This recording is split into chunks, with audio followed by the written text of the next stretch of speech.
Okay, get ready. Today I'll show you different riddles, and you'll have to decide which girl is behaving least wisely, which is a nicer way of saying she's a dunderhead. You'll have 7 seconds to decide. The riddles may award 1 point, 2 points, or 3 points. So grab a piece of paper and give yourself the points each time you get it right.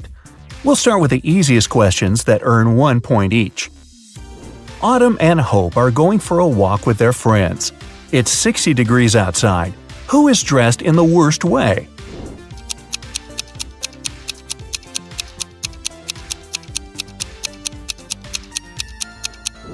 Hope. Autumn can take some of her clothes off, but Hope doesn't have anything to wear in case she feels cold. Ava and Olivia are camping in a forest. Suddenly, they encounter a bear on their trail. Ava stands still, and Olivia starts to run away. Who is in danger?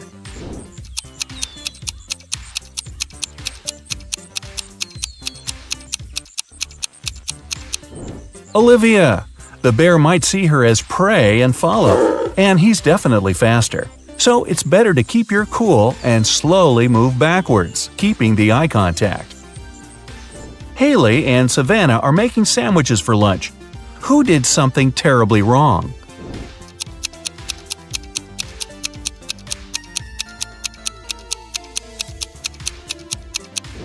Haley. She put rat poison in the sandwich instead of jelly. Delaney is on the road trip and stopped to make a couple of pictures. Lenore is riding a bike to a nearby city. Who isn't being smart?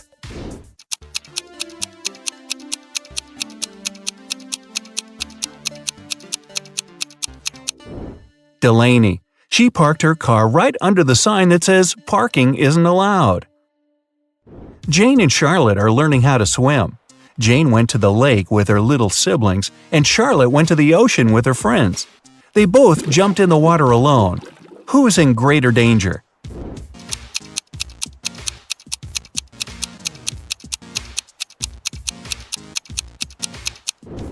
Jane.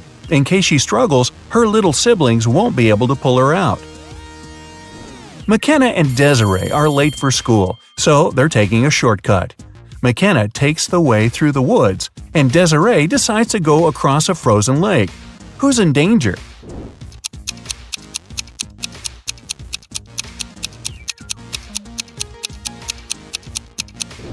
Desiree. There are cracks on the lake's surface. Ruby and Mary were enjoying their time outside when a storm started.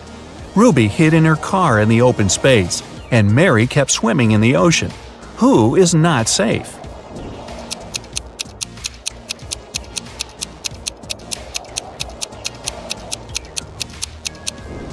Mary should get out immediately. It's dangerous to touch water during a thunderstorm. It's okay to hide in a hardtop vehicle as Ruby did. Okay, easy questions are over. Next questions will give you 2 points each. Paige and Riley are going on a date, but they tell their parents they're practicing instead. Paige plays tennis, and Riley plays soccer. Who's the worst conspirator?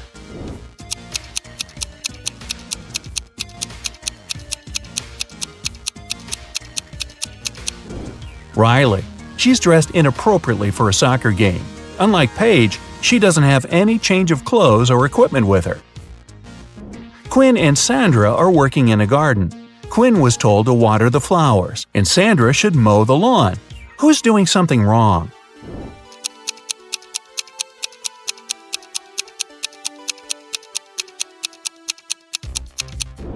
Quinn. She was told to water the flowers, but she's watering the trees. Everly and Jasmine drove to a mall. Everly left her belongings in the car, and Jasmine locked her dog there while she's shopping. Who's being more stupid?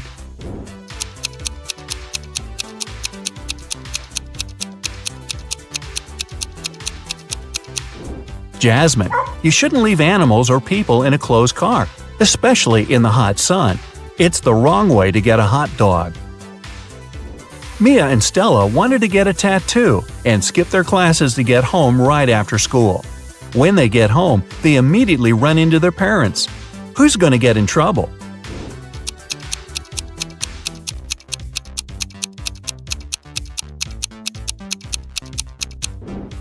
Stella. Her tattoo is right on her wrist, and there's no way her parents won't notice it immediately. Hannah's best friend is teaching her ice skating, and Lily is learning to ride a bike with her older brother.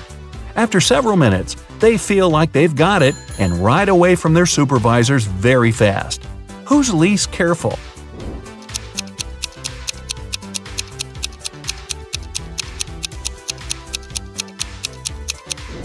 Lily.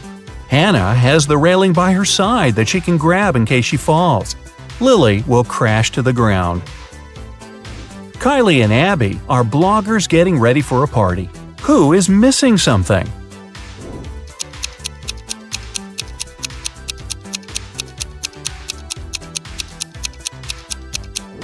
Kylie. She's charging her cell phone, but the cord is unplugged. Melanie and Delilah are walking home from work late in the night. Which of the two isn't being careful?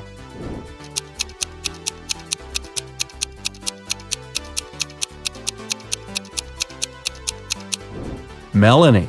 Although she's walking in a less creepy place, there are no people around. If something happens, no one will be around to help her. Sophia and Brooke went camping in the forest. Suddenly, they notice a moose moving towards them. Who is in greater danger?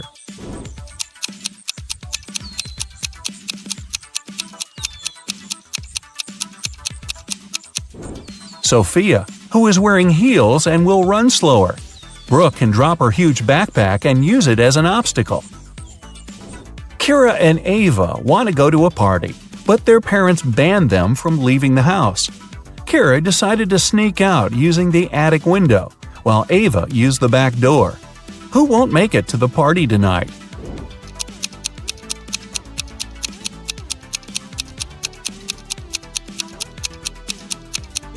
Ava. Kira is quite risky, but Ava's dad is reading a newspaper in the backyard. Maya and Chloe went for a walk. Maya went to a forest and stopped to take selfies with a friendly squirrel she met. Chloe went hiking and decided to take a selfie on the cliff. Who is in danger?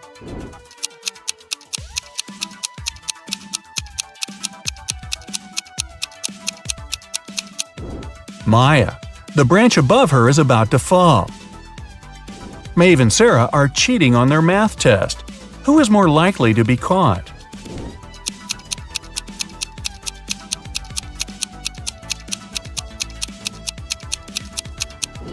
Sarah. Although she's sitting in the back, the teacher's looking right at her. Bella and Ashley came home from a party which they told their parents would be a study date. Who's going to be grounded till the end of the month?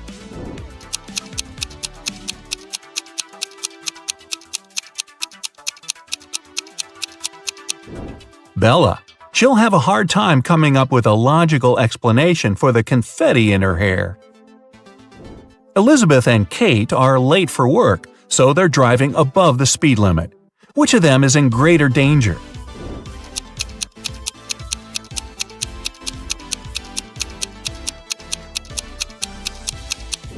Kate. She has many objects lying scattered in her car. In case of an accident, they may hit her.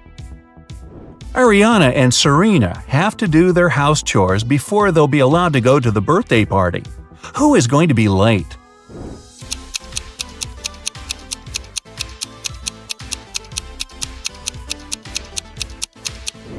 Ariana. The iron isn't plugged in. Since she's distracted with the TV, it might take her a while to notice. And finally, here are the hardest questions that award 3 points each. Jessica and Margot are jaywalking. Jessica is listening to music, and Margot is texting her friend. Who is in greater danger?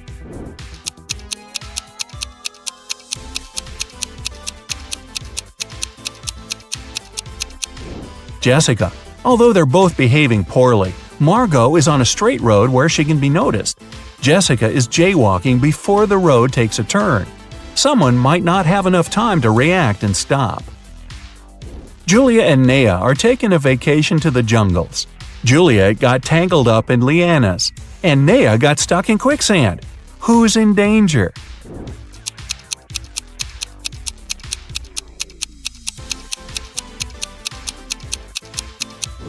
Juliet. She can't get out, and there's a jaguar approaching her. Naya is relatively fine because it's actually difficult to sink in quicksand. Leah and her friend Caleb went camping. Caleb was bitten by a snake, and Leah is sucking the venom out of his leg. Amelia is on the trip as well, and there's a black widow on her neck. Who is in danger?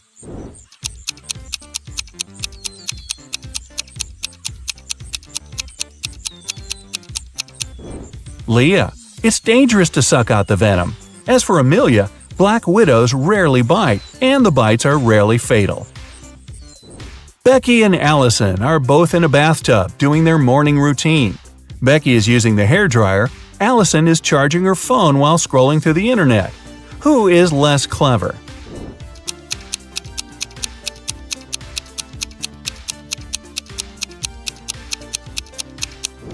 Allison. It's dangerous enough to have a socket close to the water, but Allison is charging her phone. Becky is sitting in the empty bathtub. She might be a little weird, but at least she's safe. Evelyn and Grace are on vacation. Evelyn is spending it in a desert, and Grace is in the wilderness. By the end of the day, they get tired and decide to spend the night where they are. Who's making a huge mistake?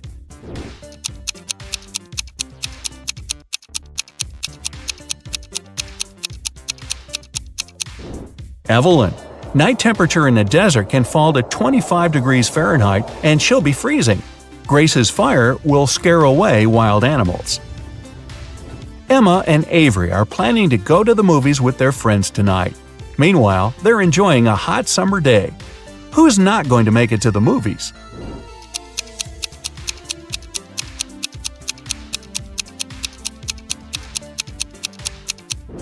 Avery. She's about to cook the meat that has been standing in the sun for a while. In the evening, she'll get food poisoning. Scarlett and Emily are sitting on a beach in a city center. Scarlett is applying makeup, and Emily is texting her friends. Who is more likely to be robbed?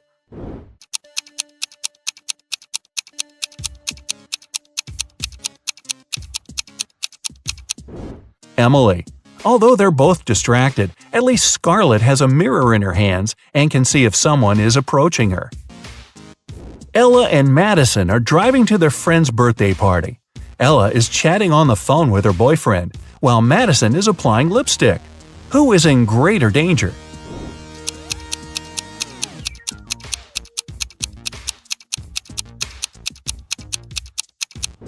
Madison. Although they both shouldn't be distracted while driving, Madison isn't wearing a seatbelt. Now, sum up your points. If you got less than 25 points, you scored below average. But don't be sad. Check out some of our other riddles to train. If you've got between 26 and 40 points, you have an average score, and you're on the right track. If you scored between 41 and 55, you're above average. And if you scored 56 or more, you must be a second Einstein. Relatively speaking. Two sisters went on a hike. Each of them took a box of matches. Nellie put her matches in a bag together with toothpaste, and Shelley decided to store her matches in a bag with nail polish. While the sisters were walking through the forest, they accidentally fell into a huge puddle. When they got out of it, Shelley suggested making a fire to dry their clothes and cook something to eat. Both sisters took out their matches. Unfortunately, Nellie's matches were covered in toothpaste, and Shelley's were in nail polish. Both girls left the matches to dry in the sun and left to collect some firewood. It started raining, and all the matches got soaked. But 10 minutes later, the sisters still managed to make a fire and toast some marshmallows. Whose matches did they use?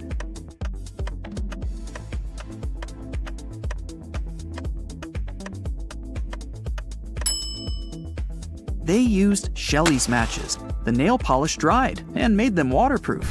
If you don't keep it, it'll break. What is it?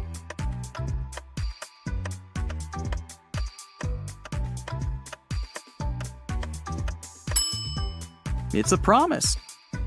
Susan was asked to describe her sons. She said, "They're all redheads but 3, all blondes but 3, all brunettes but 3, and all pink-haired but 3. How many sons did Susan have?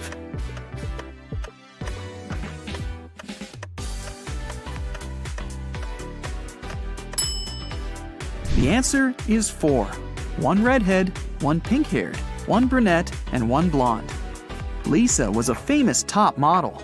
She was found unconscious in her dressing room during a photo shoot and taken to a hospital.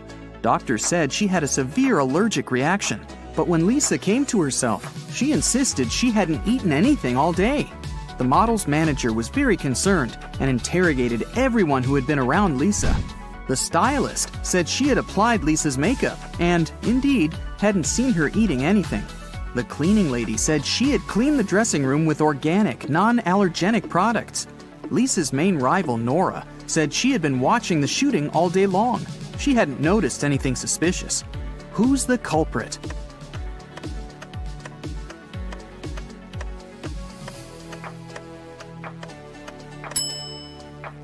It was the stylist. Lipstick was the only thing Lisa could have swallowed that day. Look at the pictures. Which of these people is a risk taker?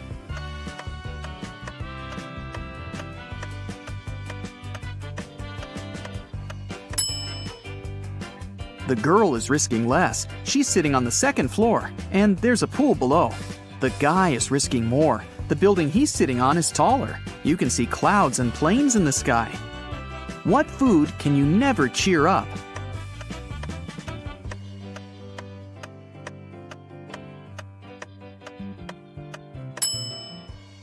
A blueberry, because it's always blue. Haha. Okay, let's move on. There are 5 lemons in a bowl. You take away 3 of them. How many lemons do you have now?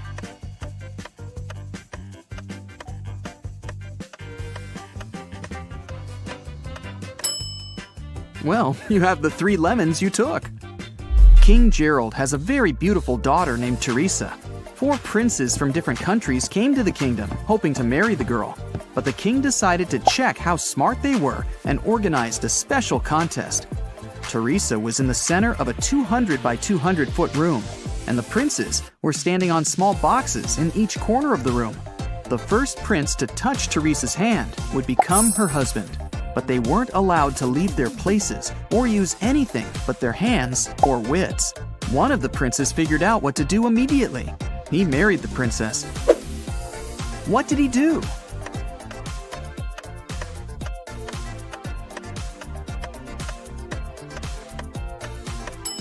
He just asked Teresa to come over and touched her hand. You can easily find me on Earth, Mars, Mercury, and even Jupiter, but you'll never find me on the Moon, Venus, or Pluto. What am I?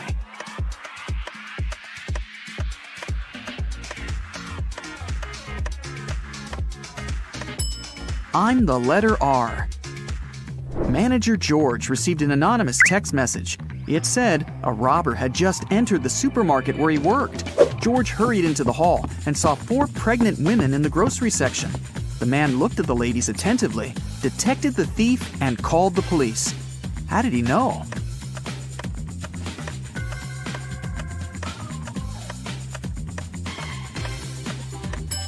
The woman on the right is the only one who doesn't have a shopping basket or cart. She's putting groceries inside her fake belly.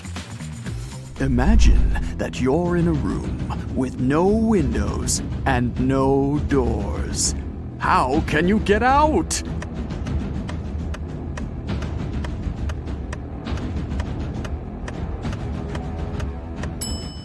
Just stop imagining the room.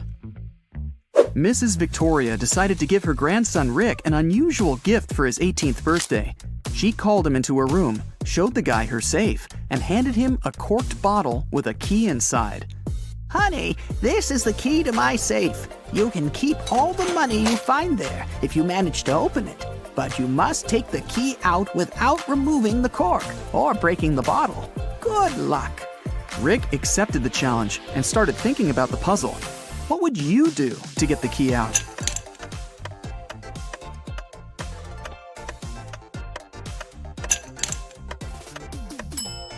Push the cork into the bottle, and you'll easily get the key.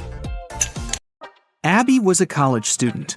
Every day before classes, she packed a sandwich for lunch, and her meal disappeared from her backpack every single time. After Abby was left hungry once again, she got very angry and decided to track down the thief. The next day, she left her bag in the classroom, hid in a locker, and started waiting. Abby noticed someone pull the sandwich out of the backpack, but she didn't see their face. She decided to ask everyone about the stolen sandwich. Liam said, "How dare you? I only eat fruit salads." Jason said, "My granny made this sandwich for me." And Chuck said that he just bought his sandwich in the school vending machine. Who's lying?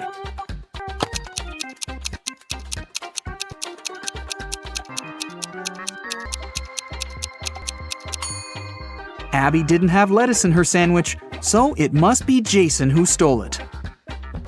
Abby passed her first test in college and decided to throw a party. She invited all of her friends. That was also the evening when Abby found out that one of them wasn't human. Can you tell who?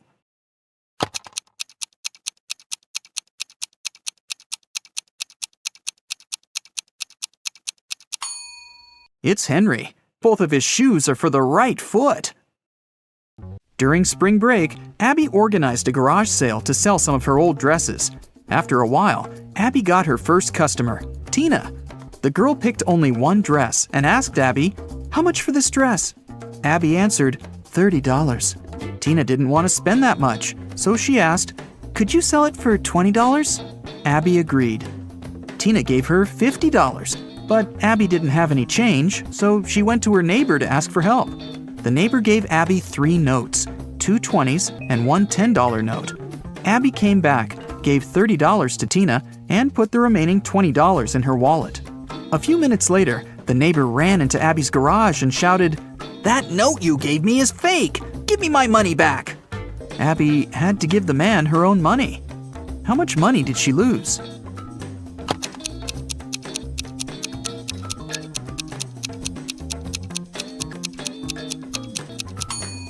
Well, firstly, Abby gave away the dress for free, and its full price was $30 before the discount. Then she had to pay $30 out of her own pocket to her neighbor. So, Abby lost a total of $60.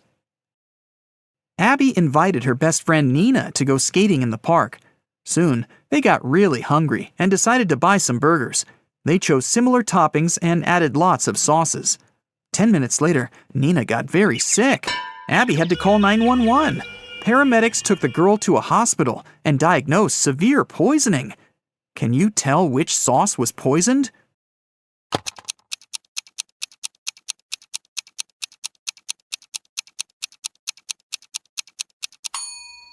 This one. Abby didn't use any garlic sauce. When Nina got better, Abby took her for a walk. They spotted the spookiest house in the neighborhood and decided to check it. That was a big mistake. When they got inside, the door behind them suddenly disappeared. Now they have 3 ways out.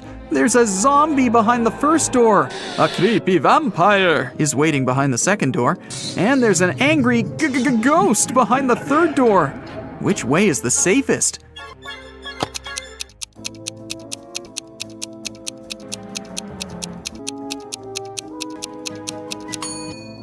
They should choose the third door. Ghosts may be spooky, but they can't cause any real harm. Okay, well, maybe you might get slimed, but... Nina and Abby found themselves in the next room. The door leading outside was open, and they ran toward it. But an old witch popped out of nowhere and yelled, Not so fast! You've got to solve my riddle first! Why are these words in such an order? Nina and Abby failed to crack this riddle. What about you?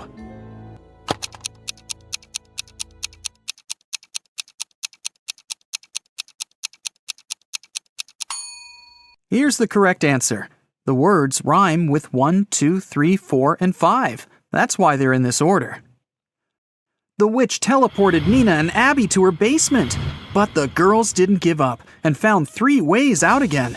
The room behind the first door was filled with toxic gas. It was extremely harmful to their lungs and skin. There was a 300-pound weight above the second door. It'll crush anyone or anything that steps inside. And a hungry tiger was waiting behind the third door. Abby and Nina hesitated for a while and made the right choice. Which door did they choose?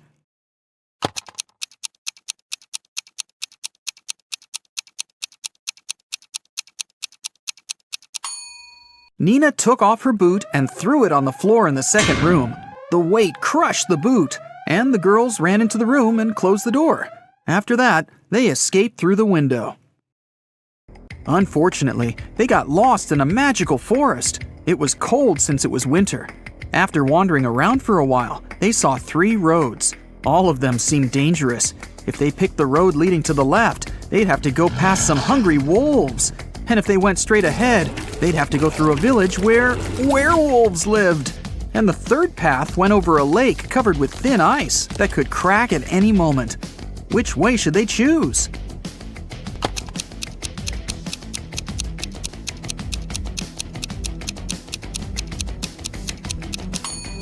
They should follow the second path.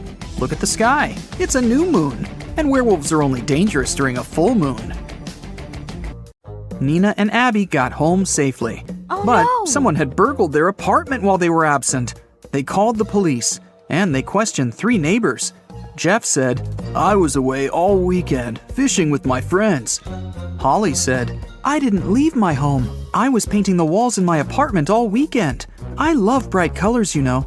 And Lucy said that she'd been singing karaoke with her friends and hadn't heard anything suspicious. Who's lying?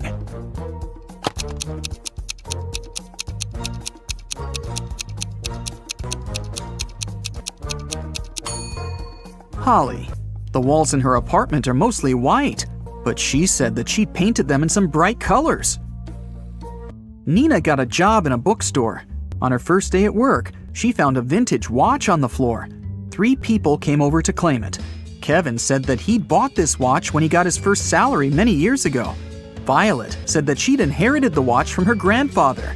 And Dylan said, "This watch is priceless. My wife gave it to me for our 5th anniversary." Can you tell who owns this watch?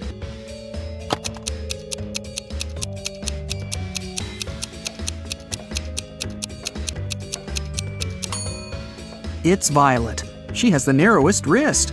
That's why the girl made an extra hole. Otherwise, the watch would slip off her hand. Abby went on a date with Jerry. He invited her over. But as soon as Abby got inside his apartment, Jerry turned into an evil wizard. He decided to make fun of her and said, "I'll give you a chance to get free. Just make me breakfast tomorrow. If it's good enough, I'll let you go.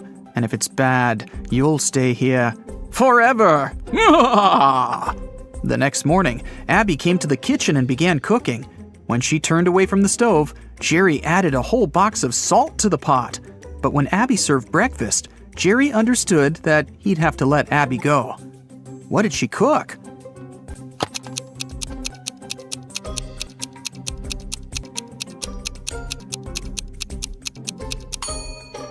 She cooked boiled eggs.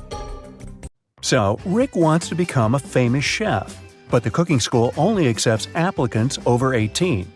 Rick's brother Jeff is twice older than Rick. Rick's sister Ruth is twice younger than Jeff. She turned 18 this year. So, Sherlock, can Rick apply for his dream school this year?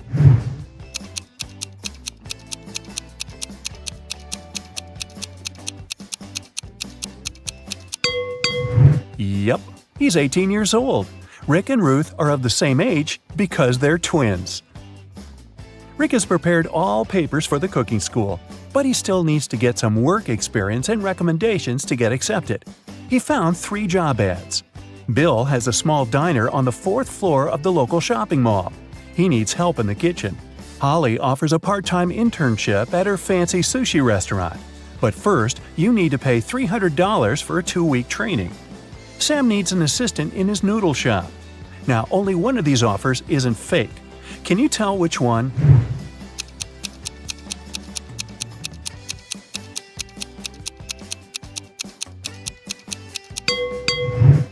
There's no 4th floor in this shopping mall. Holly's picture is hanging on the window of the restaurant, and it says scammer, so Rick should choose Sam. Sam liked Rick's skills and CV, but he wanted to test his intelligence before hiring him. That's why he gave Rick this list of ingredients and asked him to bring them from the pantry of the cafe. Unfortunately, Sam coded this list. Can you help Rick find all the products? Here's the first ingredient. I always try to catch up with my buddy Mustard. What am I? Have you guessed?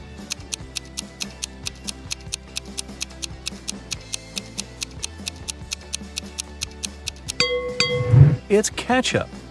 Here's the next one. My closest friend is peanut butter. What am I?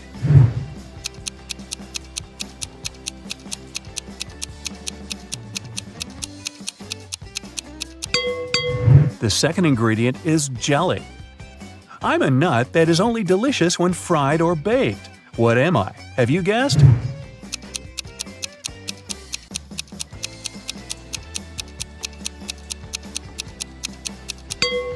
It's a donut. I am a bird, I am a fruit, and I am a person at the same time. What am I?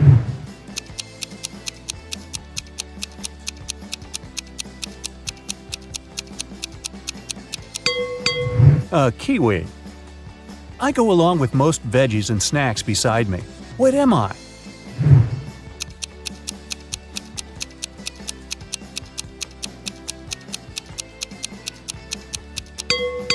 I'm a dip. It's nothing personal. I'm a cup that doesn't hold any water. What am I?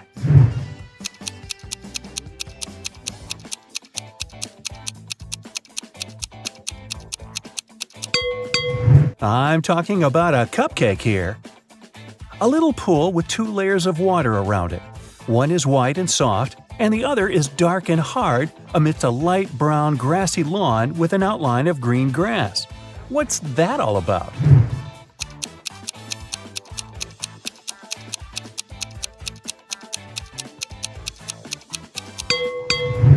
It's a coconut.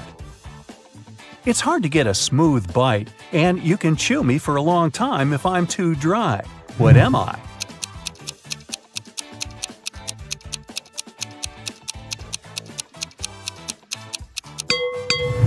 And the correct answer is jerky. I'm a green veggie that looks like a tiny tree. What am I? Can you guess?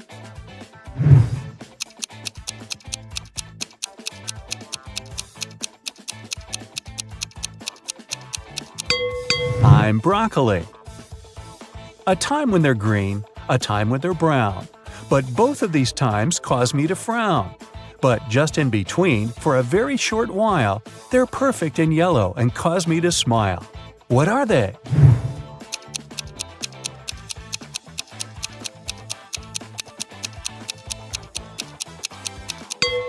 Well, I'm sure you've guessed it's all about grapes. People confuse me with a vegetable, but I'm actually a fruit. I'm red when I'm ripe, and I'm sliced and served on burgers. What am I?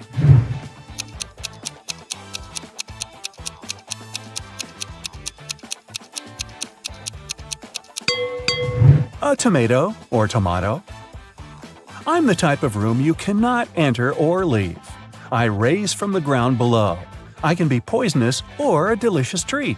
What am I? Can you guess?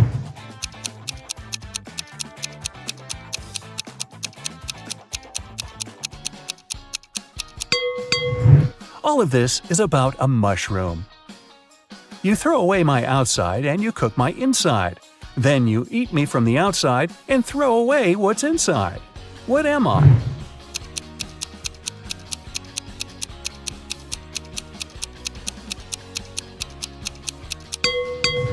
The correct answer is corn. I'm the kind of food that mummies like to eat. What am I?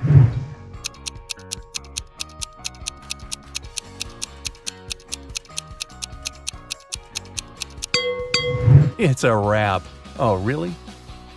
Time for the final ingredient. I wear a red coat and have a stone inside my throat. Who am I?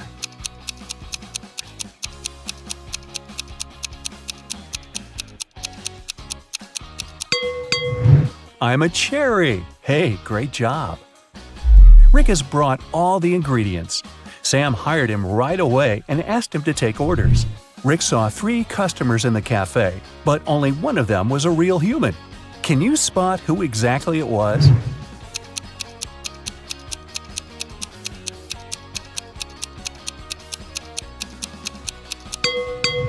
This woman has gills just like a fish. She's a mermaid.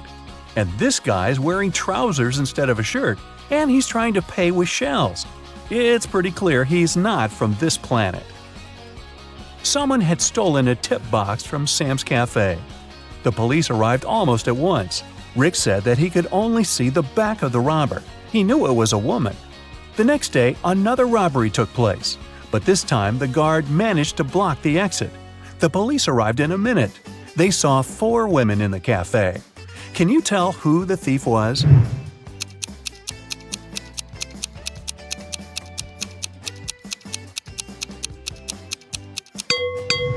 It was Pam. She's the only one whose shoes are good enough for running. The police nearly arrested Pam, but she managed to escape. Rick ran after her and noticed she snuck into a school. Rick followed her. He noticed Pam's hoodie by one of the doors, so he entered the classroom. Rick faced 4 ladies who looked like Pam. Can you help him find the real Pam?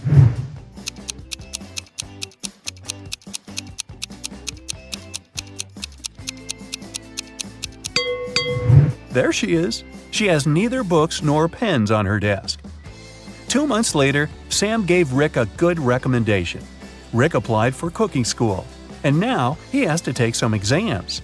Rick's current task is to cook a delicious soup. 3 pretty ladies are taking the same test with him. He liked them equally, but only one of them was trustworthy. Can you tell which one?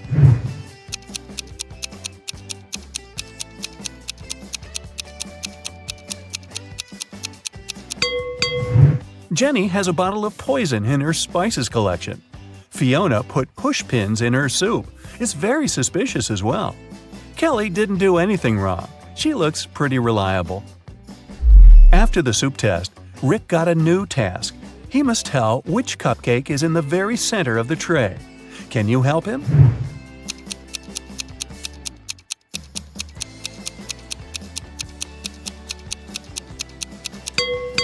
It's the pink one. Here's the next task. Which macaroon is in the very center?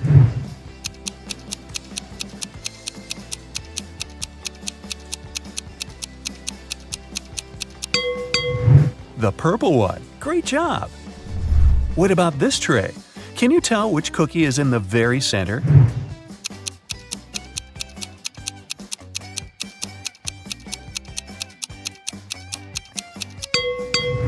Ah, this one! Rick invited Kelly for dinner. It was their first date. He wanted to impress her and made dinner himself. He left all dishes in the kitchen and went upstairs to take a shower before Kelly's arrival. When Rick returned to the kitchen, he found that someone had eaten all the food. He questioned 3 suspects. Ruth said, "I'm on a diet. I don't eat after 5 p.m." Rick's dad said, "I've spent the entire evening outdoors removing dry leaves from the roof." Rick's brother Jeff said, "Bro, I've been training all day. The marathon is scheduled for tomorrow." Who's lying?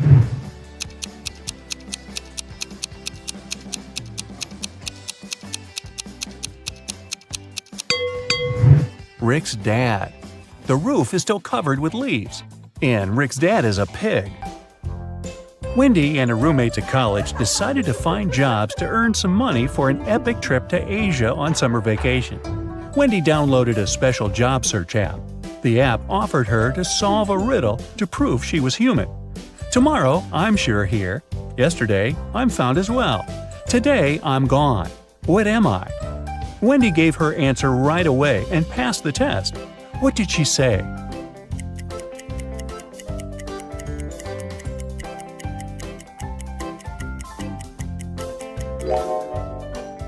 The correct answer is the letter R. Wendy filled her profile and received 3 job offers right away. Josh needed help at his coffee shop because his barista went on vacation. Trisha was ready to give Wendy a job on her bee farm, and Dylan offered good money for washing his car. What job should Wendy choose?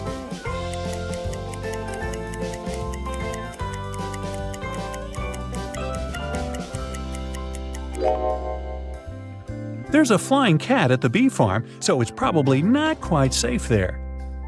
This car doesn't belong to Dylan. Take a look at the picture hanging on the wall of the gas station.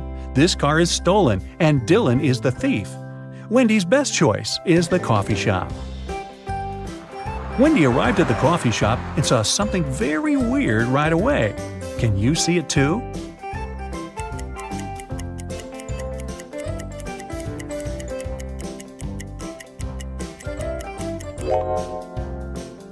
There's a fish on the shelf with pastries.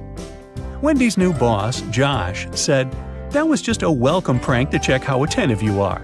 Josh gave her an apron and told her to get down to work. But Wendy gave him the apron back because she was sure that he was going to prank her again. Why?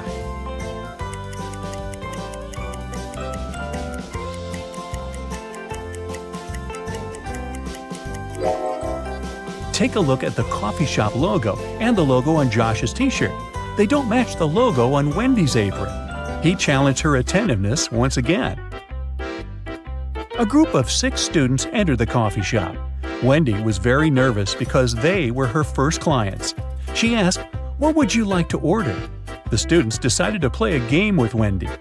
The first guy showed her this pair of emojis, and Wendy cracked this puzzle right away. What did the guy order?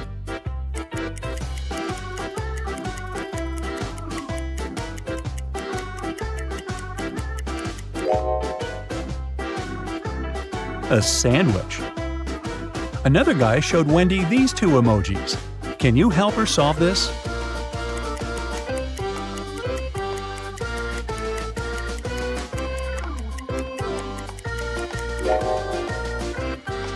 He ordered mashed potatoes. A shy student showed Wendy this combination. Can you crack it?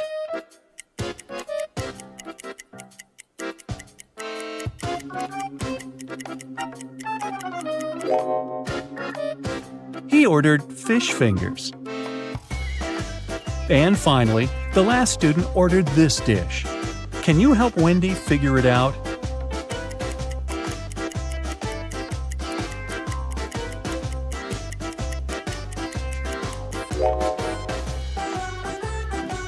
It's pepperoni pizza.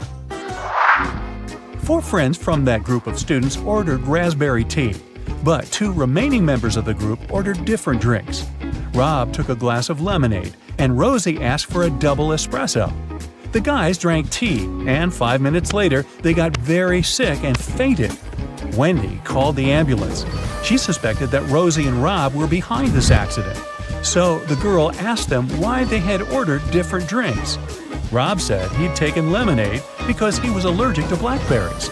And Rosie said that she hadn't slept last night and needed a big dose of caffeine.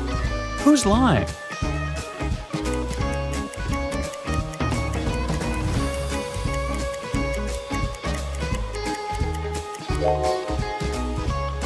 Rob. He's allergic to blackberries, but the guys drank raspberry tea. At the end of her work shift, Wendy went to the coffee shop basement to check the supply of drinking water. Suddenly, the door slammed shut behind her back, and she had to find another way out. Wendy walked through a creepy tunnel and saw 3 doors. Behind the first door, there were powerful UV lamps. Behind the second door, angry dogs were waiting. And a tunnel behind the third door was on fire. What door should Wendy choose?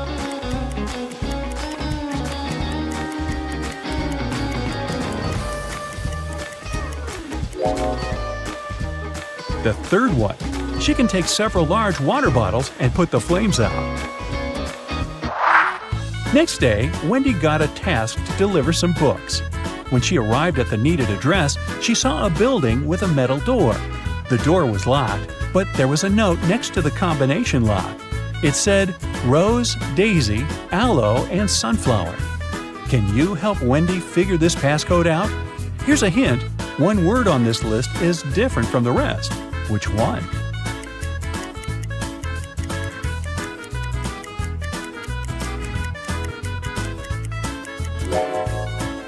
Aloe. It's not a flower. Wendy entered the building. A cute old lady received the delivery. She offered Wendy extra tips if she managed to crack her riddle. A cloud is my mother. The wind is my father. My son is a cool stream, and my daughter is the fruit of the land. A rainbow is my bed, the earth my final resting place, and I'm the torment of man. What am I? Can you help Wendy earn some extra cash?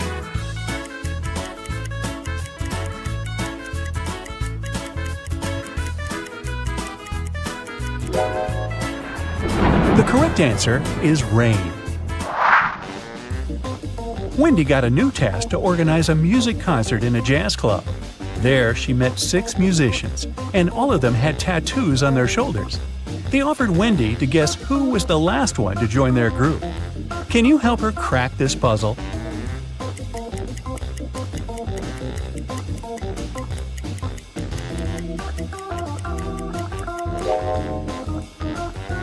They used letters in alphabetical order, A, B, C, D, E. So, this drummer is the newest member of the band because his tattoo includes the letter F. Wendy's boss gave her an envelope with money and asked her to give it to Dan. Wendy asked, "But how can I recognize him?" The boss said Dan wore a red hat. Wendy entered the concert hall. It was full of people, and Wendy saw many guys in red hats. Can you count exactly how many?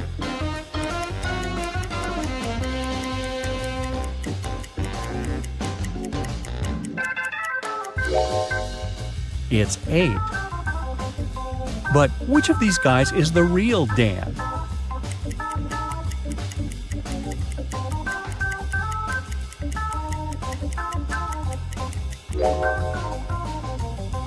Nope, not this guy with Dan written on his t-shirt, and not this guy with Dan on his tattoo.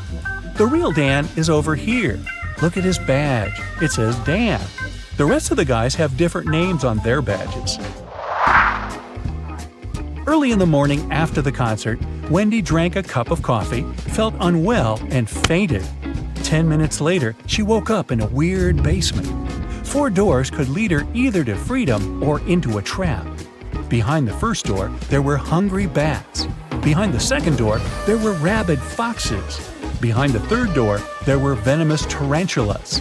And behind the fourth door, there were venomous snakes. Which door should Wendy choose?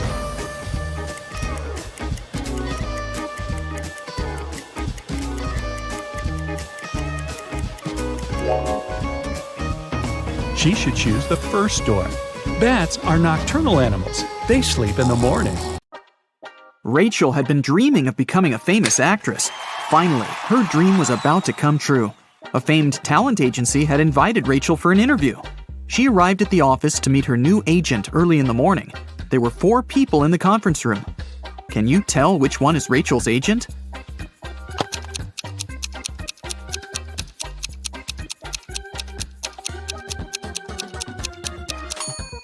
This guy is the only person who doesn't have an employee badge, so he's probably a guest. This man is wearing a classy, expensive suit, but he brought coffee for everyone, so he's an assistant.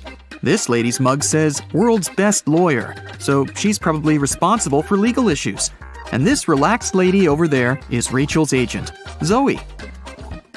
Zoe offered Rachel to take a seat. Which place should Rachel choose?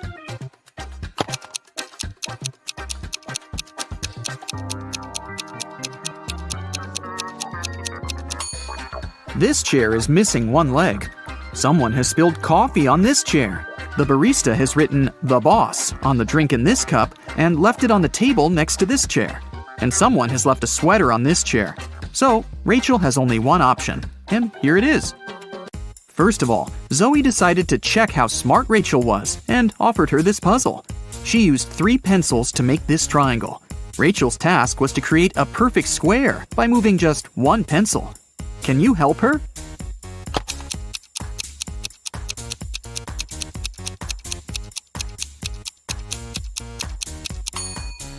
Here's the answer.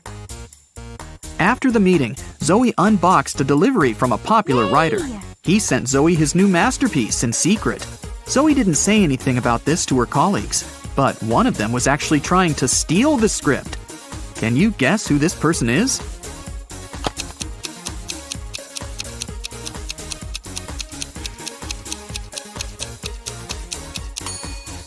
It's the assistant. He's using his front camera to take pictures of the mirrored ceiling while Zoe is looking through the script. Zoe brought Rachel to her first audition. Rachel joined other actresses in a line. They were all competing for the lead role in a new series.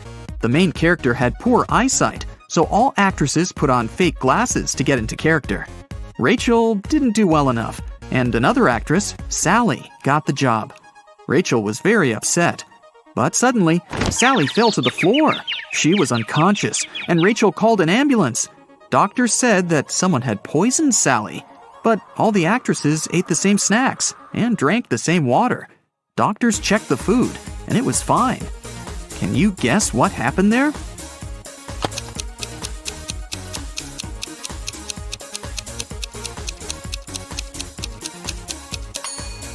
This actress gave Sally a wet wipe to clean her glasses. The wipe was poisoned. The next day, Rachel arrived at a theater to meet Stan. He was a famous director. She noticed 5 weird things about this place right away. What about you? Can you see them too?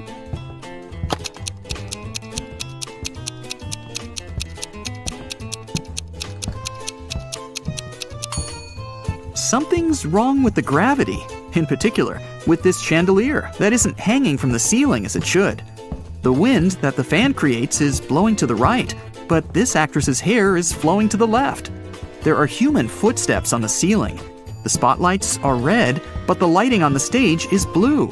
And this ballerina's shadow is falling in the wrong direction. Stan introduced Rachel to his favorite actors, Josh, Steven, and Tyler. They were triplets that always joked around.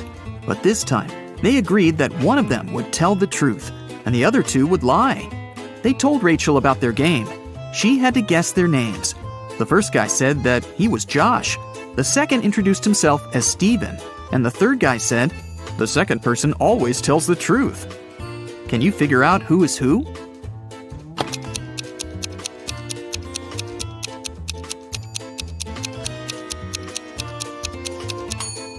If the third guy is telling the truth, then so is the second. But only one brother was supposed to be honest. So the third guy must be lying. This means the second brother is lying too. So then, the first guy must be telling the truth. He is Josh. The second guy is neither Josh nor Steven. He's Tyler. And the third brother is Steven. Stan offered Rachel to play a princess in his new production. Rachel went to the dressing room to apply makeup. Suddenly, she heard a scream. Rachel ran out of the room and saw the main star of the play on the stage covered in paint. Rachel questioned the suspects. Ron, an assistant, claimed that he'd been eating his sandwich on the balcony when it happened. Lily, a stylist, was on the phone with her husband. And Stacy, a cleaner, said she'd been cleaning the bathroom at that moment. Who's guilty?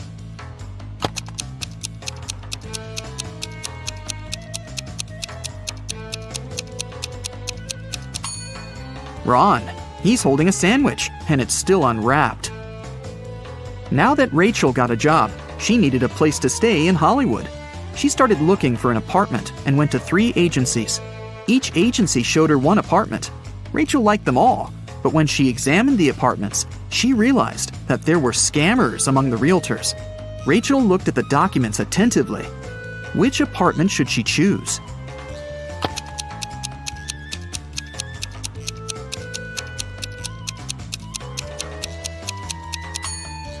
Rachel chose the third option. The first apartment is on the 6th floor. But that's impossible because the building only has 5 floors. And according to the description of the second apartment, its construction will be finished in 2025. This is 2022, by the way. But Rachel needs an apartment immediately. Rachel rented the third apartment and moved in right away. But something was wrong with the bathroom there. Can you see it?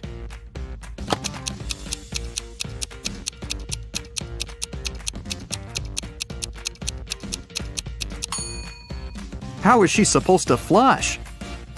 Can you see anything weird here?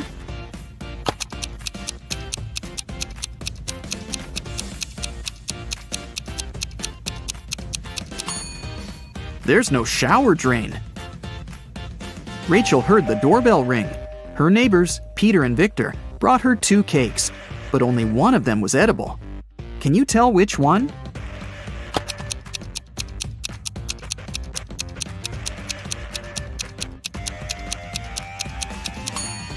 Victor's cake is sprinkled with almond flakes, while Peter's cake is decorated with human nails. The next day, Zoe texted Rachel to check how she was doing. Rachel sent her this selfie and said, "Alone at home, learning my lines." Zoe sent Rachel this reply, What a liar you are! "Why?"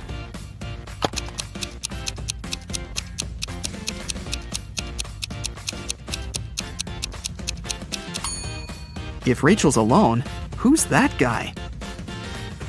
Zoe took Rachel to a party and introduced her to Nick, an eccentric billionaire who was financing one of Zoe's movie projects. They had a brief conversation, and then Rachel lost him in the crowd. In a while, Rachel noticed 3 guys facing away from her. Each of them looked exactly like Nick. Can you tell who the real Nick is?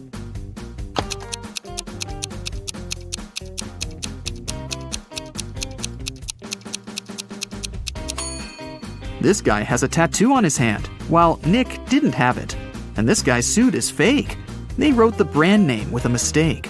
Ethan was in desperate need of a brand new pair of jeans. He came to a large mall, and a couple of hours later, he found his perfect new jeans. However, he didn't buy anything. He got super scared and ran away from the fitting room. Why?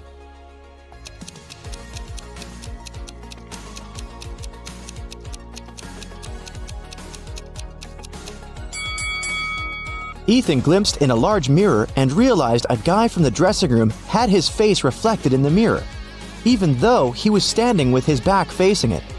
So his back somehow had his face reflection. He can't be human. Caroline is always late for work.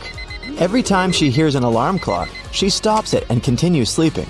As a result, her boss was very unhappy about her being late and told her he would fire her if she was late for work again. A couple of days later, Caroline was late again, but her boss was in a good mood, so he proposed a riddle. If she cracks it, she won't lose her job. Caroline agreed, and the boss asked her, "During what month do people sleep the least?" This time, the odds were in Caroline's favor. As promised, the boss gave her one last chance. So, what month was it?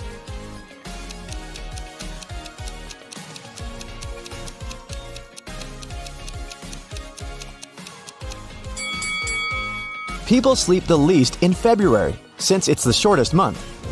Alright, this one's pretty short. What can travel around the globe, but always stays in a corner?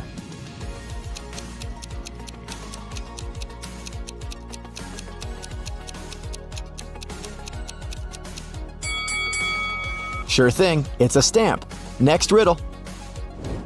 There's something you can't keep until you're given it. What's that?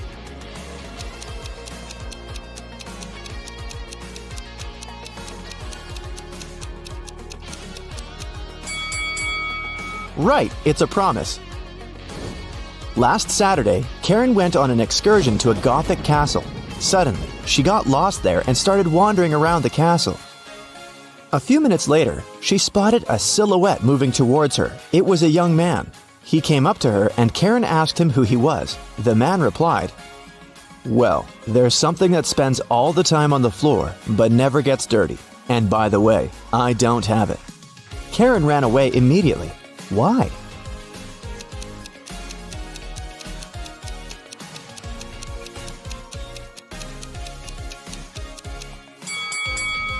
Well, the shadow spends all the time on the floor and can't get dirty. And if that man doesn't have it, he must be a vampire.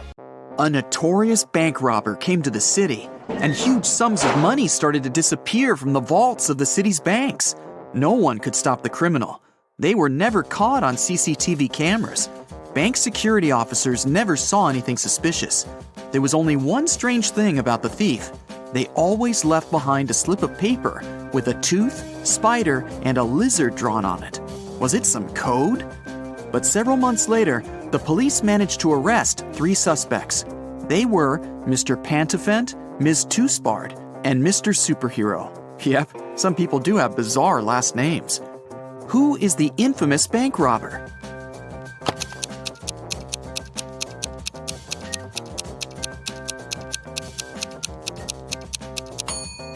It was Miss Twospard. The pictures she kept leaving behind were her hint. Tooth, spider, lizard. Brandon's wife Brenda went to visit her friend who lived in another town. They agreed she would call her husband when she arrived there. But instead of calling, she sent him a message. "Hey, Everything is fine. I'll just go downstairs to buy coffee. I'll be brief now. More details in the next message. Love ya. Once Brandon read this message, he jumped into his sports car and rushed to the town where his wife had gone. Why?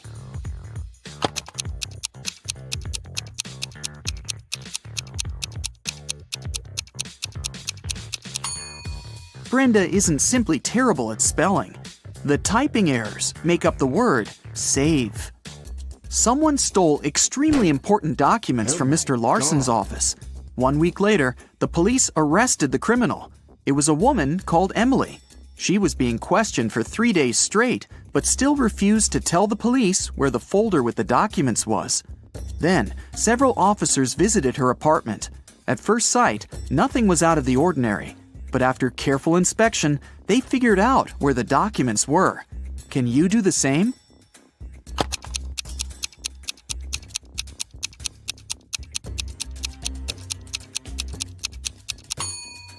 One floor tile seemed to be loose. Once the officers lifted it, they found the papers. When Victoria went to college, she started to live in a dormitory, sharing a room with another girl, Maria. Victoria's neighbor was very popular with guys. She had 3 admirers, Walter, Nathan, and Jeremy. But one day, Maria disappeared. Victoria was sure one of the guys was behind this. Maria loved drawing, and there were several pictures on her table. Victoria looked at them attentively and realized who she should ask about her friend.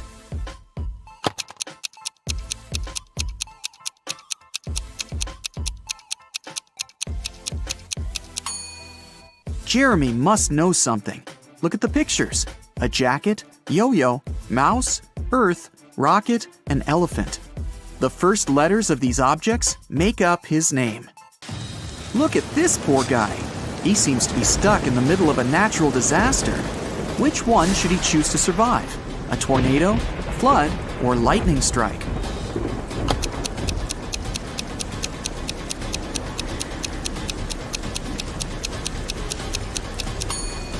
The only place where the guy might find some kind of shelter is a high hill behind his back.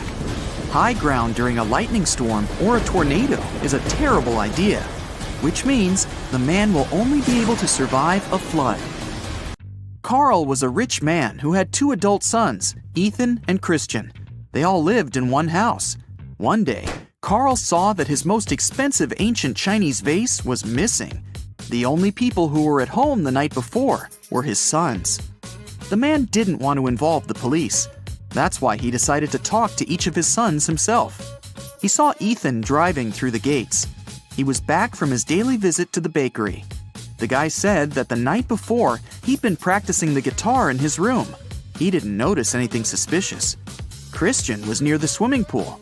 He told his father, "Now I understand. Yesterday I saw Ethan. He was putting some box in the back seat of his car. It must have been the vase." But Carl immediately realized it was Christian who had taken the vase. How did he figure it out?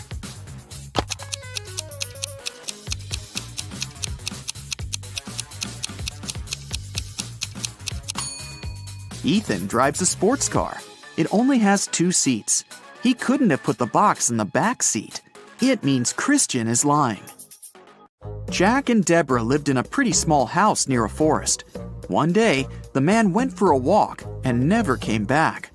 Deborah called the police, and they went to search for her husband. Soon they spotted him. He was lying on the ground, trapped under a large tree that had fallen on top of him. Suddenly, a stranger appeared from behind the trees. He exclaimed, "How terrible! But it's not a surprise, really. The wind was so strong this morning, it must have knocked down this tree." The police officers immediately arrested the man. Why?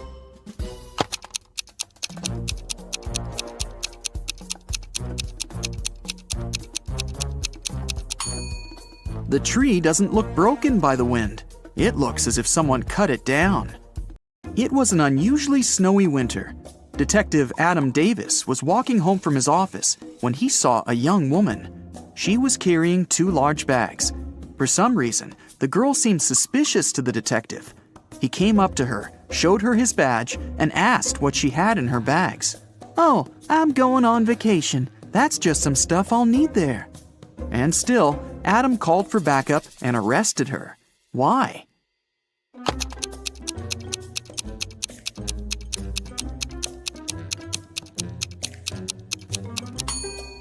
Look at the woman's footprints.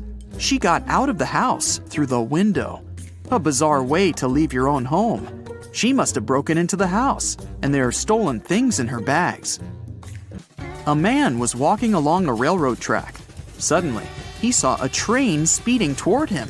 But instead of getting away from the track immediately, the man started to run in the direction of the approaching train.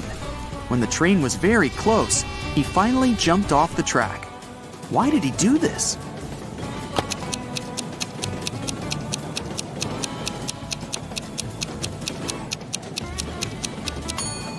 When the man saw the train, he was on the bridge. He couldn't leave the track right away, and the nearer end of the bridge was closer to the oncoming train. Ryan worked as a cook's assistant in Mr. Miller's house. One day, the man's competitors promised Ryan to pay him a huge sum of money if he poisoned the rich businessman. Ryan waited until the cook took a day off. Then he made dinner for the whole family, Mr. Miller, his wife, and their 2 children. Each family member ordered a different dish. Ryan only poisoned the one the businessman was going to eat. You can save Mr. Miller if you guess which dish is his. Keep in mind that Donna, the man's wife, is a vegan. The businessman himself loves meat. Kira, the daughter, is on a diet, and Amy can't eat sugar. So, which dish did Ryan make for Mr. Miller?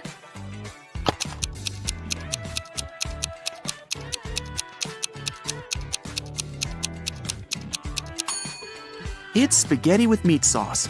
Congrats, you saved Mr. Miller. 4 girls were driving to a party. At some point, the one who was behind the wheel failed to control the car and crashed into a tree. Luckily, everyone in the car was wearing seatbelts, so no one was hurt. But when the police arrived, none of the girls wanted to admit she was the one who was driving. The officers examined the car and looked around, and in no time, they knew which girl was lying. Can you figure it out?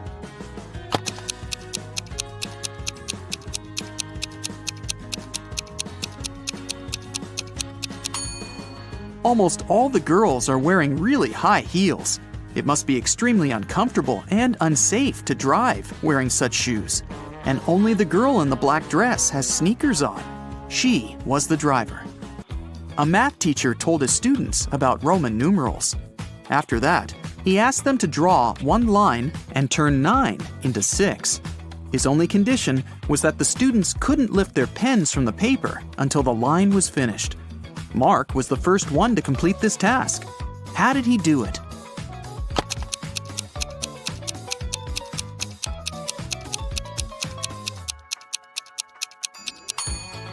He drew the letter S in front of IX and got 6. Jeffrey was brought up by his grandfather, who was a billionaire. Unfortunately, the guy didn't seem to know the value of money. The elderly man worried about his grandson. He told Jeffrey he would stop giving him money until the guy got married. It meant that Jeffrey had to forget about his fun life. No more fast cars, parties, and clubs. Luckily, it didn't take the guy long to find a girlfriend. They met on a dating site. Amanda seemed to be everything Jeffrey had been dreaming about. Smart, pretty, funny, and rich. The guy was about to propose to her when something happened. One day, Amanda sent him a photo. In this photo, she was standing next to a luxurious car. The message she sent afterward read, "How do you like my new toy?" That's when Jeffrey realized Amanda had been lying to him all this time. How did he figure it out?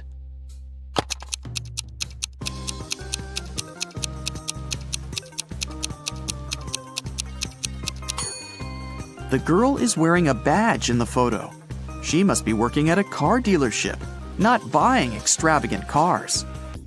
There was a blackout in the city, but a bus driver still noticed a dog on the road. He managed to stop in time not to hit the animal. How come?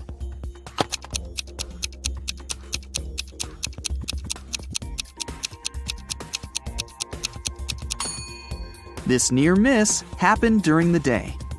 They have no feathers, no scales, no body, and no bones. And yet, they have fingers and thumbs of their own. What are they?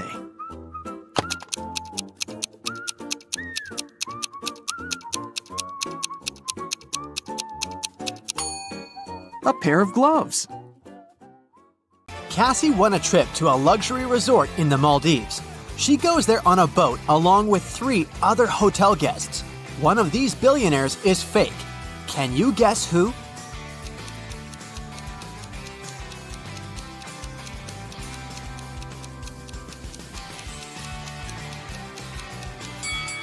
This guy sneaks silverware from the buffet and puts it in his bag. If he's really rich, why would he need that? Speaking of imposters, one of the boat crew members doesn't belong here. Can you guess who?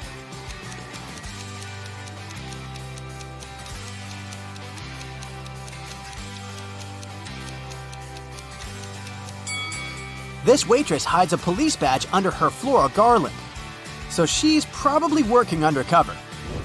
Finally, Cassie comes ashore. 3 porters offer to carry her suitcase. Can you help her choose the right guy?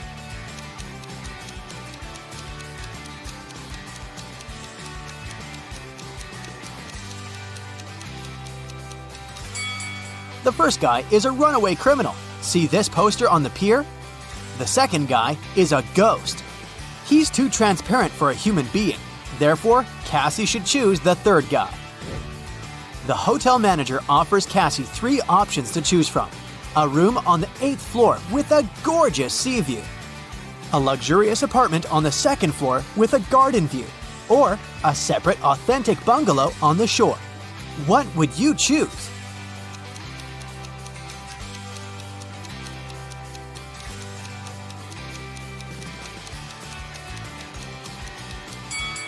The first option doesn't exist because the hotel is only a 5-story, and there's neither an air conditioner nor a fan inside this bungalow, so Cassie should choose the second option. On the beach, Cassie meets triplets, Sienna, Gemma, and Emma.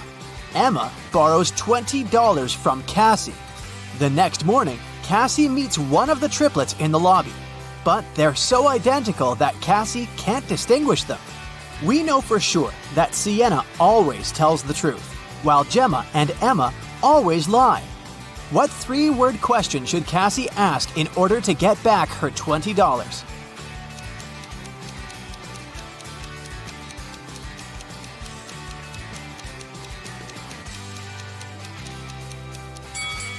The correct question is, are you Gemma?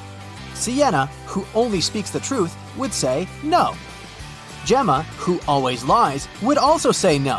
And Emma would say yes because she's a liar. Therefore, if the answer is yes, Cassie can demand her money.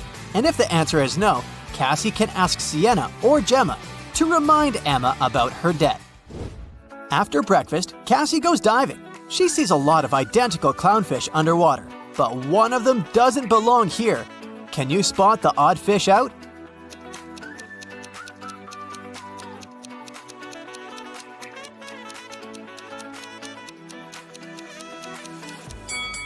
This one over here.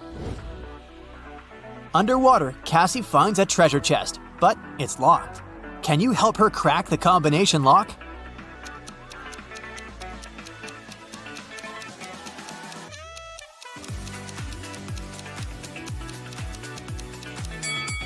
There are 3 turtles painted on the treasure chest. Each turtle has a certain number of rings on its shell. It's a hint. If we count the rings, she'll get the code. 8, 4, 5. Cassie opens the treasure chest and finds a pearl necklace. She goes to the local jewelry market hoping to sell it. John says, "This jewelry is not so precious, but I can offer you $50 for 1 pearl." Noah says, "Trash! These pearls are fake! $5! This is my last price!" And Mia says, "Madam, we can sell it at auction. Rich guys will pay hundreds of dollars for this necklace. I can be your agent and take 15% of the revenue. What do you say?" One of these guys is a scammer. Can you guess who?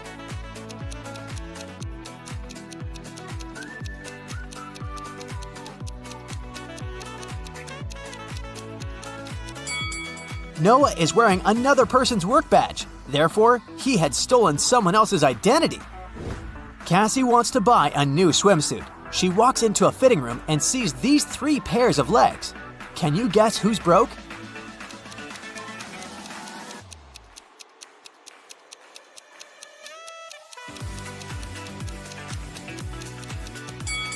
All 3 women have relatively new sandals, but let's take a look at their toenails. The first lady has an excellent fresh pedicure. The second one doesn't have any nail polish, but maybe she just prefers to look au naturel. And the third lady has toenails with peeled nail polish. Therefore, she's the one who's broke. In the hotel lobby, Cassie meets 2 of her roommates, Tina and Jeff. One of them is a werewolf. Can you guess who just by looking at this picture?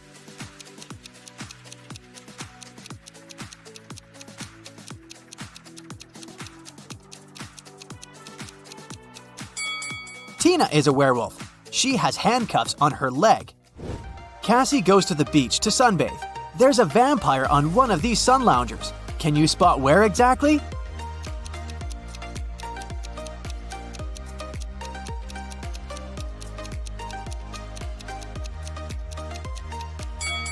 This pile of ash on the right used to be a vampire. There's a wedding ceremony on the beach. Unfortunately, after dinner, all the males at this party turned into zombies. Can you guess which zombie is her husband?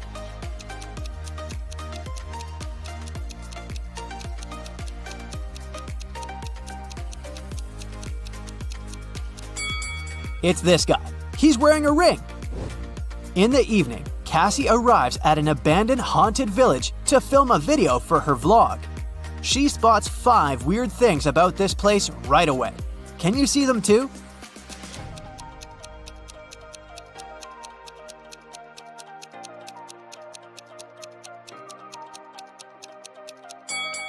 These orchids have teeth.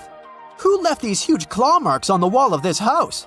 It's summertime, but there's a snowman in the garden. There are 2 moons in the sky, and this cow doesn't have any shadow.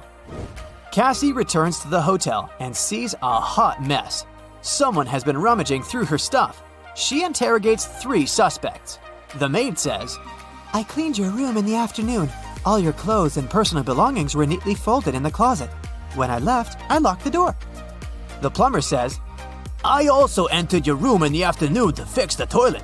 Luckily, everything's fine now." And Cassie's neighbor says, "I was listening to music with headphones, so I didn't notice anything weird." Who's lying?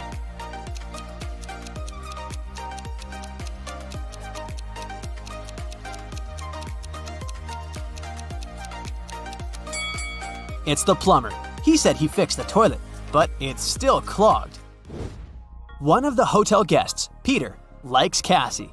He wants to impress her and shows her some pictures from his travel blog, but Cassie spots a fake right away. How?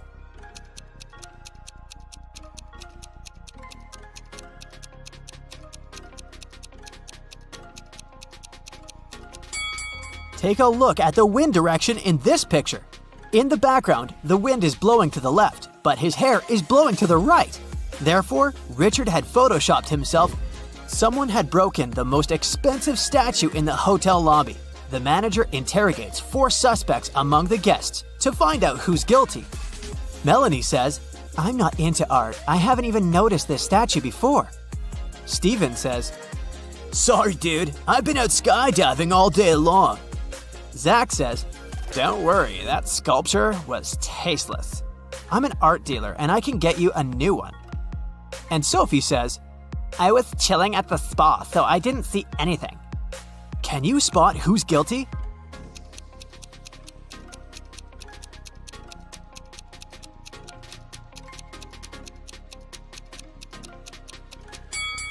Melanie, she lost her left earring in the very middle of the crime scene. Cassie gets an invitation from 3 hotel guests. Gail shows her picture of a fancy villa and says, "I'm a billionaire. You're welcome to come over to my villa and stay for as long as you want." Bella hands her 2 tickets to the opera and says, "We can go together tomorrow night." And Ricardo just shows her the keys to his boat and offers a ride across the globe. But only one of these offers isn't fake. Can you help Cassie make the right choice?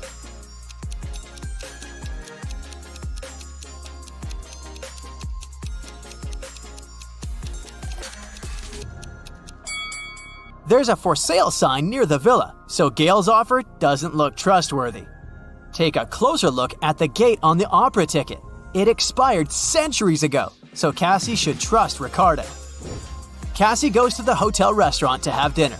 There's a butterfly hiding among the buffet. Can you find it?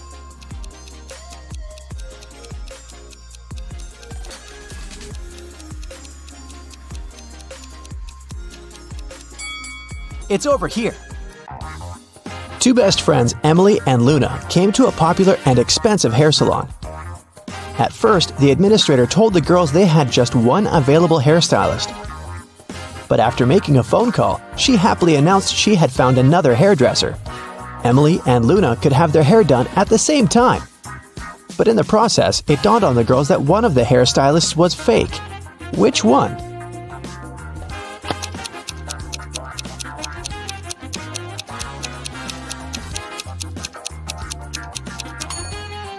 Hairstylists are using regular scissors, but instead of hairspray, the one on the left is holding a can of bug spray. Yeah, that's a big clue right there. Mary and her younger brother Alex were mushroom hunting in the forest. They started to quarrel. So Alex got angry and ran away.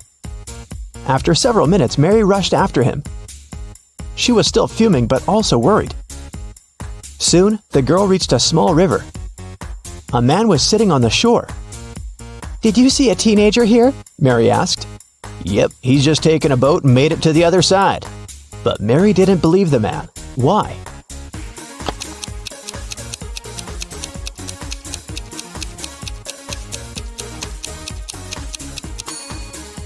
The boat is indeed on the other side, but the paddles are lying next to the man. How could the boy cross the river without them? Three prisoners are sitting at a table having dinner, but one of them is wealthy. Can you guess who it is?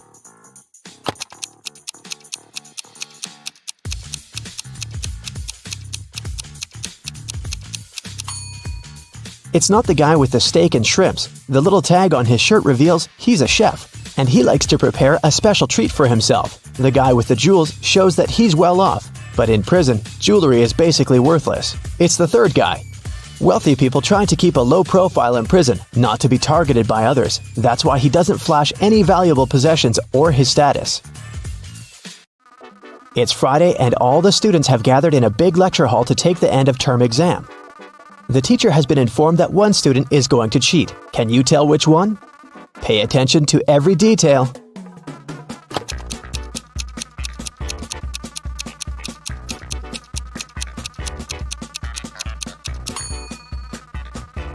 It's student C. It looks as if he's trying to remember what he's read, but he has all the answers written on his hand.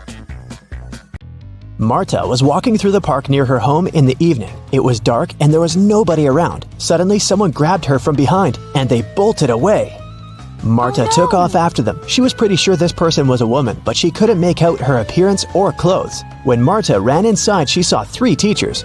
The girl looked at them attentively and soon figured out which one of them had taken her bag. Can you do the same?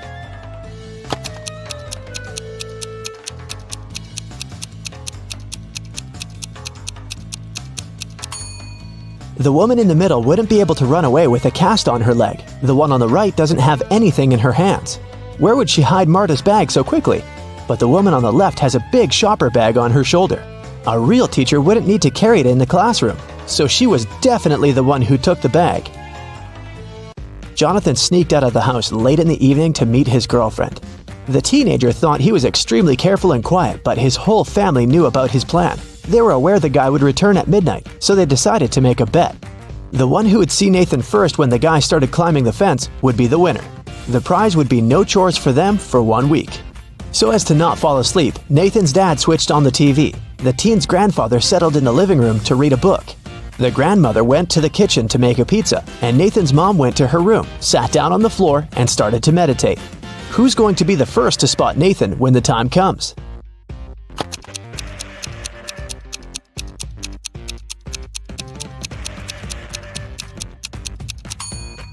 Nathan's mom. Her eyes will be used to the darkness, and she will see better than the others.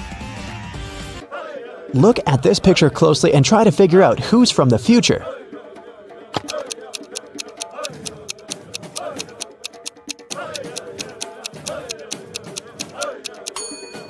Well, I'm pretty sure there was no flashlights in the Stone Age, so it has to be this guy here. Down in the Sea Kingdom, Stacy met Neptune. He was sitting on his throne, surrounded by 3 mermaids. Neptune asked Stacy to return the pearl necklace to his wife, who had recently lost it. Luke happened to have found the necklace on the shore. Can you guess which mermaid is Neptune's wife, so Luke can give it back to her?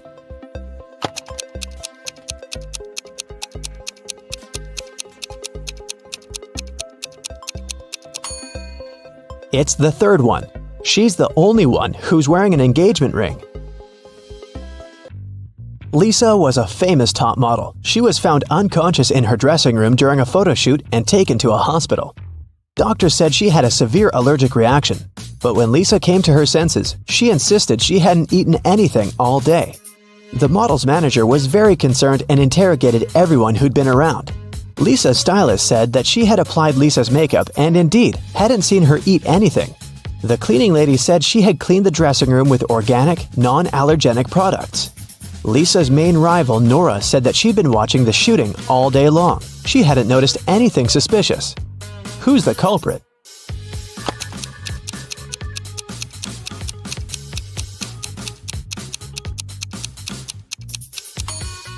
It was the stylist. Lipstick was the only thing Lisa could have swallowed that day. In the middle of the night, Dennis woke up because of a loud crash. One of the kids must have been out, but they know they aren't allowed to leave at night. The man went to check on the children. All 3 of them, Catherine, Ruth, and Larry, seemed to be sleeping peacefully. Look at the kids and try to figure out who sneaked out of the house.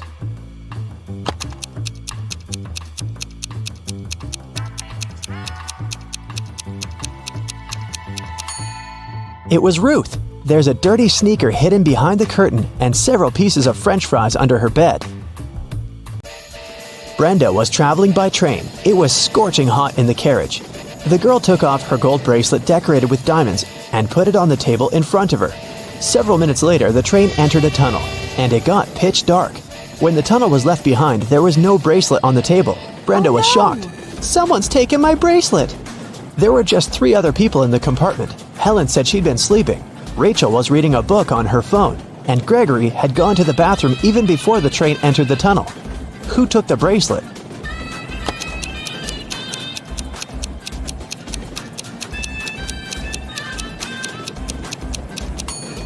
It was Helen. At first, she had her sleeves rolled up, but now they're covering her arms down to the wrists, hiding the bracelet. Sarah bought some ice cream on Saturday, but kept the flavors in secret. When she woke up on Sunday, all the ice cream was gone. She asked everyone in the house if they knew anything about it. James answered he had gone to work early that morning and hadn't seen anything. Mary said she wanted to have the new caramel ice cream in the afternoon. She felt bad she was going to miss it. John didn't even know there was ice cream in the house, but he was looking forward to trying it. Can you figure out who knows something?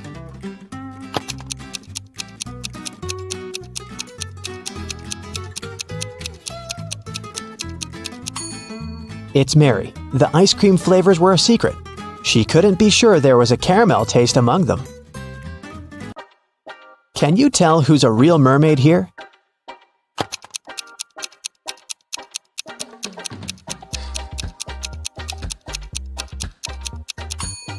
The second one is a guy, so he definitely isn't a mermaid.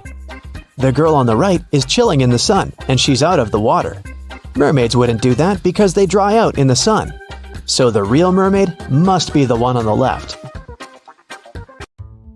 There were some thefts at the supermarket. There were 3 cases in total, in January, April, and June. The security camera recorded these videos. The security officer tried to have a closer look and suddenly noticed one detail. After that, the identity of the thief became clear. What did he notice?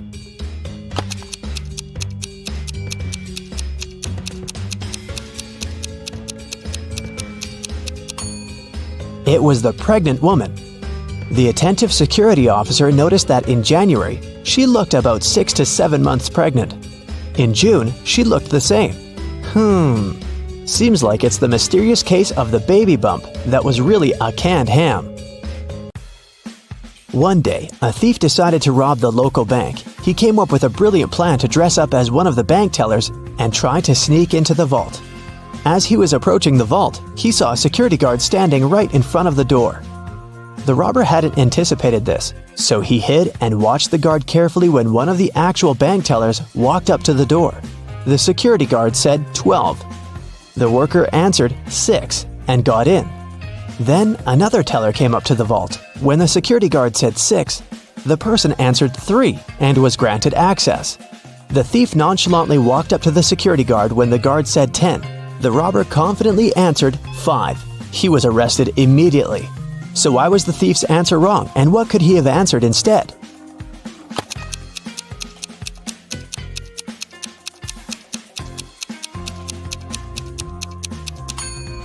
The response has to do with the number of letters. A super wealthy businessman, Mr. Carl Jenkins, has been taken and left locked up all alone in a dark room. His phone's almost run out of charge, so he can only write one message. He knows that someone might spy on his phone, so he decided to write a message with a code to a high school friend, John Smith, who runs a detective agency. He remembered that in high school, they would cipher messages to each other, so he used the same technique. The message was this. Can you guess what it means?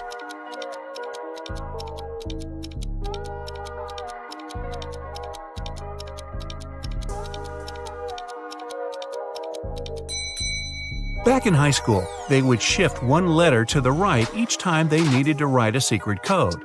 To decipher it, you need to go one letter to the left. Their alphabet looks like this. The message is, "It was Eric." Having read the message, John knew immediately who his friend was talking about. Eric is the financial director of Carl's company. He had seen him once at a party a couple of years ago, so he knew what he looked like. John decided to investigate this case himself and help his friend out. He was sure there was something secret in Carl's mansion. Somehow he thought he knew that Eric would have the key to the mansion. The receptionist, Kelly, said he would always have lunch with different business partners at 2 p.m. sharp in his favorite cafe. When the detective drove up to the cafe, he saw Eric, the man with a beard, discussing business with someone. Either of them had a briefcase next to them, and the briefcases looked similar to each other. John was waiting for Eric and the second guy to leave the cafe. They went to the car, got in, and left both briefcases on the back seat. The detective followed them. They left the car in a parking lot, and luckily, they were careless enough to leave the car open. Which briefcase should the detective grab?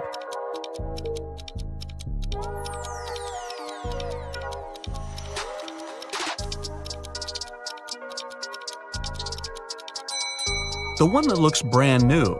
While they were walking to the car, the detective spotted a few scratches on the second man's briefcase. Both briefcases were locked with a cipher. Not to make the whole thing suspicious, the detective decided not to take it and cracked the code right in the car. Can you help him open the briefcase?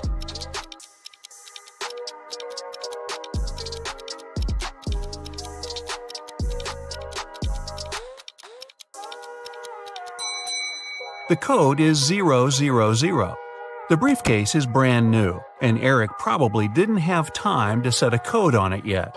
Plus, Eric's the one who leaves the car open and unattended in a parking lot, so no wonder he uses a default code for his briefcase. Now that the detective has the key, he heads to the mansion. The front door isn't a problem with the key in hand. The study is upstairs. He's been there before, so he remembers the stairs leading up have a secret. If you step on the wrong stair, you'll instantly fall to the basement and won't be able to escape from it yourself. What step should John mind?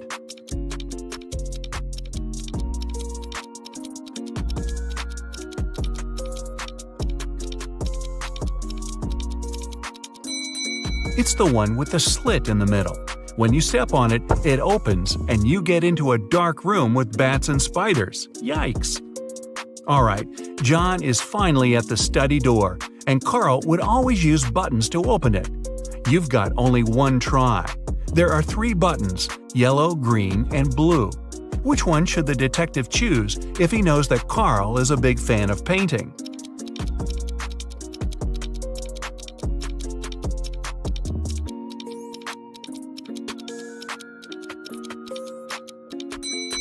A combination of blue and yellow gives green, so the door opens. Green light for our detective. He finally reaches the safe with top-secret documents that could help him find out the truth. Obviously, just like any other safe, it's locked with a code. It also has a warning. You can enter the code only once. If you hit the wrong code, the safe locks up forever. He's looking around for a hint, and voila! John is right. On the desk, he sees a note. It says "secret code" and has a combination of 3 digits: 3, something, and 1. The digit in the middle can't be seen since there's an ink stain right on it. Can you crack the code with one attempt only?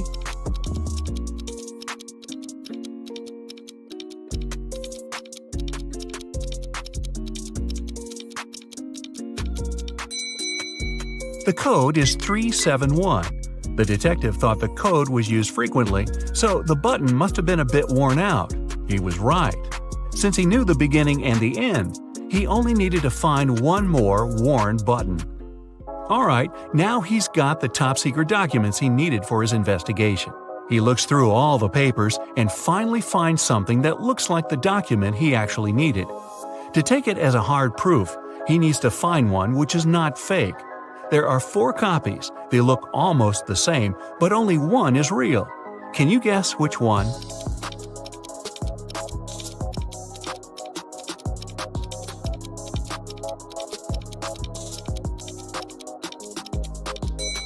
It's the one in the upper left corner. It has a stamp, a signature, and it says "Agreement." The one next to it looks the same, but it has a spelling mistake. It says "Agreement." Other copies lack either a stamp or a signature. So the detective takes a closer look at this agreement and sees something about a painting bought in an auction. He suddenly understands that his friend Carl was taken so that someone could sneak into his mansion and grab that super expensive painting. He's looking at the wall with all the paintings Carl collected and realizes that no painting is missing. There are as many nails in the wall as there are paintings. Still, there's something strange about one of them. Can you spot what's wrong here?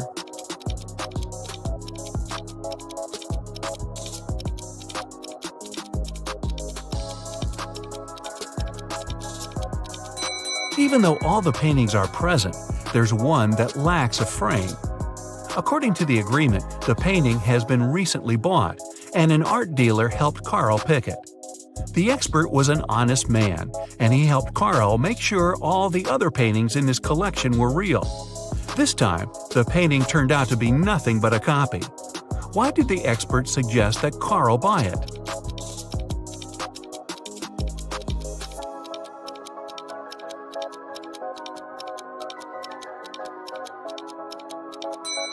Although the painting cost nothing, its frame was a beautiful and expensive piece of art. The one who grabbed it definitely knew that. Now it's all clear. John has to find both Carl and the precious frame. He goes outside, trying to deduce where the person who took Carl went. Carl is looking at all the tracks on the ground. He needs to follow one of them to understand where to look for Carl. Where should he go?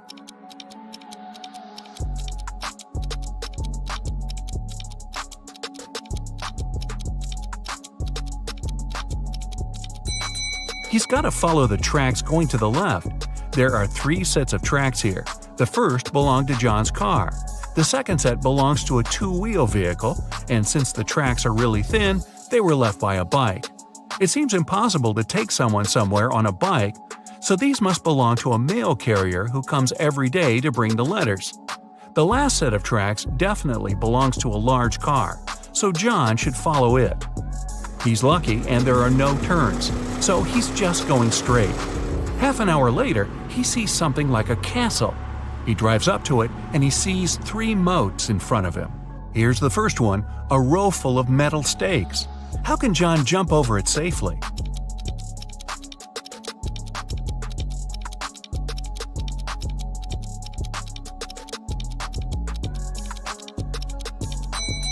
There's a small hot air balloon nearby. John has to untie it and light the lamp to take off.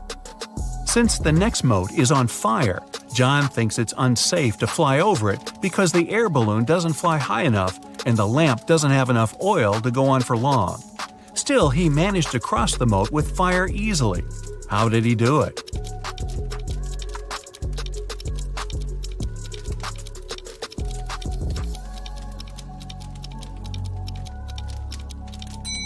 He took the sand from the air balloon's ballast and sprinkled it on the fire, extinguishing it. The last moat was filled with scalding hot lava. It took John some time to figure out how to cross it, but he managed to do it safely. How?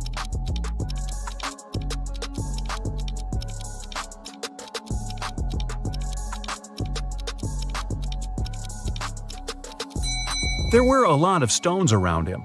The lava torrent wasn't deep at all, so throwing stones at it, he made a tiny path to hop on.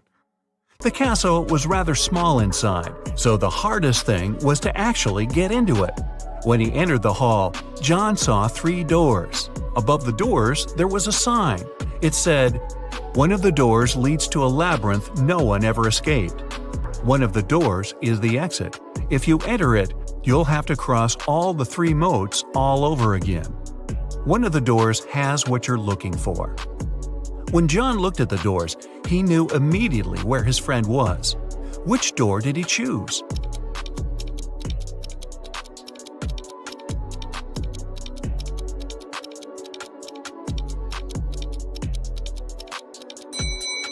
The handles were made of shiny metal, which looks cool but gathers all the fingerprints. The only door with fingerprints is the one on the left. John opens the door and sees his friend. Carl rushes out of that dark room, and while heading to the exit, they spot a few frames. Which one is Carl's?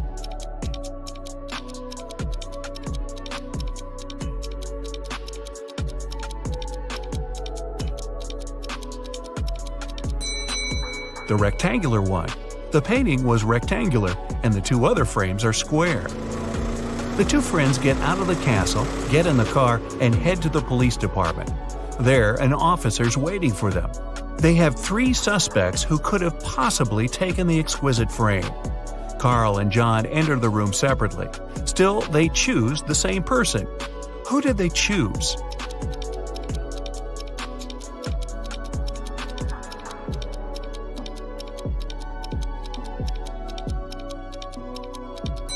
The man on the right. Carl chooses him because it's the art expert. John chooses him because he saw him with Carl having lunch. Wow, seems like this expert's not going to work with Carl ever again.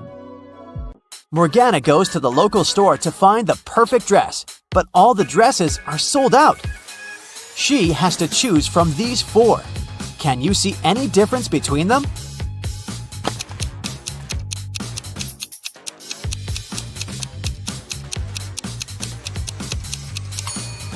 The 3rd dress has a slightly different lace decor. In the evening, Morgana is walking to the dormitory through the garden. She finds her roommate, Elle, lying unconscious in rose bushes. Teachers conclude that someone had put a sleeping curse on her. The only way to help her is to find the wizard and make him reverse the spell. Morgana questions 3 witnesses. The cook says, "I was cleaning the kitchen, and I was about to leave after that." The librarian says, "Yeah, I was reading a book. It was so interesting. I spent all day indoors and I didn't pay any attention to the outer world."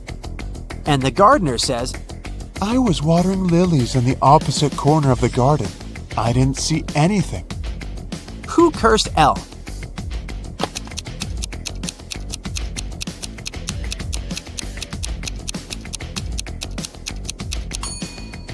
It was the librarian. She got her shoes dirty in the mud while putting the spell on Elle in the garden. Finally, Morgana goes to the prom with Merlin. They take part in a dancing contest but fail to make it to the final. These couples are the top 3 finalists. Suddenly, the winning couple turns into frogs. The local doctor checks the frogs and finds out that someone had poisoned them with a magic potion. But the dancers ate the same food and drank the same drinks as everyone else at the party. Can you guess what happened here?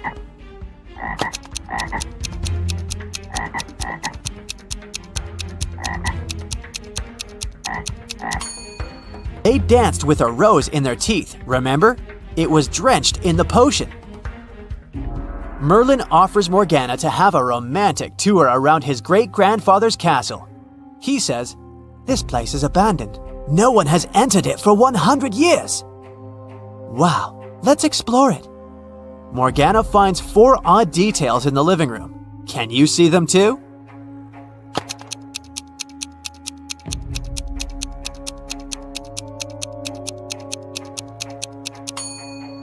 There's a laptop on the table covered with dust. There were no such laptops 100 years ago. Also, the flowers in this vase are fresh. There's a color photo in a frame on the wall, and this old beautiful clock has 13 divisions, not 12. Merlin and Morgana go to the basement. According to rumors, a very powerful magic book is hidden here. They find a large stone box, but unfortunately, it's locked. Do you have any clue how to open it?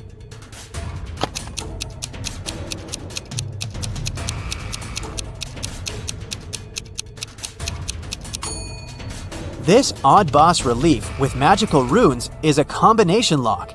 The flower has 6 petals, which means we need to match it with a 6-pointed star. The clover has 4 petals, just like this square has 4 sides. And finally, the star has 5 rays, just like a human hand has 5 fingers. And voila! Merlin opens the book.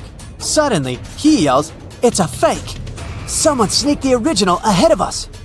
How did he know?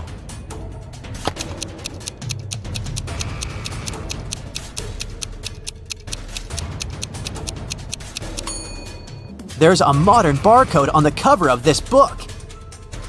Morgana and Merlin find a note in the fake book. Can you help them crack this hint?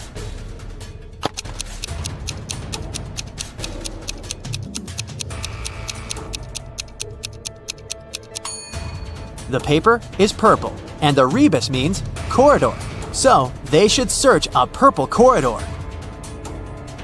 Morgana and Merlin wander around and find the purple corridor. There are 3 doors leading to the original magic book, but each way hides some danger. There are multiple hungry piranhas behind the first door. There's a family of vampires behind the second door, and there's an evil witcher behind the third door. Which way should they choose?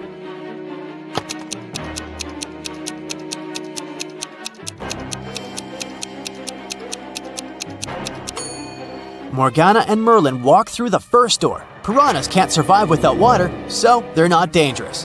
Kim and Ashley are best friends. They decided to spend summer vacation in Italy together. They were very lucky to buy cheap plane tickets.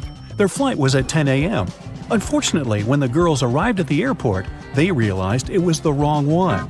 Now they have 2 options. Take a high-speed train for $100 to go to the right airport, or stay here and buy tickets for a later flight for $400. What should they choose?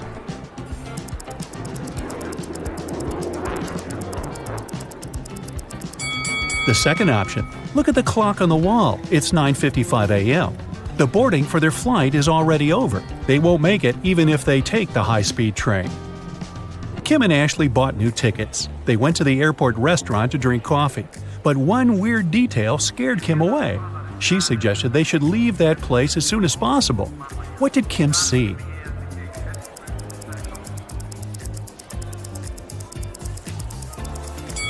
This woman over there is a zombie. Wow, how did she get through security? When it was finally time to board the plane, it turned out there were no more economy class seats left. Kim and Ashley were offered to fly in business class. There, the girls saw 3 people. When the flight attendant served them fresh juice, she whispered that Kim and Ashley were extremely lucky.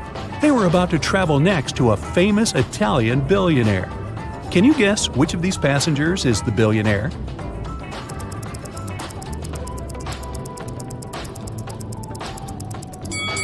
This glamorous lady is a good candidate, but it's very unlikely a billionaire will wear a 100% polyester coat. This guy's business suit is very elegant, but look at his shoes. They seem quite cheap and worn out. This funny gentleman must be the real billionaire.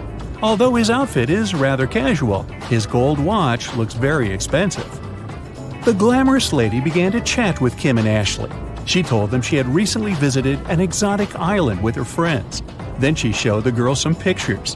When the lady went to the bathroom, Ashley whispered to Kim, "This woman is a liar. She photoshopped this picture." How did Ashley know that?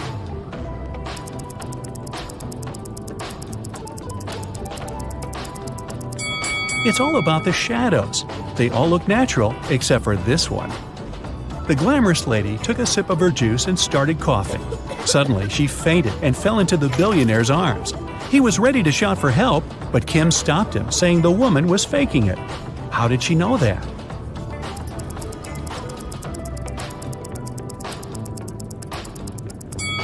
Look at the content of her bag. It's full of the billionaire's pictures and magazine articles.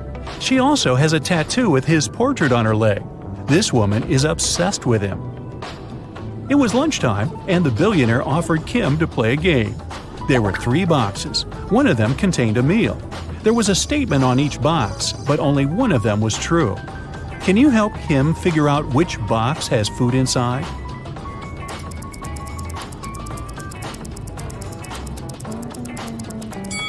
If the food is in the first box, there are 2 true statements. And if the food is in the third box, there are also 2 true statements. But we need just 1 true statement. That's why the food can only be in the second box. Kim opened the box. She saw a delicious meal and a bank card. The billionaire said, "Congratulations, you've won $5 million. Enjoy your trip." Kim and Ashley landed in Rome and went to get their luggage. It turned out that Ashley had had the same suitcase as 2 other passengers, and they had a little quarrel. Can you help distribute the 3 suitcases among these people?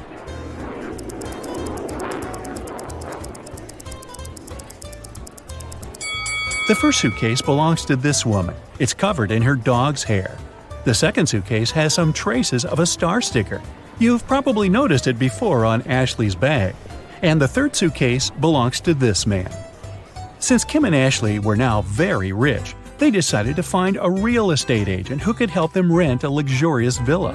They wanted to spend their vacation there. The agent showed them 3 houses. Can you help the girls choose the best one?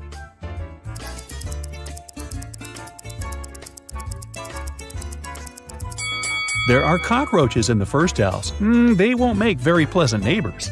The second house is too old. There's a crack in the wall, which doesn't look safe. And the third house looks pretty good. As for the pool, it can be easily cleaned. Yes! Kim and Ashley left the villa and went sightseeing. When they returned, they found out that someone had stolen their passports from the safe. The girls called the police, and they interrogated 3 suspects. The chef was too busy making dinner for Kim and Ashley.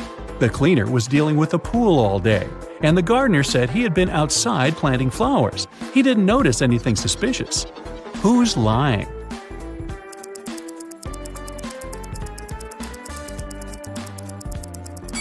The gardener. If he planted the flowers, where are they? The police returned Kim and Ashley their passports and arrested the gardener. The next day, the girls went shopping. Sellers wanted to take advantage of rich and naive tourists and offered them overpriced souvenirs. Only one of these 3 items is a good deal. Oh. Can you guess which one?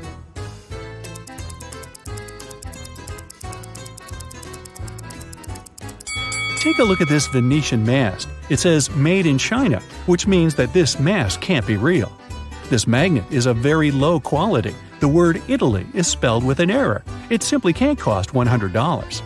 This blue cheese doesn't look fresh, but it's normal for this kind of product. This delicacy is the only thing that Kim and Ashley can buy here for a fair price. The ladies went to the local museum and got lost in its corridors. They found a strange basement with 3 doors. There was a time portal to the Middle Ages behind the first door. Behind the second door, there was an evil mummy. It cursed anyone who bothered it. Finally, the third door was protected with a laser alarm system. It cut through anything that touched the laser beams. Which door should the girls choose?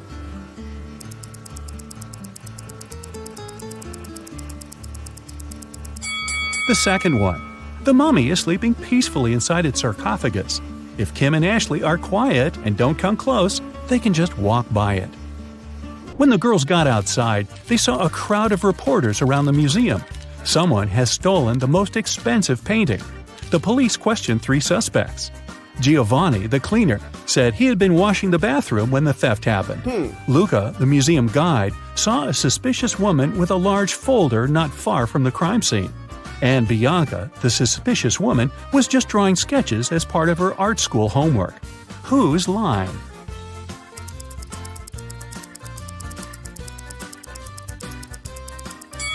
Luca.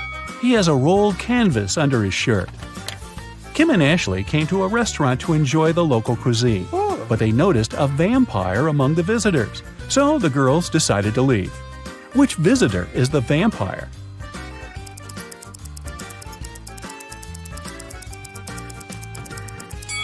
This elderly lady is wearing sunglasses in the evening.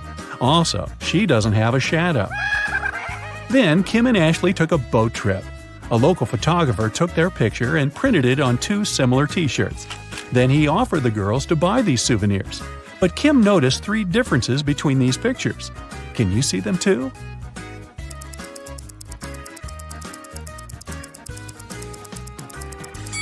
Here they are. The ladies came to a bakery. Kim ordered a salad and coffee, while Ashley wanted to eat something sweet. The barista offered her 3 remaining options. Help Ashley make the right choice.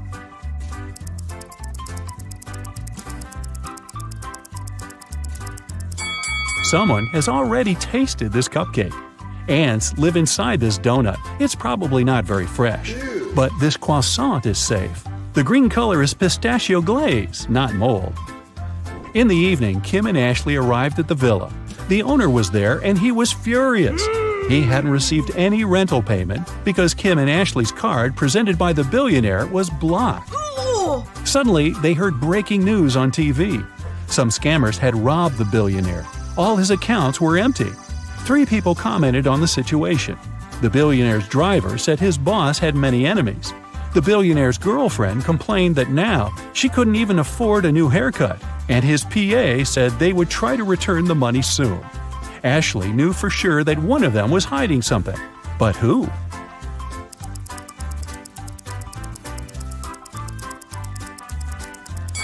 The girlfriend.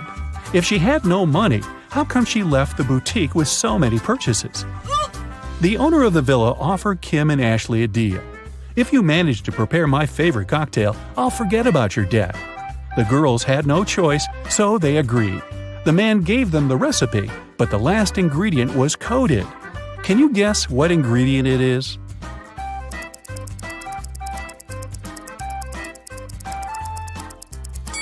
If you mix blue and yellow, you'll get green.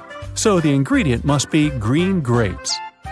Next morning, Kim and Ashley woke up locked in a room with 2 doors as the only exit.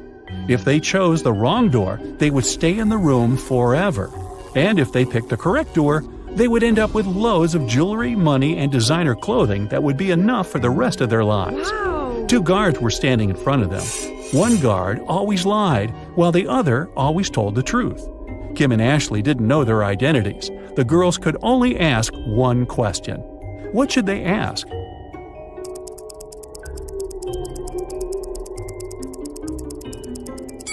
The question should be, if I asked the other guard which door leads to the treasures, what would he say? If they asked the guard who always tells the truth, he would say that the other guard would point to the wrong door. And if they asked the liar, he would point to the wrong door too. In either case, both guards would point to the wrong door. So Kim and Ashley should just choose the other door. Lisa was a famous top model. She was found unconscious in her dressing room during a photo shoot and taken to a hospital. Doctors said she had a severe allergic reaction. But when Lisa came to her senses, she insisted she hadn't eaten anything all day. The model's manager was very concerned and interrogated everyone who'd been around. Lisa's stylist said that she had applied Lisa's makeup and indeed hadn't seen her eat anything. The cleaning lady said she had cleaned the dressing room with organic, non-allergenic products. Lisa's main rival, Nora, said that she'd been watching the shooting all day long. She hadn't noticed anything suspicious. Who's the culprit?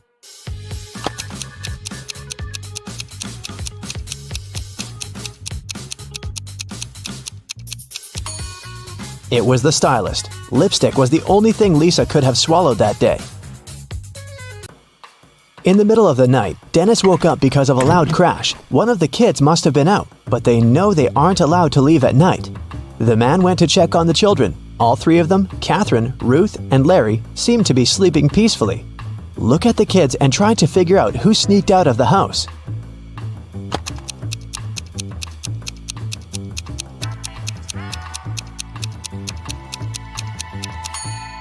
It was Ruth. There's a dirty sneaker hidden behind the curtain and several pieces of French fries under her bed. Brenda was traveling by train. It was scorching hot in the carriage. The girl took off her gold bracelet decorated with diamonds and put it on the table in front of her. Several minutes later, the train entered a tunnel, and it got pitch dark. When the tunnel was left behind, there was no bracelet on the table. Brenda was shocked. "Someone's taken my bracelet!" There were just 3 other people in the compartment. Helen said she'd been sleeping. Rachel was reading a book on her phone, and Gregory had gone to the bathroom even before the train entered the tunnel. Who took the bracelet?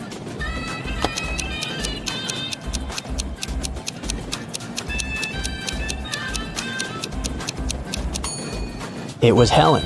At first, she had her sleeves rolled up, but now they're covering her arms down to the wrists, hiding the bracelet. Sarah bought some ice cream on Saturday, but kept the flavors in secret. When she woke up on Sunday, all the ice cream was gone. She asked everyone in the house if they knew anything about it. James answered he had gone to work early that morning and hadn't seen anything. Mary said she wanted to have the new caramel ice cream in the afternoon. She felt bad she was going to miss it. John didn't even know there was ice cream in the house, but he was looking forward to trying it. Can you figure out who knows something?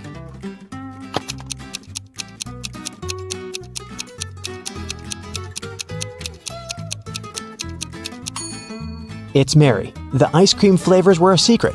She couldn't be sure there was a caramel taste among them. Can you tell who's a real mermaid here?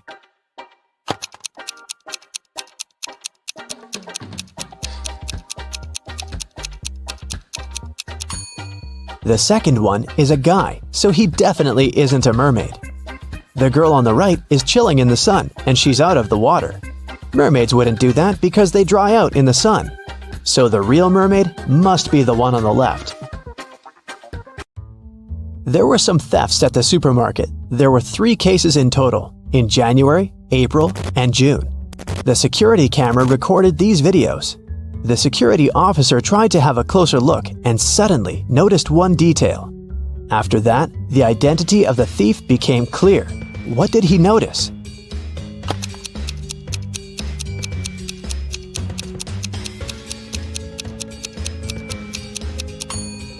It was the pregnant woman. The attentive security officer noticed that in January, she looked about 6 to 7 months pregnant. In June, she looked the same. Seems like it's the mysterious case of the baby bump that was really a canned ham. One day, a thief decided to rob the local bank. He came up with a brilliant plan to dress up as one of the bank tellers and try to sneak into the vault. As he was approaching the vault, he saw a security guard standing right in front of the door. The robber hadn't anticipated this, so he hid and watched the guard carefully when one of the actual bank tellers walked up to the door. The security guard said 12. The worker answered 6 and got in. Then another teller came up to the vault. When the security guard said 6, the person answered 3 and was granted access. The thief nonchalantly walked up to the security guard when the guard said 10. The robber confidently answered 5. He was arrested immediately. So why was the thief's answer wrong, and what could he have answered instead?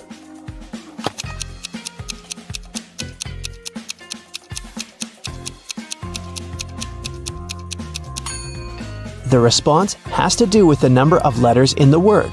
12 has 6 letters, so the answer is 6. 6 in turn has 3 letters, so the answer is 3. Well, you can see by now that the robber should have said 3. Looks like he wasn't as brilliant as he thought. After breakfast, Cassie goes diving. She sees a lot of identical clownfish underwater, but one of them doesn't belong here. Can you spot the odd fish out?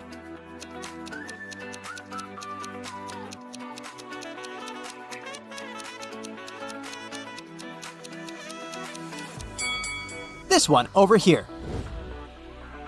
Underwater, Cassie finds a treasure chest. but it's locked. Can you help her crack the combination lock?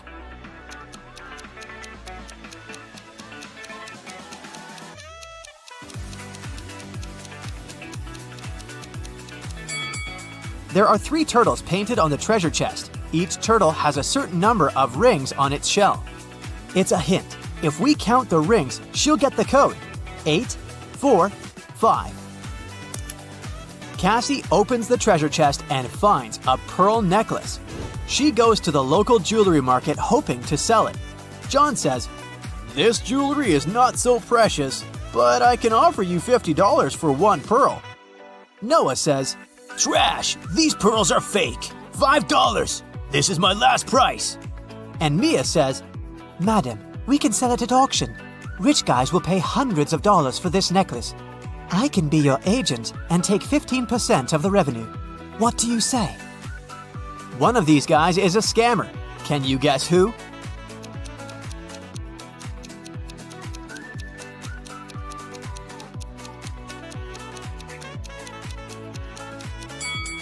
Noah is wearing another person's work badge. Therefore, he had stolen someone else's identity.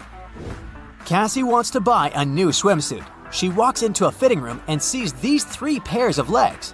Can you guess who's broke?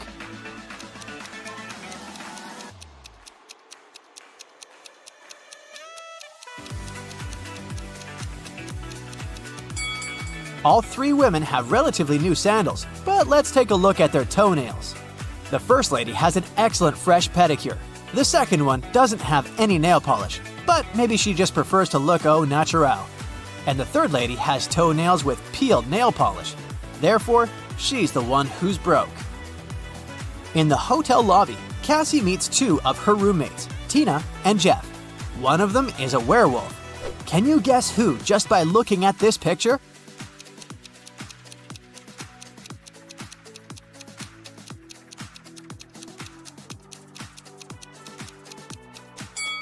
Tina is a werewolf. She has handcuffs on her leg. Cassie goes to the beach to sunbathe. There's a vampire on one of these sun loungers. Can you spot where exactly?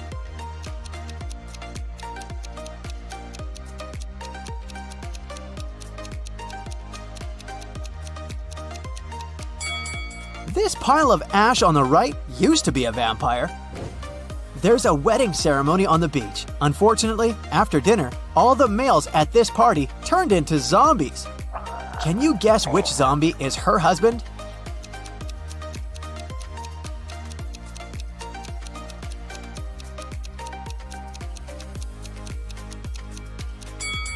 It's this guy. He's wearing a ring.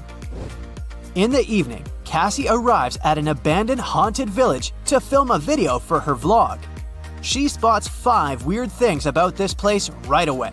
Can you see them too?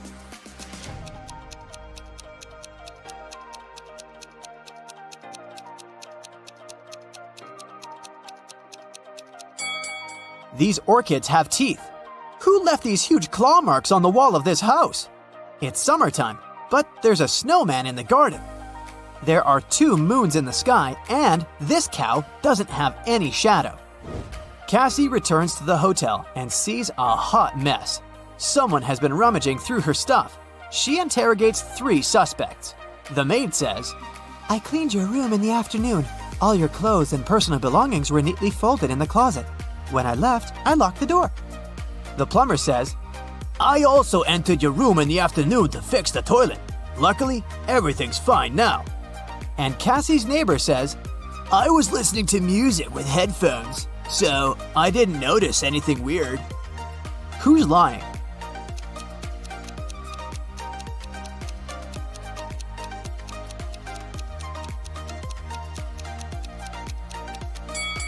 It's the plumber.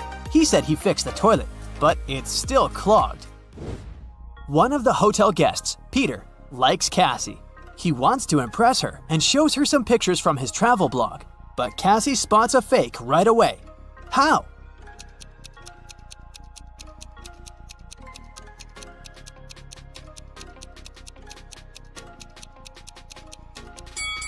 Take a look at the wind direction in this picture. In the background, the wind is blowing to the left, but his hair is blowing to the right. Therefore, Richard had photoshopped himself. Nathan sneaked out of the house late in the evening to meet his girlfriend. The teenager thought he was extremely careful and quiet, but his whole family knew about his plan. They were aware that the guy would return at midnight. They decided to make a bet. The one who would see Nathan first when the guy started climbing the fence would be the winner. No chores for them for 1 week. Not to fall asleep, Nathan's dad switched on the TV. The teen's grandfather settled in the living room and started to read a book. The grandmother went to the kitchen to make pizza, and Nathan's mom went to her room, sat down on the floor, and started meditating. Who's going to be the first to spot Nathan when the time comes?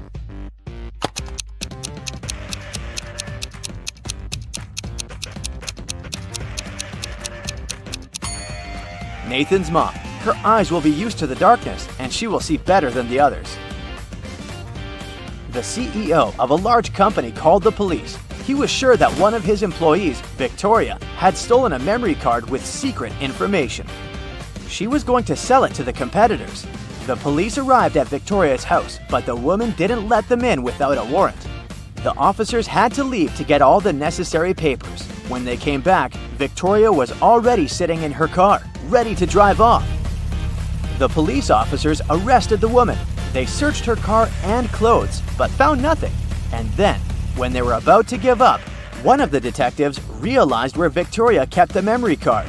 Can you figure it out?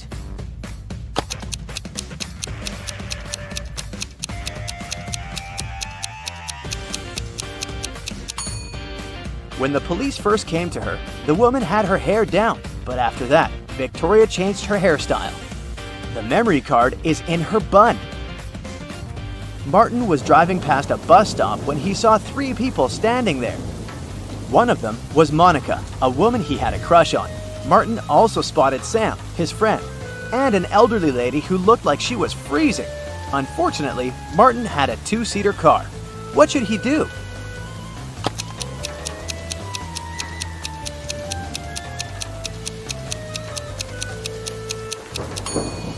He should let Sam borrow his car and stay at the bus stop with the girl he likes. This way, Sam will be able to give a lift to the elderly woman, and Martin will have more time to get to know Monica better. During a fire, a bank was robbed. The security guard told the police he wanted to save a bag with money, but he had to lace up his boot right in front of the emergency kit. At that moment, the door opened and hit him on the head. When he recovered, the money was missing. Why was the security guard arrested?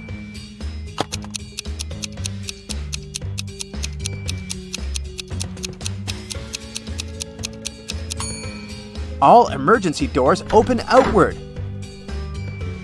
Detective Adams came to the park to have lunch in the sun, but his attention was drawn by 3 men running around a fountain. Each of them was shouting, "Thief! Catch the thief!" The detective was confused. Who was the real thief? That's why he just kept watching. After some time, the distance between the men shortened. Detective Adams immediately realized who the real thief was. Can you figure it out too?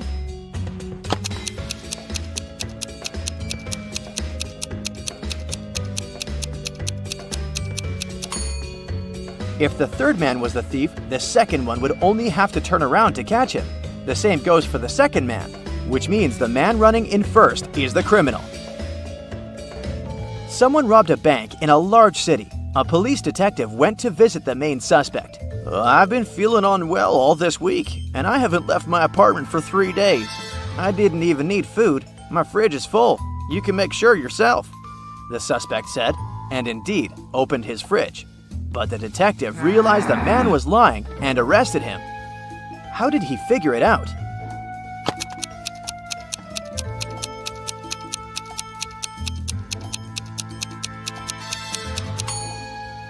First of all, the bread on the table looks fresh.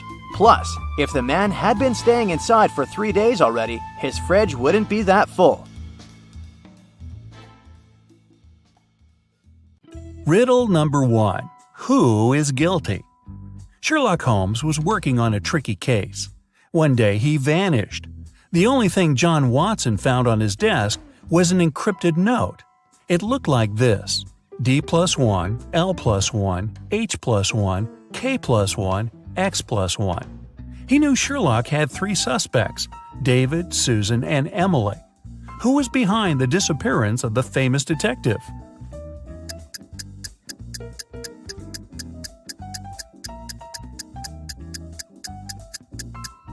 John Watson cracked the code.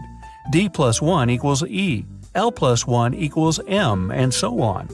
Emily knew where Sherlock was. 2. Generous grandfather. Jason and his grandfather were very close. They spent a lot of time together. Their favorite entertainment was to crack detective riddles. Unfortunately, the elderly man passed away unexpectedly. His lawyer informed the relatives that the grandfather had hidden all his money, and he was a wealthy man. The one who would find it would get all the inheritance. Jason realized the grandfather wanted him to get everything. He ran to his office and soon found out where to look for the money. Can you figure it out?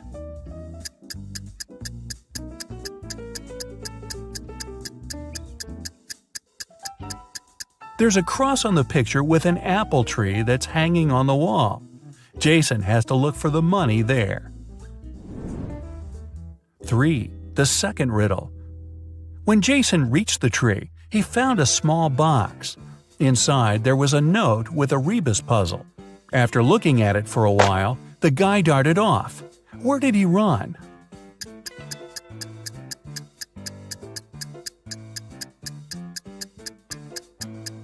The rebus says back door. That's where Jason headed. There, under the stairs, he found another box with a key to a bank safe deposit box inside. 4. East and West. The king's 2 most trusted bodyguards created a method of keeping their boss safe. With the monarch between them, they were going to stand looking in the opposite directions. One would face the west and the other the east. At the same time, without using any reflective surfaces, they would both see the king clearly. How would they do it?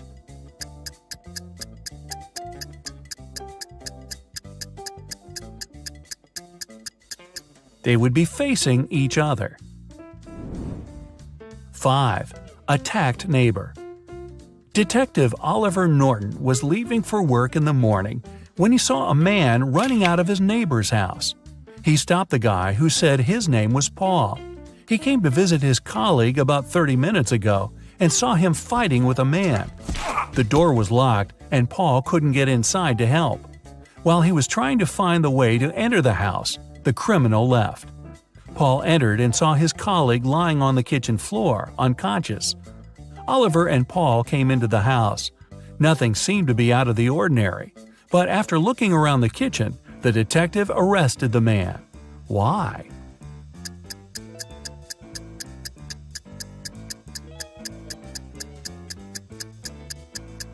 Paul was the one to attack Oliver's neighbor.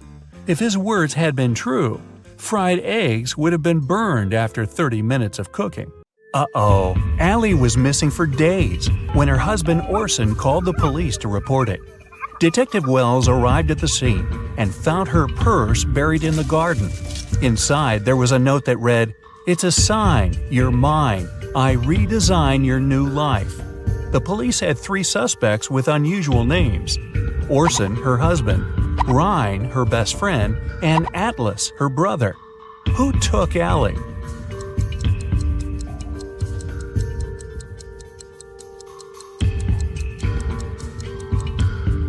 It was Ryan. Almost all the words in the note rhyme with his name. While driving in a storm, John saw 3 people standing in the rain at the bus stop, but he only had 1 seat available in his car. Who gets the ride? His childhood friend, an old lady that looks like she's freezing, or his wife?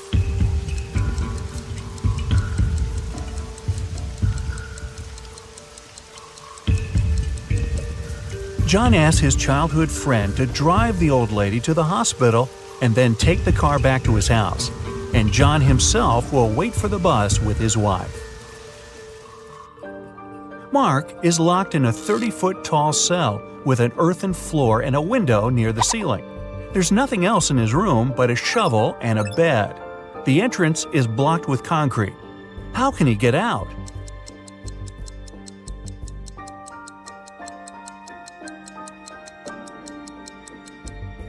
Mark can shovel the soil to the wall underneath the window and climb out. Detective Jones was called one day by Border Control about a suspicious pickup truck. Every day, the vehicle went back and forth between two countries with a large sack in the back of its truck bed. When the detective opened the sack, it was filled with sand. What was the driver smuggling?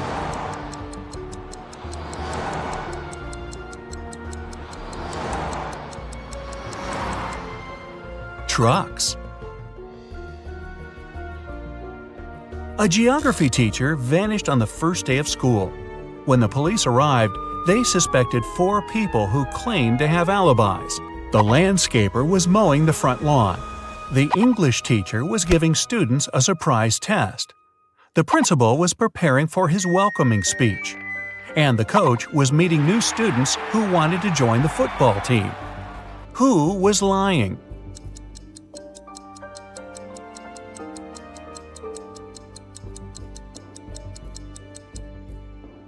The English teacher, of course! Students don't get surprise tests on the first day. Well, maybe not at this school. A crazy scientist took 10 people into his lab to check their intelligence. He gave everyone 2 pills and a glass of water. He told them, one pill is a placebo and the other is poison. Whichever you take, I'll take. But somehow everyone ended up unconscious after the trial except for the scientist. How did he do it?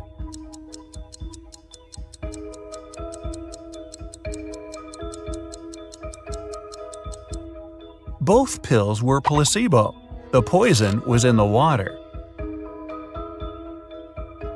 Shane and Mia went to Japan for their honeymoon. Only Shane came back, and Mia's family called the best detective in town. What should be the detective's first move? Inspect Shane's suitcase. Inspect Shane's house. Call the travel agency Shane and Mia used.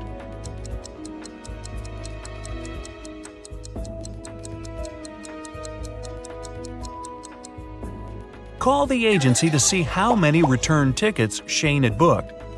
He's a suspect, and he shouldn't know the police are investigating him to avoid losing the evidence.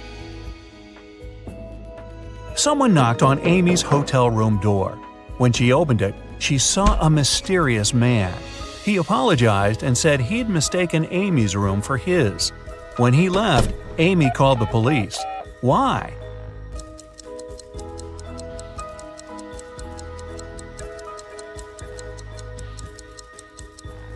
Nobody knocks on the door of their own room.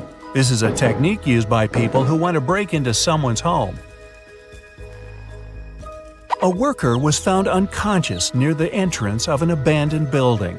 He has no memory of what happened, but seems to have fallen from the building. Detective Marks is assigned to this case, and he must figure out whether the worker fell or was pushed. He goes to the first floor, opens the window, and throws out a small rock.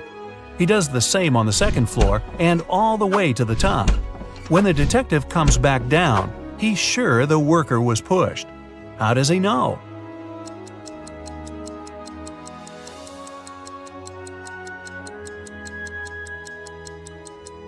He had to open windows on all floors to throw out rocks. This was an abandoned building, and someone closed the window right after pushing the worker. James ordered a coffee from his local bakery, put in some sugar, but then noticed a fly in his cup. He told the staff member, and they took back the coffee and brought him a new one. But when he got a sip, he got angry. Why?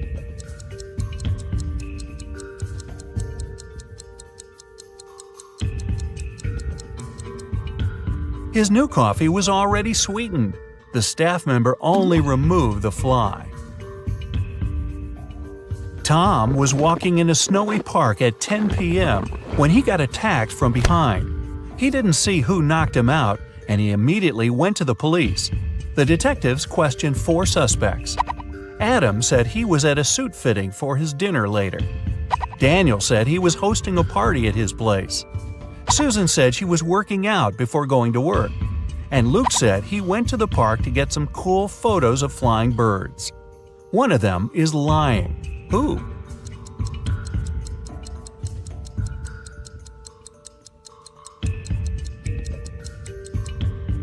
It's Luke. It's next to impossible to see birds at night in winter. Right before the final soccer match, the team's goalkeeper went missing. The police arrived and they had 3 suspects from the rival team. Mike said he was signing autographs for his friends. Jake said he had broken his ankle and he was getting a massage. John was training at the gym before the match. The police immediately knew who did it.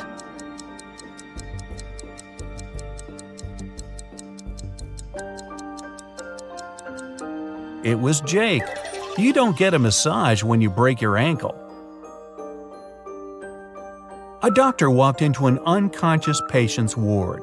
There, he saw a nurse buttoning up her shirt. As soon as she noticed him, she exclaimed, "It's not what you think." The nurse isn't lying, but why was her shirt unbuttoned in the first place?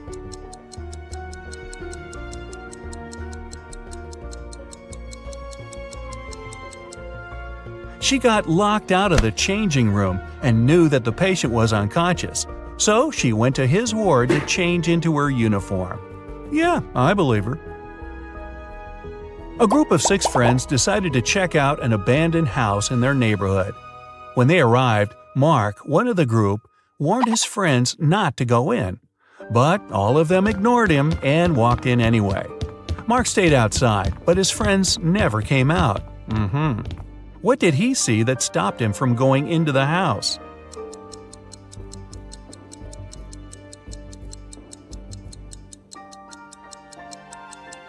There were footprints going in, but none coming out. Detective Stevenson is taken by some of his mean supervisors who want to test his intelligence. They put him in a room with 2 doors. One leads to freedom, while the other opens onto a bottomless pit. There are 2 guards, either responsible for one door. One of them always tells the truth, while the other always lies. Stevenson doesn't know who's the honest one, and he can only ask one question to one of them. What should the question be to save his life?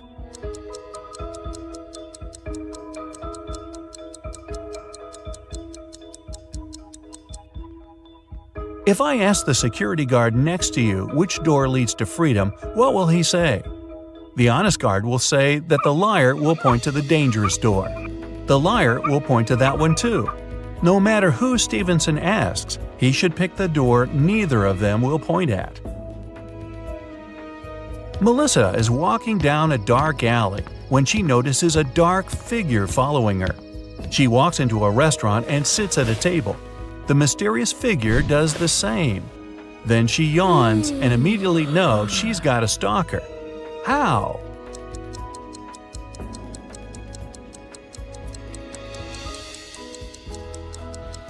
When she looked up, the mysterious figure was also yawning. It means they had been watching her. The director of a large company was found unconscious in his office. The police showed up, saw the messy office, and realized that a fight had gone down. They went to his secretary and asked to see the list of visitors that day. Immediately, they knew who did it. How?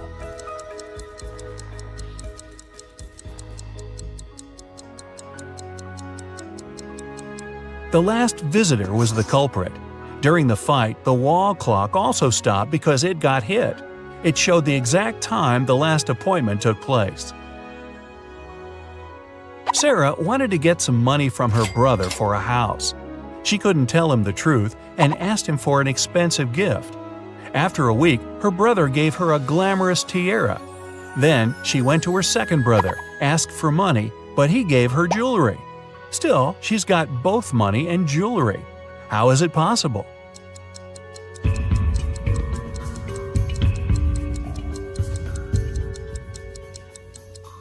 She asked for a similar jewelry item and sold one of them. Susie went on a dating website and found 3 guys that she liked, all with some very impressive backgrounds. But only one of them is telling the truth. Can you guess which one? Shane said he was an astronaut. He went to Mars and enjoyed a beautiful sunset. Chris said he was a scientist and went to the North Pole. He enjoyed being on floating ice and seeing both Arctic foxes and penguins. Dylan said he was a pilot, and once he flew his helicopter so fast, he broke the sound barrier.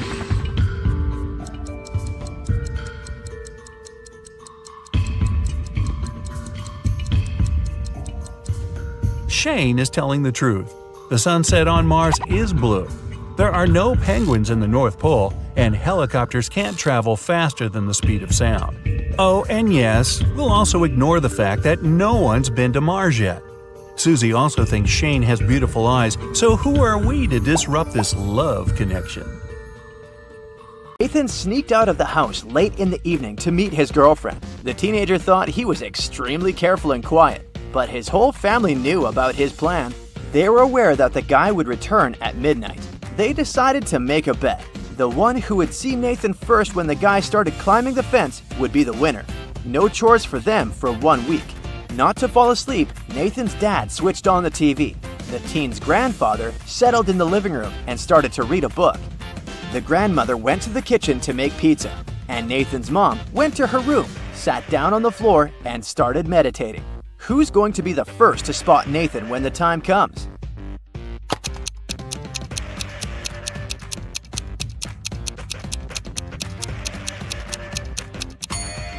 Nathan's mom. Her eyes will be used to the darkness, and she will see better than the others. The CEO of a large company called the police. He was sure that one of his employees, Victoria, had stolen a memory card with secret information. She was going to sell it to the competitors. The police arrived at Victoria's house, but the woman didn't let them in without a warrant. The officers had to leave to get all the necessary papers. When they came back, Victoria was already sitting in her car, ready to drive off. The police officers arrested the woman. They searched her car and clothes, but found nothing. And then, when they were about to give up, one of the detectives realized where Victoria kept the memory card. Can you figure it out?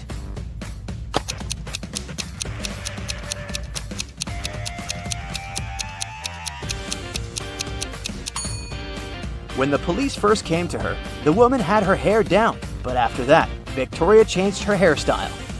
The memory card is in her bun. Martin was driving past a bus stop when he saw 3 people standing there. One of them was Monica, a woman he had a crush on. Martin also spotted Sam, his friend, and an elderly lady who looked like she was freezing. Unfortunately, Martin had a 2-seater car.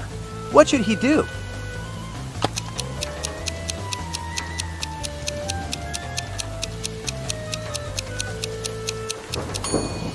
He should let Sam borrow his car and stay at the bus stop with the girl he likes. This way, Sam will be able to give a lift to the elderly woman, and Martin will have more time to get to know Monica better.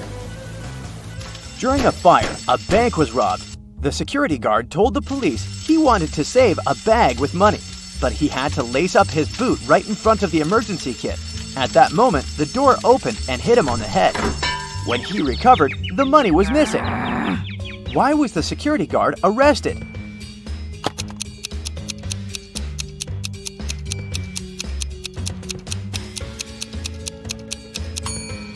All emergency doors open outward. Detective Adams came to the park to have lunch in the sun, but his attention was drawn by 3 men running around a fountain. Each of them was shouting, "Thief! Catch the thief!" The detective was confused. Who was the real thief? That's why he just kept watching. After some time, the distance between the men shortened. Detective Adams immediately realized who the real thief was. Can you figure it out too?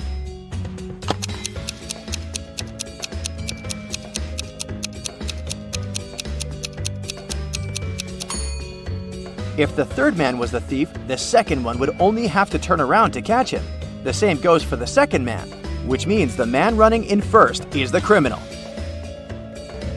Someone robbed a bank in a large city. A police detective went to visit the main suspect. "I've been feeling unwell all this week, and I haven't left my apartment for 3 days.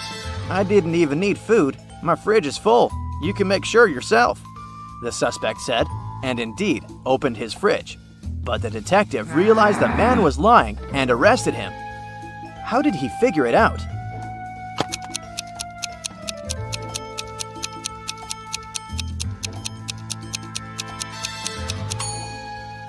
First of all, the bread on the table looks fresh.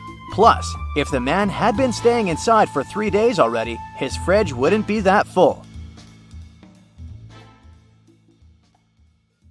For casting a spell, Flora should put these stones in the correct order. She has 4 of them: purple, green, red, and blue.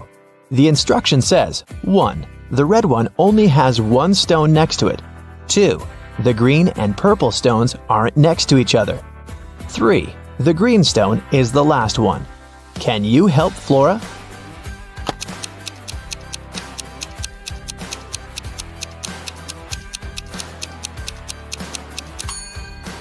If the red stone only has 1 other stone next to it, then it's either the first one or the last one. But since green is the last one, then red is the first one. If the green and purple stones aren't next to each other, then there's the blue stone between them. So, the correct order is red, purple, blue, and green. It was midday. Kaylin was exploring a big local forest. She found an abandoned mansion and entered it. The door closed behind her back and wouldn't open. Oh no! Kaylin got trapped inside. There were 3 other doors leading to freedom, but there was a catch. Behind the first door, there was a huge pit that would take her miles underground. Behind the second door, there was a magnifying glass that concentrated sunlight and burned everybody and everything that entered. Behind the third door, there was a hungry and dangerous lion that would eat anybody and anything that entered. Uh-oh. How can Kaylin escape?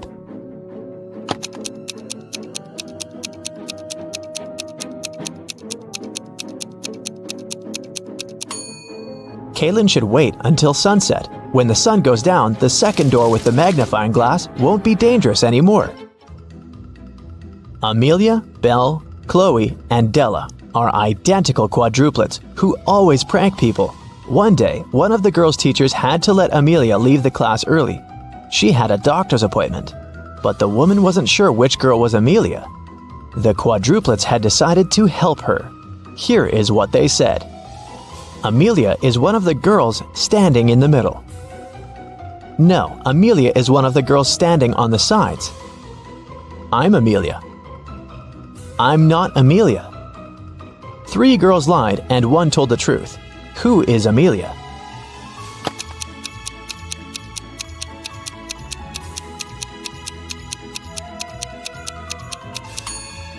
If Amelia is the first girl, then 2 girls told the truth, the second and the fourth ones. If Amelia is the second girl, then the first and the fourth girls told the truth. If Amelia is the third girl, then the first and the third ones told the truth.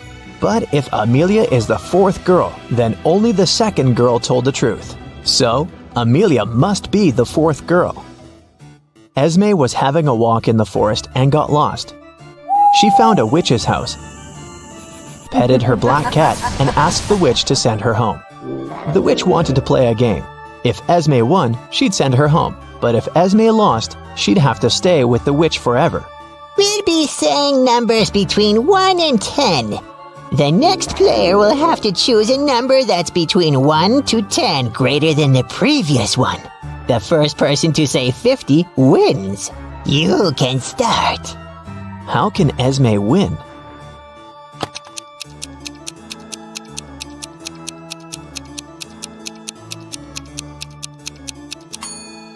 If she wants to say 50, she needs the witch to say a number between 40 and 49. So, before 50, she has to say 39. If she wants to say 39, the witch has to say a number between 29 and 38. So, Esme has to say 28, and before that, 17, and before that, 6. So Esme must start with 6, and then say 17, 28, 39, and 50. Cassidy woke up in a dungeon and couldn't remember what happened to her. She needed to get out, but the door was locked and required a password. Can you guess what the password is?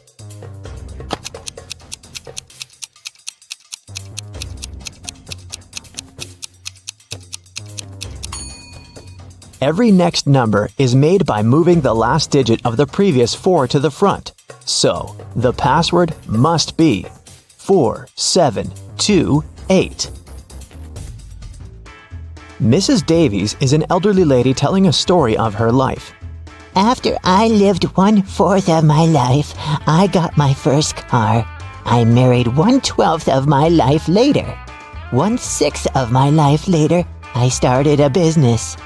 1/4 of my life later, I got my first granddaughter. She just turned 18. How old is Mrs. Davies?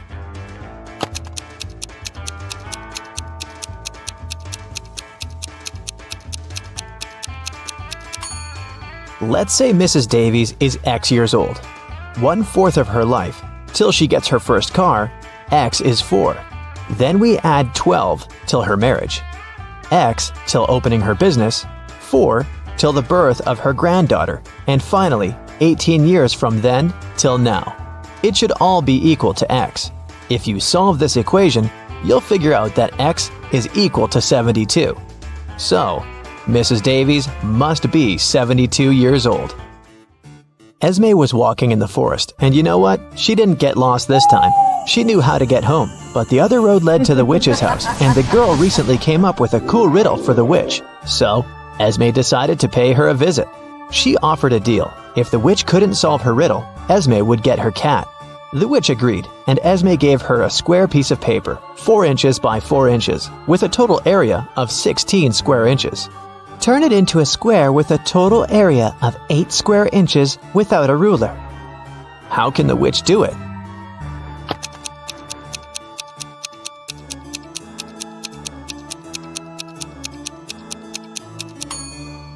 The witch should fold the 4 corners of the square towards the middle. This way, she'll get a square that is exactly twice as small as the original one. Apparently, the witch gets to keep her cat this time. There's a box filled with balls of different colors, 5 red ones, 8 blue ones, and 11 purple ones. Allison has a tricky task. Blindfolded, she has to keep picking up balls until she's sure that she has balls of at least 2 different colors. What's the minimum number of balls she should pull out of the box?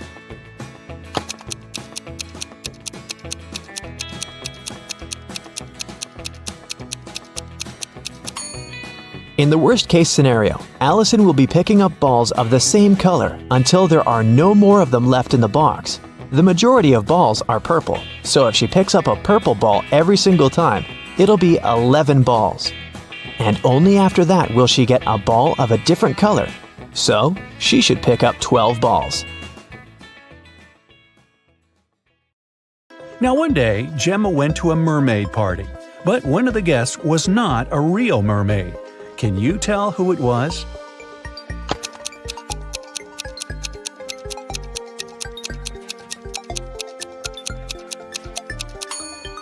This shark over there is not a mermaid.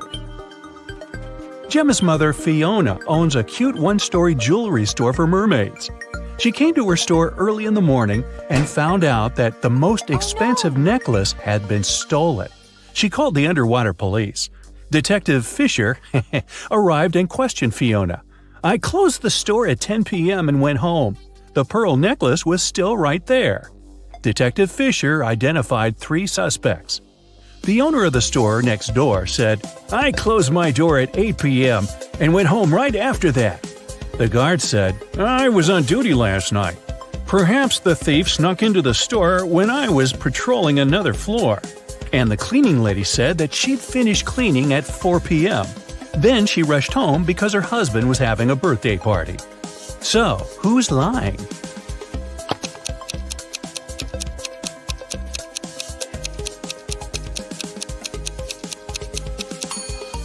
The guard. Fiona's shop is a one-story building. He couldn't be on another floor when the necklace was stolen. There's no other floor. Gemma was swimming with dolphins and reached the surface of the ocean. Suddenly, she noticed 2 handsome guys, Nick and Rick, and they were both in trouble. Which guy should Gemma save first?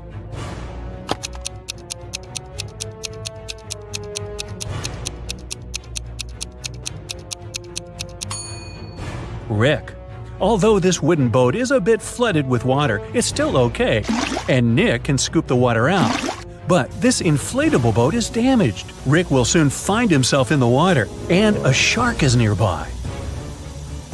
Gemma saved both guys and brought them to the shore. Nick grabbed his phone and took her picture without permission. Gemma asked him to delete the photo because merfolk didn't want people to know about them. Nick said, "Okay, I'll delete the evidence, but first, you gotta crack my riddle. Salty water everywhere, but not sea in sight. What am I talking about? Can you help Gemma?"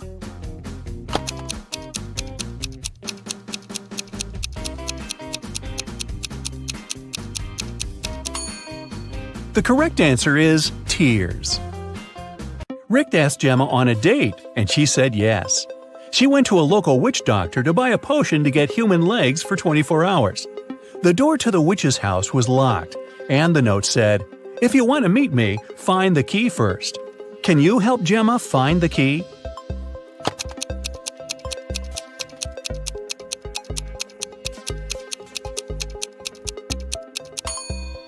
Here it is. Gemma opened the door with the key and found another door that required a password. There was a note on the door. What has 88 keys but cannot open a single door? Can you help Gemma crack the code?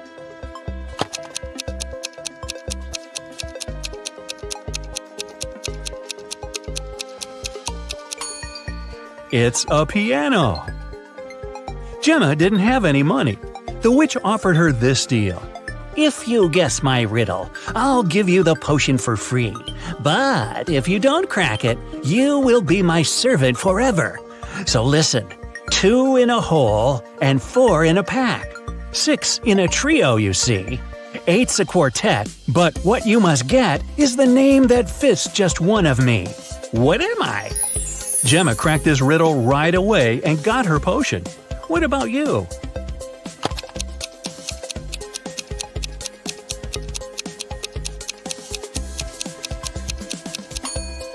The correct answer is half. Gemma got the potion, drank it, and turned into a human. There were 3 routes she could take to get to the meeting point. The first path led through a village inhabited by vampires. The second path is full of toxic flowers that could make her lose her mind. And the third path went through an enchanted forest that blocked all magic and canceled all previous spells. Which way should Gemma choose?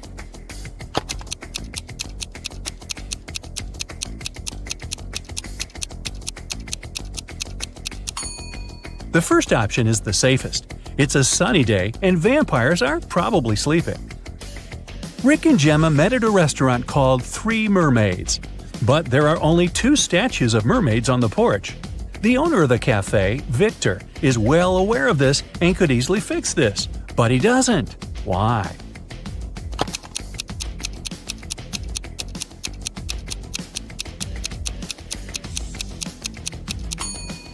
This is his business strategy. Passers-by notice the mistake, enter the restaurant to inform the owner, and often stay for lunch. Rick is a detective at the police station. During his dinner with Gemma, he received an urgent call from work. Jeff, a country house owner, said that his housekeeper had tried to get rid of him. The night before, the housekeeper gave him an apple for dessert. The man took a bite and passed out. He woke up the next morning and immediately called the police. Rick and Gemma went to the crime scene. The housekeeper denied everything. Gemma didn't know who to believe, but when Rick examined the crime scene, he understood who was lying right away. Who's the liar, the housekeeper or the owner?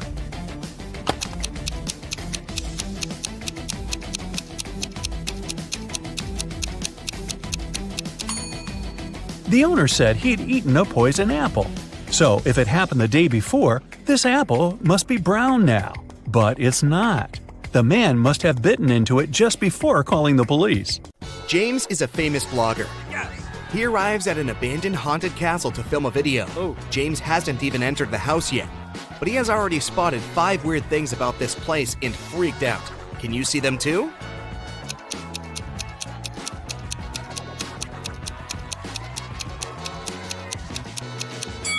These footprints on the ground are too giant. It's winter, but this cherry tree is blooming. It should be the moon in the sky, not Saturn. Also, this black cat has 4 paws, but leaves footprints from only 3. James walks around the castle and gets lost in the garden maze. But in a while, he arrives at the front doors. Can you guess which way brought James here?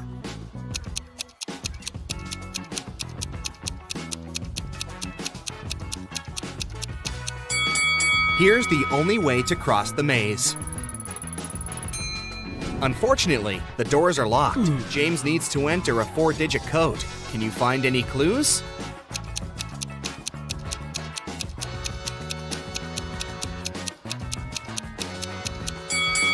Take a closer look at the door.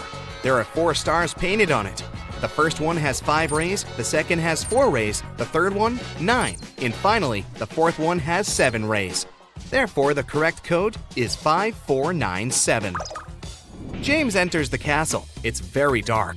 Suddenly, someone grabs his camera and runs away to the library. James follows the thief. In the library, he faces a werewolf, a vampire, and a lady ghost. James questions them all. The werewolf says, "I only come here for magic books to find a way to become human again. I'm not involved in the robbery." The lady ghost says, "Someone spilled cherry juice on my favorite dress. I spent an hour in the bathroom trying to clean it. I didn't see anything suspicious." And the vampire says, "It's early evening now. I got up just a minute ago. Why would I need your camera anyway?" Who is lying?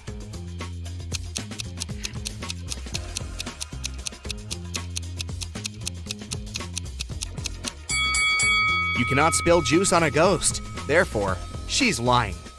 James enters another creepy room full of mirrors, but only one of them is fake. Can you help James find his real reflection?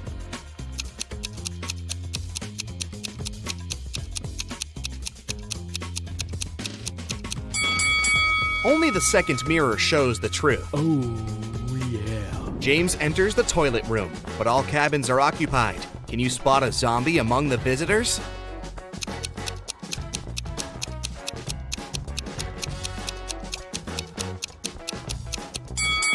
The zombie is behind the left door. See the hands? They are greenish.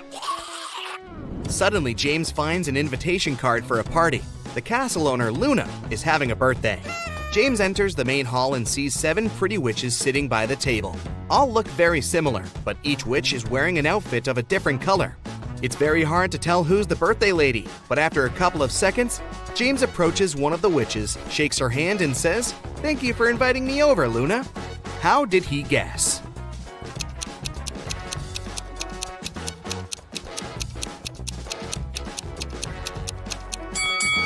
Take a look at these gifts. Each witch brought a box wrapped in the color of her outfit, but the green box is absent because Luna is wearing the green dress.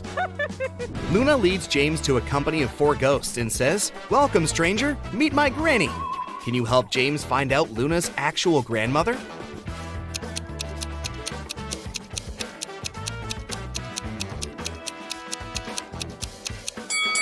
It's the third ghost. She's wearing the same brooch as Luna. One of the witches, Zelda, likes James and wants to impress him. She shows him some pictures of her fabulous vacation, but James spots fake right away. How?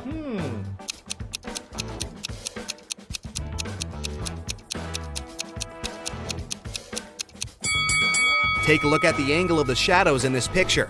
It's obvious that Zelda has photoshopped herself over this fancy beach view. In the middle of the party, Luna gets a message from her boyfriend, Carl. He lives alone only 20 minutes away from the castle. Here's what he sends. "Sorry for being late, honey. I'm still working." Luna yells, "Liar!" and blocks him. Why?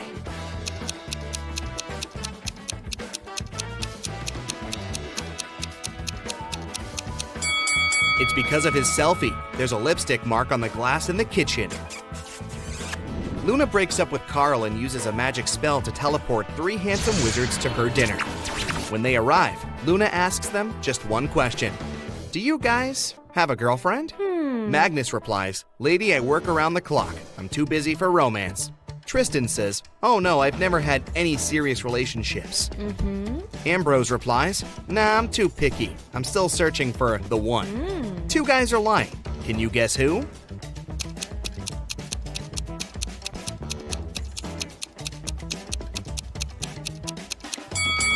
Magnus. There's a romantic tattoo with a female name on his chest. And Tristan. He has a tan line around his ring finger. Therefore, he had been wearing a wedding ring. James goes to the kitchen to help Luna with coffee. He spots 3 odd things right away. Can you see them too?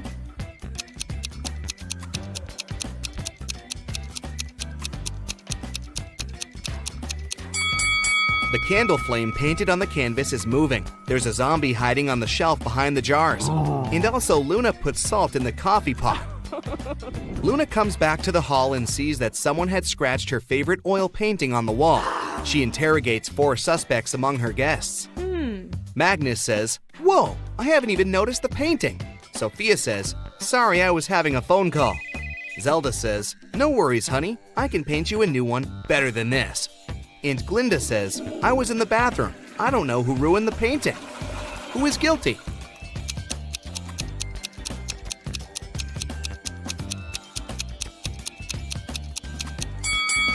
Glinda. Her nail polish has the same color as the scratches on the painting. Luna takes James to the garden and turns him into stone. Can you find the enchanted James among these 3 statues?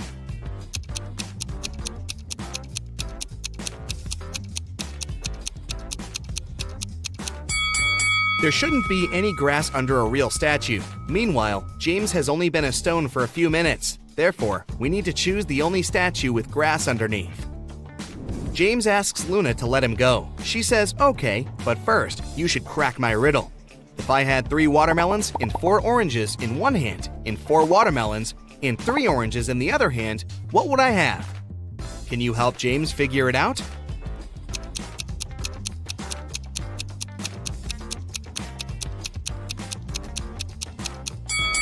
To solve this riddle, we need to think literally. The correct answer is, she would have very large hands. James wakes up in a dusty basement. He wanders around and finds 3 doors, but each way is guarded by a creepy magical creature. A hungry vampire is hiding behind the first door, and a fire-breathing dragon is waiting behind the second door. And there's a giant mutant rat behind the third door. Can you help James choose the best option?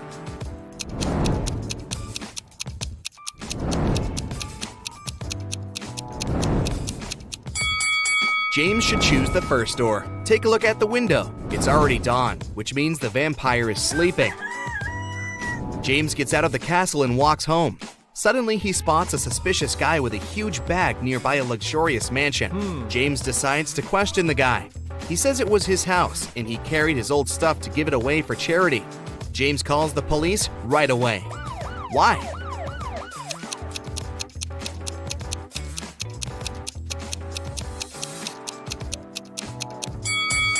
Take a look at the window. The glass is broken, and the guy's coat is torn. Why would he need to leave his own house through the broken window? Therefore, he's probably a thief. Finally, James arrives home. He checks his emails and finds 3 letters from different witches. Linda offers him to study at her magic school. Zelda invites James to visit her villa in Antarctica. And Sophia invites him on a date. But only one of these emails isn't fake. Can you find it?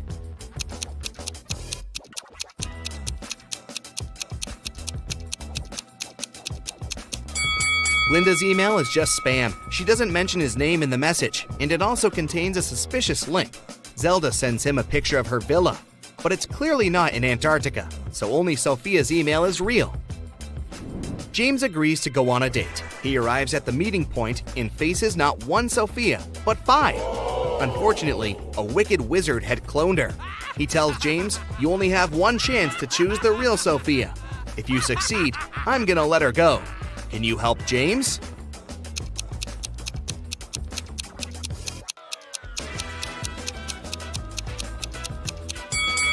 The first lady has gills, so she's probably fake. The second one's teeth are too sketchy.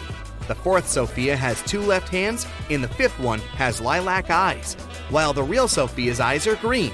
Therefore, James should choose the 3rd lady. Hey there! Are you ready for another brain workout today?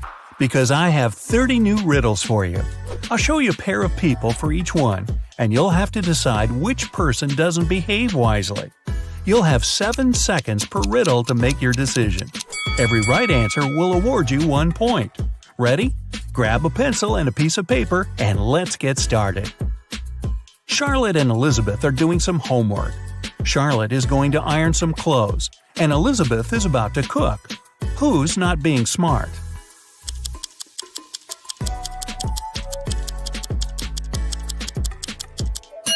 Elizabeth. Charlotte's safe because the iron is turned off. Lucas and Liam are going on a field trip with their kids. Lucas is distracted while his daughter is climbing a tree.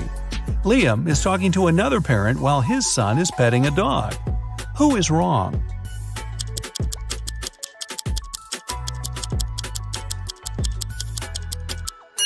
Lucas. The branch his daughter is climbing is cracking, and she is about to fall. Ava and Olivia are finally leaving home for their first night out after maternity leave. Ava decides to walk, and Olivia is waiting for a taxi. Who is not ready?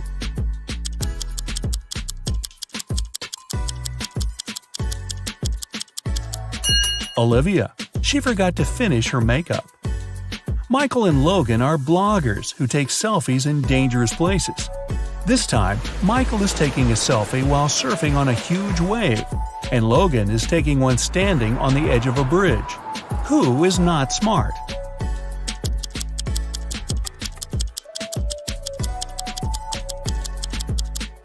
Michael. In Logan's case, at least there are people around who can call emergency services if something goes wrong. Michael is alone. It's early morning. Ian and Nolan are driving their kids to school. Who is not smart?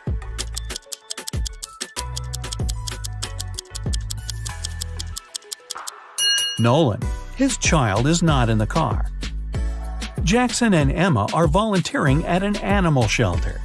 Jackson is feeding the cats, and Emma is washing the dogs. Who is wrong?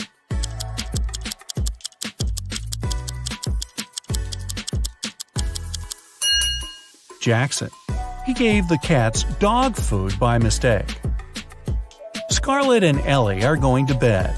Scarlett kept her door open so her cat could enter during the night, while Ellie prefers to close her door.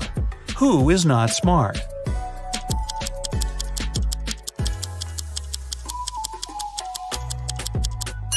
Scarlett. You should always close your bedroom door at night. In case of fire, it'll stop the flames for a while and give you more time. Riley and Isabella are taking their kids to kindergarten. Riley is riding a bike with her daughter, and Isabella and her son are going by car. Who is wrong?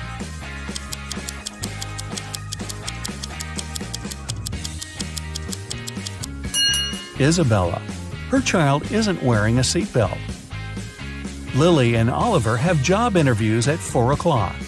Lily is ironing her best suit, and Oliver is waiting in the hallway wearing jeans. Who's not getting the job today?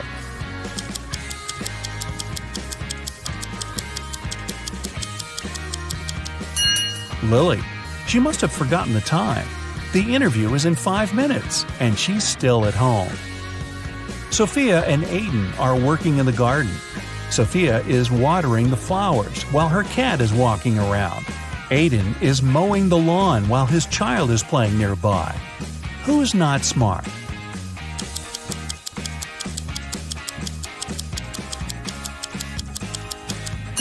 Aiden. It's dangerous to use the lawnmower when children are close by. John and Brandon are making breakfast for their kids. John is making sandwiches, and Brandon is making eggs with bacon. Who is wrong?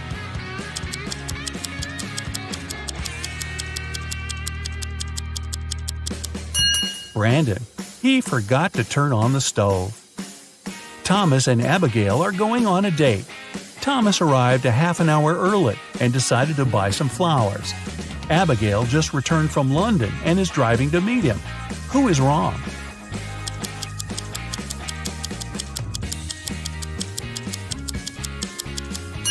Abigail. She's driving on the left side of the road. Ryan and Kaylee are having fun outside during their Christmas break. Ryan is learning how to skate on the lake, and Kaylee is skiing in the forest. Who is not smart?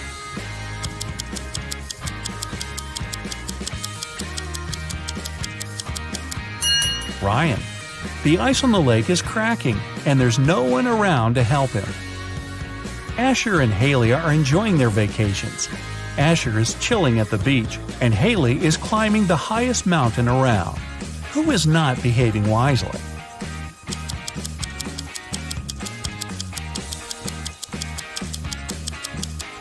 Asher. Although Haley's activity is quite risky, she seems to be okay. But Asher fell asleep at the beach and is going to get a sunburn. Chloe and Avery are having some quality time on Friday. Chloe is reading a book and Avery is watching a documentary. Who is missing something?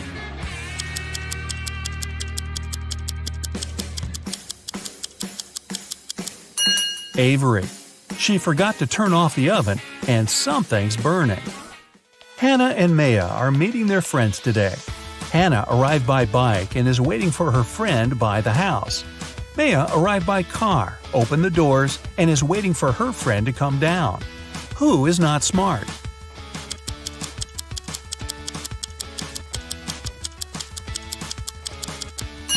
Maya.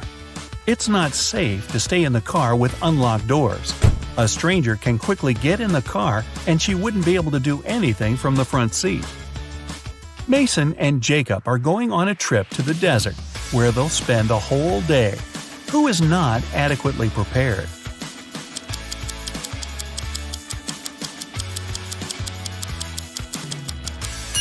Mason. The sun is powerful and he's not wearing a hat. Emily and Madison are spending their time outdoors, but it's not their lucky day. Emily stumbled and fell in some mud. Madison was swinging but fell. Now they both are getting up. Who made a mistake?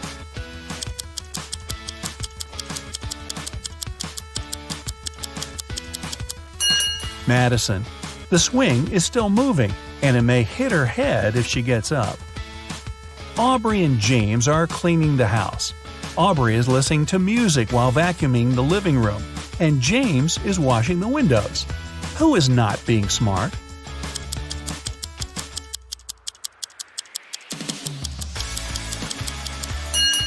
Aubrey. The vacuum cleaner isn't plugged in. Mia and Ethan are going on summer vacation. Mia is going to Greece, and Ethan is visiting his brother in Sydney. Who is not smart?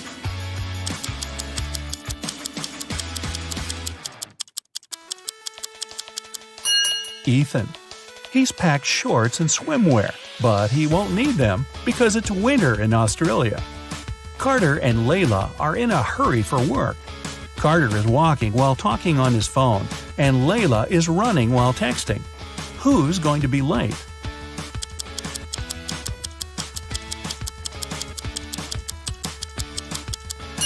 Layla. She's looking at her phone and doesn't see the pit she's about to walk into. Leah and Aaron are driving to meet their friends. Leah has all of her things scattered in the car, and Aaron is traveling above the speed limit. Who is not smart?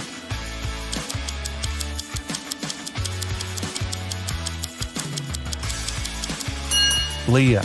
It's not safe to keep unprotected things inside the car. In case she stops suddenly, something can hit her very hard. William and Daniel are driving and are late for work. Who is wrong?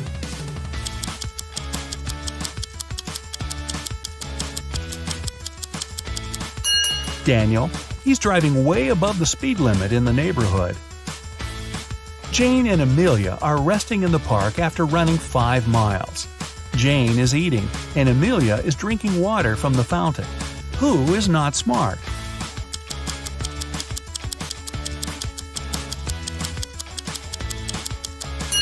Amelia. The warning sign says that the water isn't drinkable. Max and Ezra were driving around the desert and got stuck in the middle of nowhere.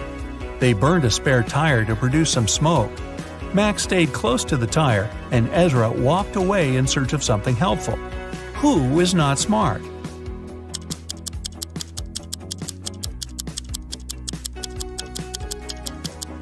Ezra. You should never leave the vehicle. Chances are the rescuers will notice the smoke and find you. But if you go, you might miss them. Both Jonathan and Savannah didn't sleep well and are starting their morning. While Savannah is preparing some coffee, Jonathan is taking out the trash. Who is doing something wrong?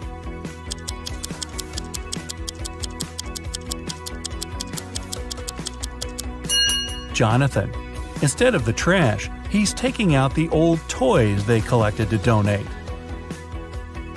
Stella and Aurora didn't study for the test. One of them decided to try her best, and the other is planning to cheat. Can you spot who's cheating?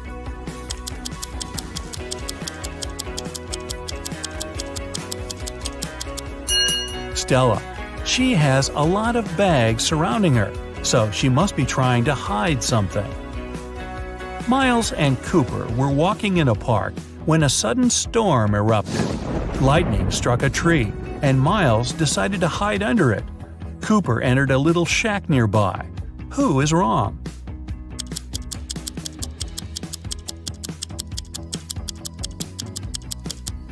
Miles. The belief that lightning never strikes in the same place twice is just a common misconception. An indoor shelter is one of the best places to hide.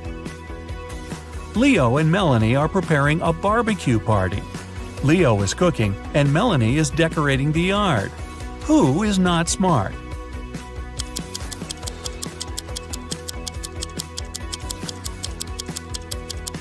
Leo. While he's cooking, the meat is spoiling in the direct sun. Congrats! That's it for today. Now, sum up your points. If you got 10 points or less, you scored below average. Don't be sad, it's just the beginning. You can check out some other riddles to train and prepare for the next round. If you got between 10 and 25 points, you scored average. Great! You're on the right way. And finally, if you got 26 points or more, you're in great intellectual shape. Here's an interactive medal from me and my admiration. Good for you! Ellis had to go to the hospital the other day. When she entered, she immediately felt something off about the place. Walking along the hall, she spotted 3 doctors. There was something completely wrong about one of them. Which doctor is crazy?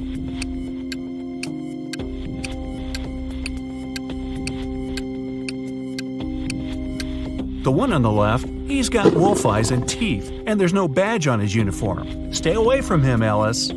Alright, Ellis didn't listen to our piece of advice and went straight to Dr. Wolf's room. He says he needs to apply some new protective cream on her, but in fact, he just wants to test it.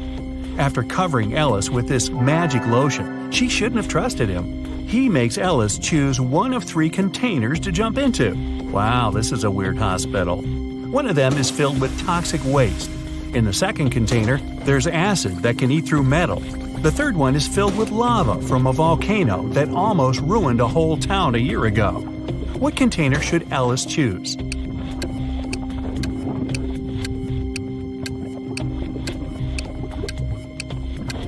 At least this time, Ellis made the right choice. She picked the container with lava. The volcano erupted a year ago, so the lava is already completely solid and cool. Okay, she nailed the first experiment, and Dr. Wolf gives Ellis a choice of 3 pills. He says the red one can help see the past, the blue one can help see the future, and the yellow one can help read other people's minds. Which one should Ellis choose?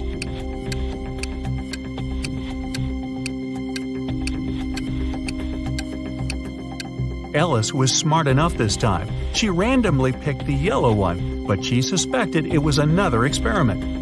She gulped the water but never swallowed the pillow and still has it in her cheek. In fact, all 3 of them were poisoned. When the wolf went outside for a second, Ellis spat out the pill and ran away. Hey, try the urgent care clinic, Ellis. No wolves there. Ginny was cooking dinner for her friends. When everyone was at the table, she suddenly realized there was something wrong with one of her friends. Which friend didn't like the meal?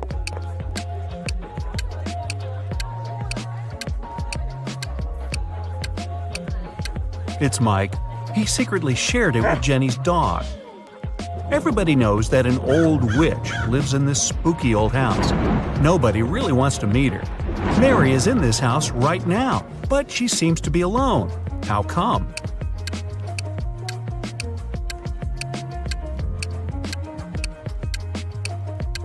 Who said witches can't have a name Mary? She was once young and beautiful too, but then that darn spell happened.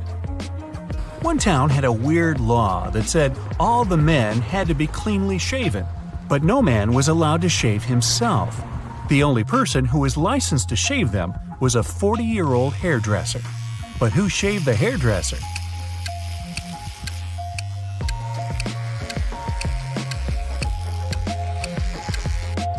Yeah, there was no need.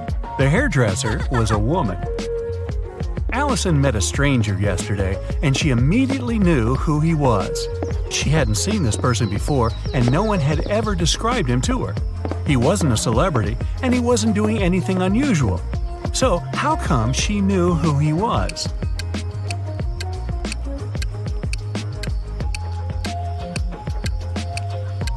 The man was the twin brother of one of Allison's friends. Bill is a shoe shiner. He offers his services to passers-by for free. Still, people who accept it end up paying him of their own will. How so?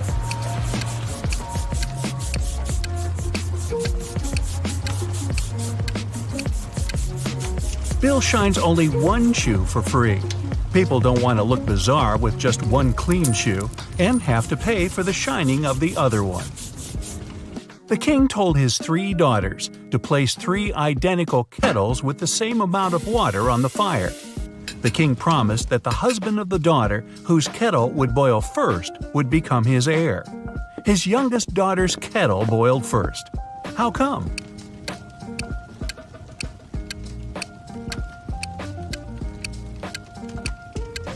While the other daughters kept lifting their kettle's lids to check if the water was already boiling, the youngest one kept it closed. Up for some math? Nah, just kidding. You'll only need your logic. Find a way to get 200 out of 188 by just using one line.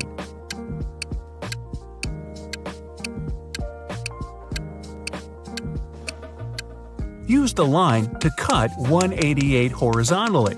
This way, you'll get 2 100s. One person was 25 years old in 2000 and 20 years old in 2005. How is this possible?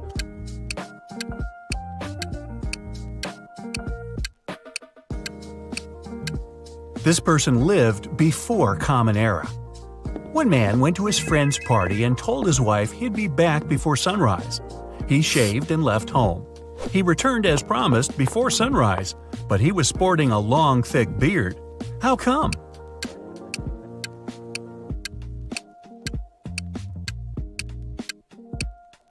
The man and his wife lived in a place with polar nights that can last for several months. A man was driving his car all the way from New York to Boston. Only at the end of the trip did he discover that one of his car's tires had been punctured from the very beginning. Still, he managed to reach his destination successfully, and his journey wasn't affected by this problem at all. How is it possible?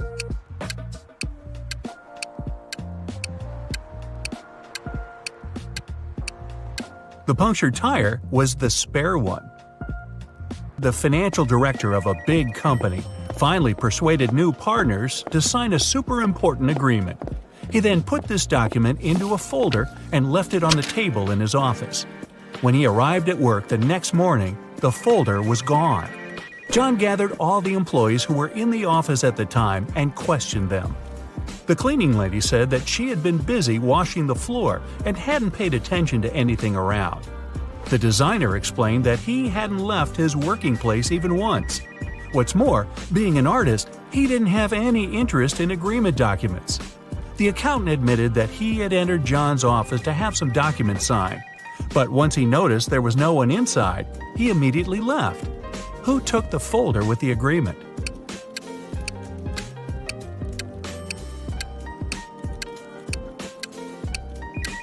It was the designer. John never mentioned which folder was gone. How would he know that the missing folder had an agreement inside? Eric wears either only black or only white socks. One morning, he was in a hurry getting ready for an important meeting with new partners. Suddenly, the power goes out. The guy has 10 white and 10 black socks in his drawer, but all of them are mixed. He doesn't want to look silly at work wearing different socks. If it's completely dark in the room and Eric can't see anything, how many socks should he pull out of the drawer to get himself 2 matching ones?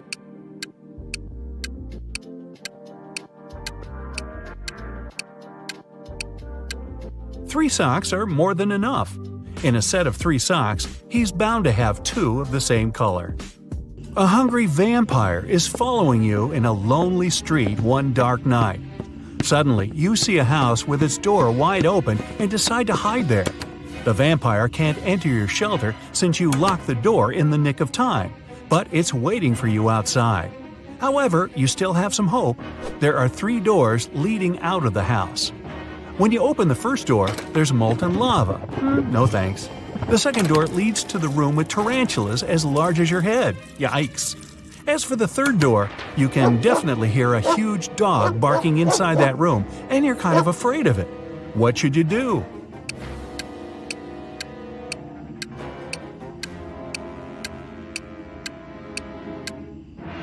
Just wait till morning. Vampires can't stand daylight, and your pursuer will have to leave you alone. You're trapped in a room that's slowly getting filled with water coming from a faucet on the wall. There are no windows in the room, and the door is sealed shut. You have a mop and a big bucket. So how are you going to get yourself out of this one?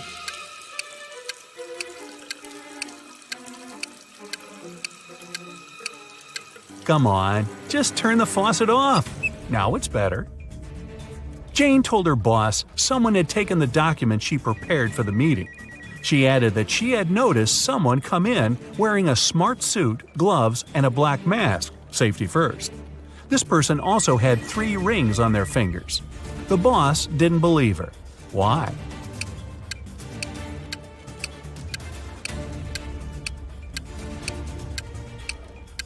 She said the person was wearing gloves. Then how did she see 3 rings on their fingers? Jane must have simply forgotten to print those documents out. A hotel owner was visiting the construction site to see the progress. He wanted to start welcoming the guests as soon as possible and had big plans. At some point, he left his briefcase with important documents on the table. Some worker grabbed it and ran away. The hotel owner didn't see who it was, but he immediately called the police. There were 3 suspects. The architect said he had been talking on the phone, trying to get electricity for the site as there was not. The designer told the police he had been trying to find the best paint for the walls. The electrician explained he had been down in the basement trying to fix a burst light bulb. The detectives figure out who was lying. Can you?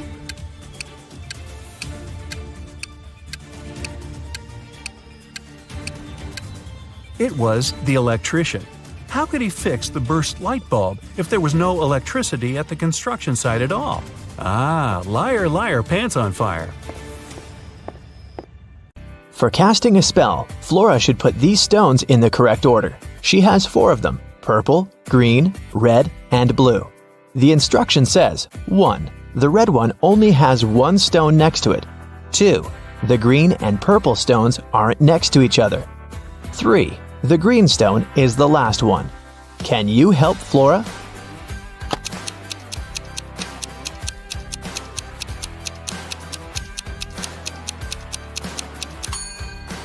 If the red stone only has 1 other stone next to it, then it's either the first one or the last one.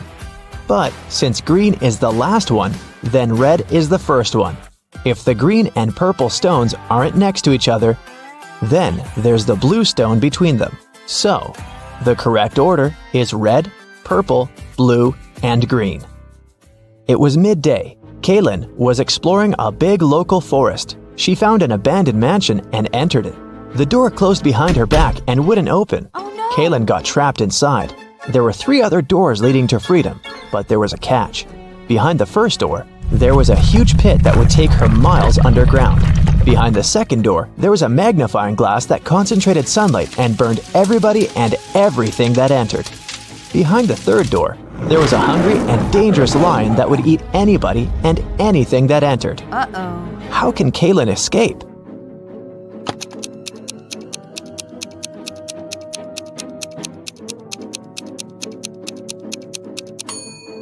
Kaylin should wait until sunset. When the sun goes down, the second door with the magnifying glass won't be dangerous anymore. Amelia, Belle, Chloe, and Della are identical quadruplets who always prank people. One day, one of the girls' teachers had to let Amelia leave the class early. She had a doctor's appointment, but the woman wasn't sure which girl was Amelia. The quadruplets had decided to help her. Here is what they said.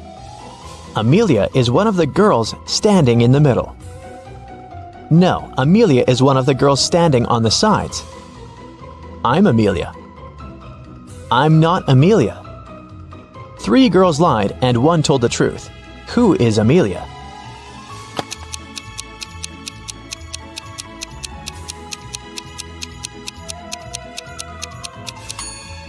If Amelia is the first girl, then 2 girls told the truth, the second and the fourth ones.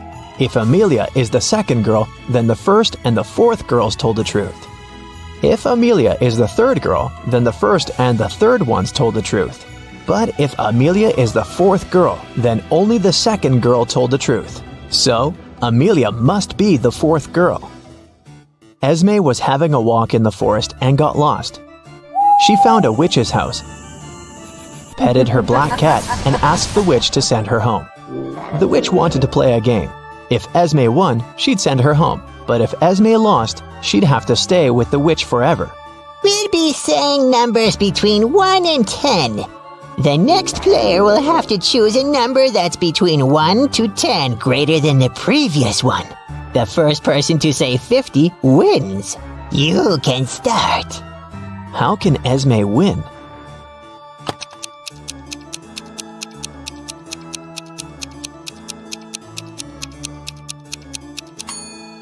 If she wants to say 50, she needs the witch to say a number between 40 and 49.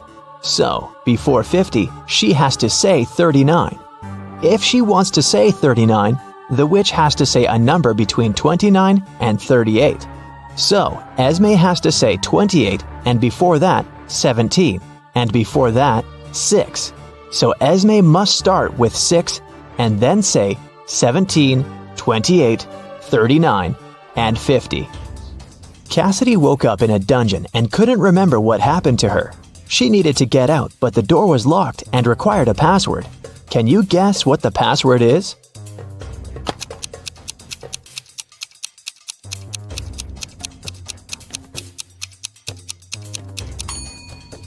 Every next number is made by moving the last digit of the previous 4 to the front. So, the password must be 4728. Mrs. Davies is an elderly lady telling a story of her life. After I lived 1/4 of my life, I got my first car. I married 1/12 of my life later. 1/6 of my life later, I started a business. 1/4 of my life later, I got my first granddaughter. She just turned 18. How old is Mrs. Davies?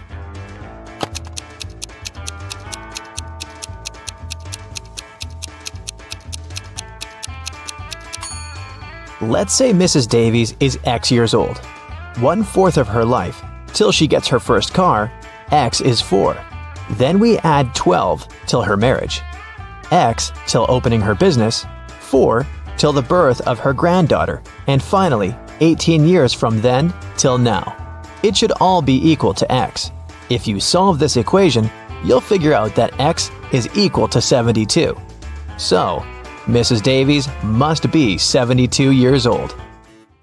Esme was walking in the forest, and you know what? She didn't get lost this time. She knew how to get home, but the other road led to the witch's house, and the girl recently came up with a cool riddle for the witch. So, Esme decided to pay her a visit. She offered a deal. If the witch couldn't solve her riddle, Esme would get her cat. The witch agreed, and Esme gave her a square piece of paper, 4 inches by 4 inches, with a total area of 16 square inches. Turn it into a square with a total area of 8 square inches without a ruler. How can the witch do it?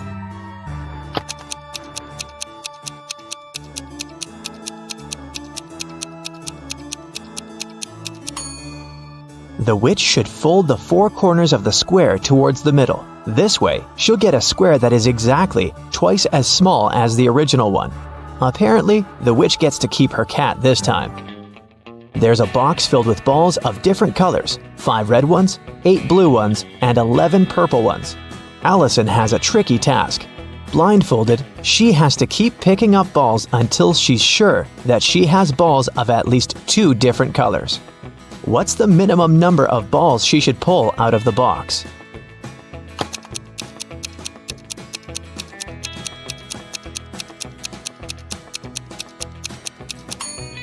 In the worst case scenario, Allison will be picking up balls of the same color until there are no more of them left in the box.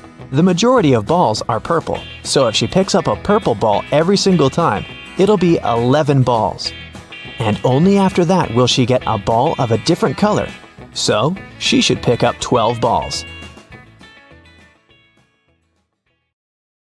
John's father has 3 sons. There's Jack, a quiet, intelligent student. Then there's Jason, a popular athlete. So who's the 3rd son?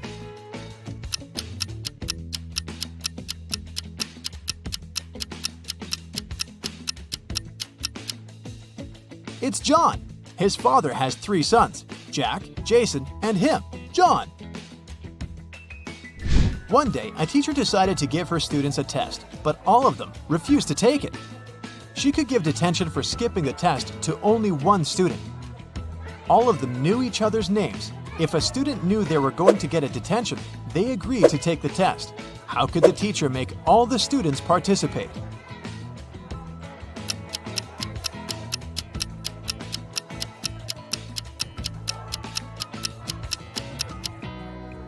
She told them that she'd give detention to the student whose name came first alphabetically.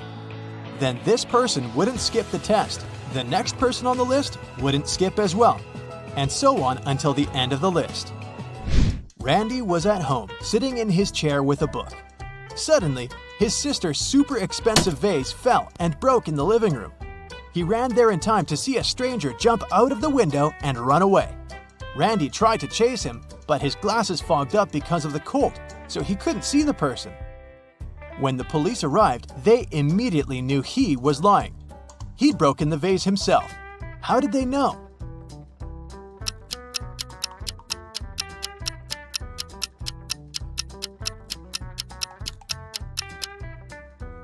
Glasses don't fog up when you go from a warm room to the cold outdoors. It's the other way around. Michael Winston, who dislikes modern art, rushed into the city gallery and caused millions of dollars worth of damage to several paintings. Yet, the manager of the gallery thanked Mr. Winston for his actions. How come?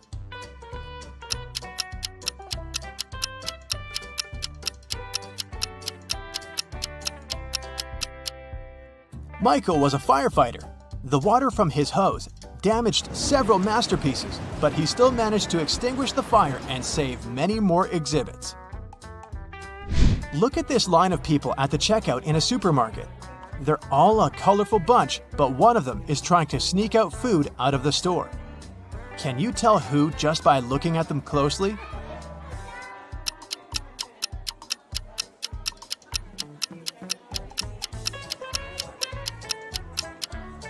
You might have thought it was the pregnant woman because of the fake tummy, but look! She's wearing comfy sneakers without shoelaces so that she could slip them on easily. The guy in a baggy hoodie sure looks suspicious, but it's not food he's hiding inside his pockets. It's a kitten. And the real culprit is the guy behind him. Look at his sleeves. One of his arms looks way bigger than the other. He must be hiding something in there. A man dressed in black from head to toe was walking in the middle of the road. All of a sudden, a huge black car with its headlights off came around the corner and screeched to a halt, not to hit him. How on earth did the driver of the car see the man in black?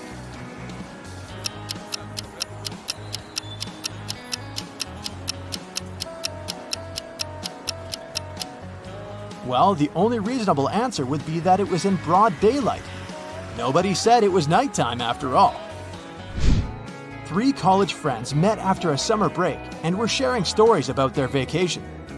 Lily described how she and her boyfriend had gone to Paris and seen the city from the top of the Eiffel Tower. Dylan told his friends that he had traveled to Africa with his parents. But on their last day, there was a massive volcanic eruption, and it didn't spoil their vacation only because they flew home that day. And Ellie said that she had visited her uncle in Texas and learned how to ride a horse. One of the stories was fake though. Which one?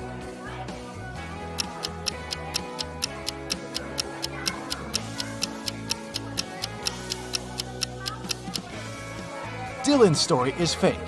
He couldn't fly home on the day of the eruption because when something like this happens, all flights get cancelled. Mark and Amy got stranded on a tiny uninhabited island full of sand and rocks, but not much else. They had no radio or cell phones, and there were no trees on the island to make a smoke signal. Suddenly, Amy noticed a plane circling the sky in search of them. She got a bright idea to make it notice them. Soon after, the plane picked them up. What was Amy's idea?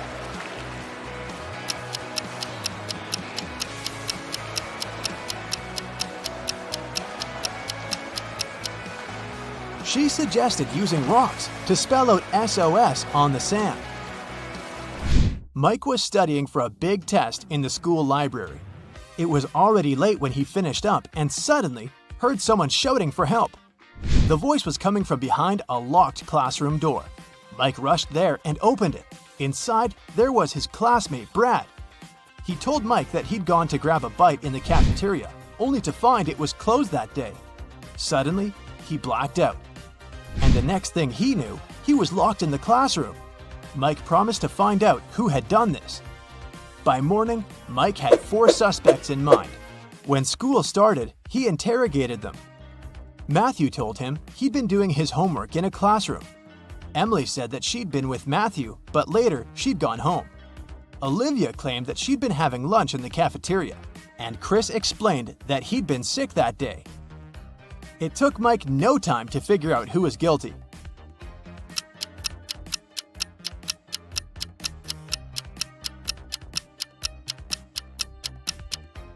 It was Olivia. She couldn't have been eating lunch in the cafeteria because it was closed that day. Clara was in her hotel room when she heard someone knock on the door. She looked through the peephole and saw an unfamiliar man. He said, "Hi, I'm the hotel manager. Sorry to bother you, but our database has crashed. Could you let me in to confirm some information?" Clara immediately rushed to her phone and called hotel security. Can you figure out why?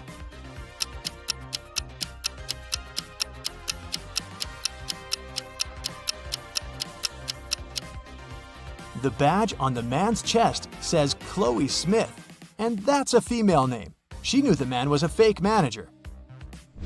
Emma's mother asked the girl to go to the supermarket and gave her a shopping list and a bank card.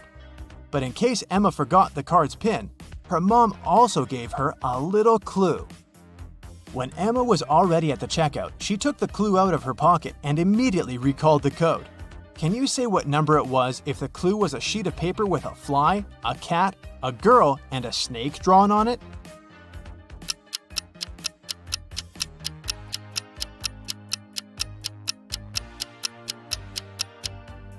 The PIN was 6420. Emma just had to count the number of legs of each creature. Littlefield was a tiny village where nothing ever happened. But one day, Mr. Richardson, a rich farmer, arrived at the police station in tears, saying that 2 of his best cows were missing. There were 3 suspects, and each of them had to answer one question. Have you taken your neighbor's animals? Mr. Anderson said that he and Mr. Richardson had a common business and that he wouldn't risk their partnership. Mrs. Martinez stated that she'd been living in this village since birth and she wouldn't spoil her reputation because of some animals. And Mr. Jones explained that his family had been breeding pigs for centuries and he didn't have any reason to steal cows. The police officer figured out who the criminal was. Can you?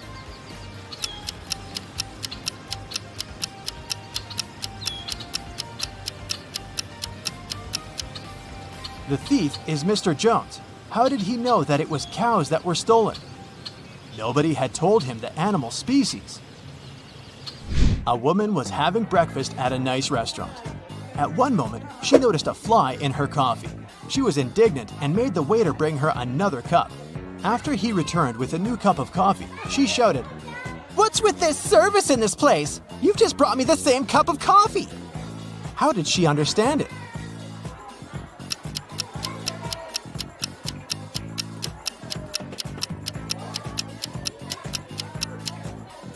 She had already put sugar in her previous cup of coffee. When she tried the new one, it was sweet. There's a barrel of water in the yard. You look inside and see that it's more than half full. but your friend argues that it's less than half full. How to figure out who's right without using any measuring tools or removing water from the barrel.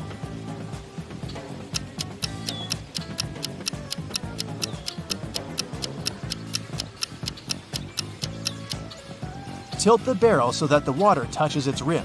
If you can see the bottom, the barrel's less than half full. If the bottom is still covered with water, it's more. Carol was invited to a Halloween party in an abandoned house.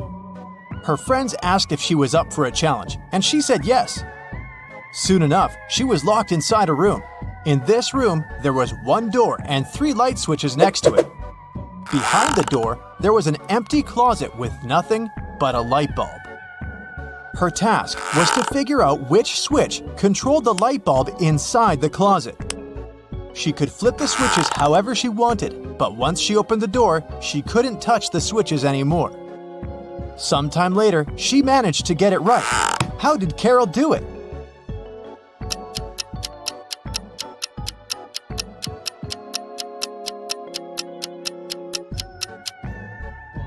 Okay, let's go step by step.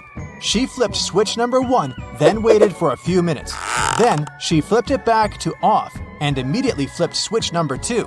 Then, she opened the door and checked the light. It was turned off. So she realized it wasn't switch number 2 that controlled the light. She decided to touch the bulb to test if it was hot or cold. If the bulb was cold, it would mean that switch number 3 controlled it.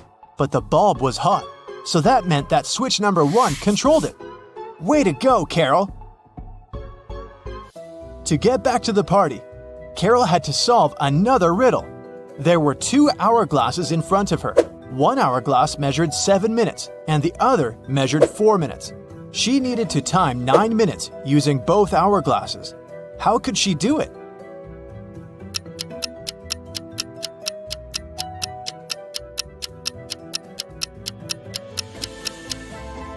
First, she turned over both hourglasses at the same time. By the time the 4-minute hourglass was done, the other one still had 3 minutes left. Carol flipped the 4-minute hourglass over again. By the time the 7-minute hourglass was empty, there was 1 minute left on the other hourglass. And by the time the 4-minute hourglass emptied again, there was 1 minute's worth of sand in the bottom half of the 7-minute timer. She flipped it over again, so there was 1 minute's worth of sand in the top part of the hourglass. And when the 7-minute timer finally emptied again, 9 minutes had passed in total. Phew, that took some work. Someone stole a rare diamond from Mrs. Monica Fraser's house. Mrs. Fraser claimed she'd walked into her bedroom one morning and found that the glass box in her dressing room had been broken and the diamond had been gone. She called a detective, who soon arrived at her place and asked some questions. Based on his inquiries, he gathered 3 suspects. Mrs. Fraser's gardener, Steve, had the key to the house. Her cousin Sophia was staying with her for the week, and the cleaning lady Adeline cleaned the house every day. Steve said he was on holiday that week, so he wasn't anywhere near the house when it had happened. Sophia said she didn't even know her cousin had a diamond hidden in her house. And Adeline said that she'd been cleaning the house at around 10 p.m. the previous night. Everything had seemed all right. Who stole the jewelry?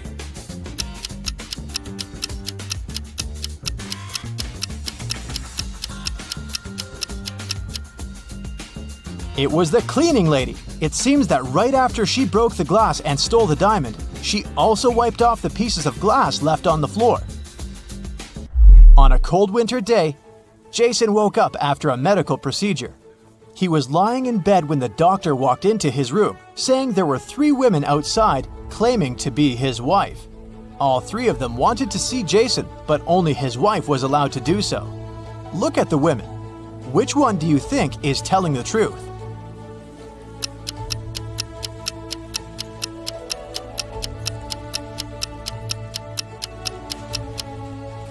The woman wearing a white shirt is the only one that has a ring on her left finger. She's the wife. It was a lazy Sunday morning, and John was having breakfast in the kitchen. Suddenly, he heard glass shattering.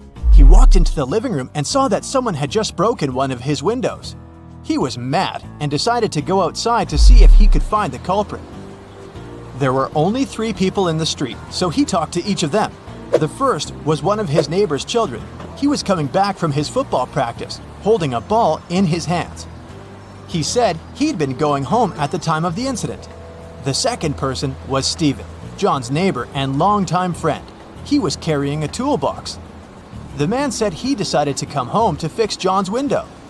The last person was Julio, a mailman. He was riding his bike, throwing newspapers on people's front lawns. He said it had been hours since he'd passed John's house. Soon enough, John figured out who had done it. How?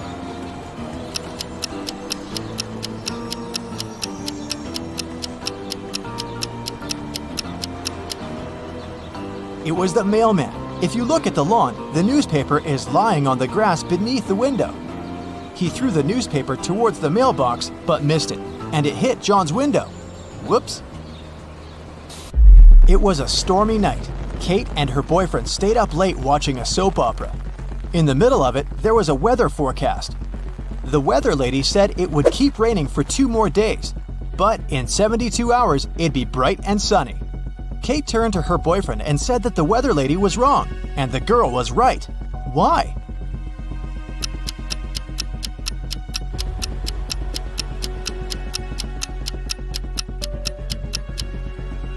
Because in 72 hours, it will also be nighttime, so it can't possibly be bright and sunny.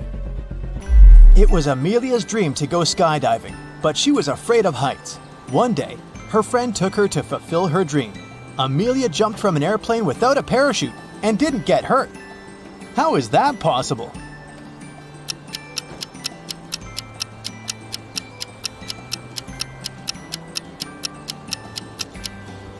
The plane wasn't flying, it was still on the ground. Duh. Dave, an archaeologist, traveled to Egypt on a very special mission. He spent days excavating ruins hidden under the sand, and the only thing he found was a coin marked 10 BCE. When he showed it to his colleagues, they told him the coin was a fake. Why?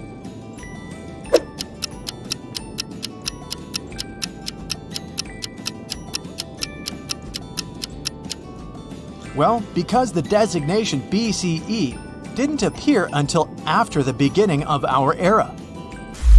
It was raining when Mrs. Moore called the police. She said someone had just bumped into her car and driven away. When the police arrived, the only person next to the place of the incident was a man fixing his tire. Mrs. Moore said that that was the car that had bumped into hers. However, the gentleman said that it couldn't be true because he'd been busy fixing his car the whole time. Can you tell who's lying?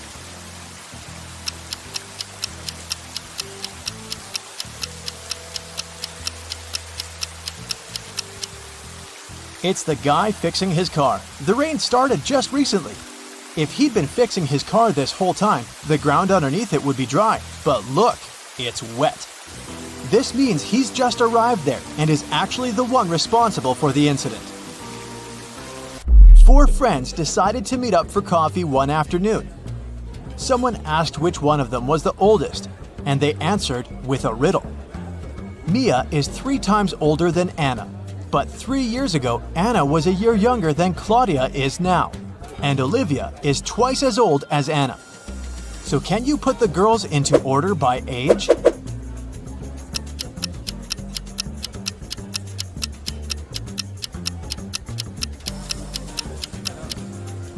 The correct order is Mia, Olivia, Anna, and Claudia. Here's a quick one. What belongs to you, but others use it more often?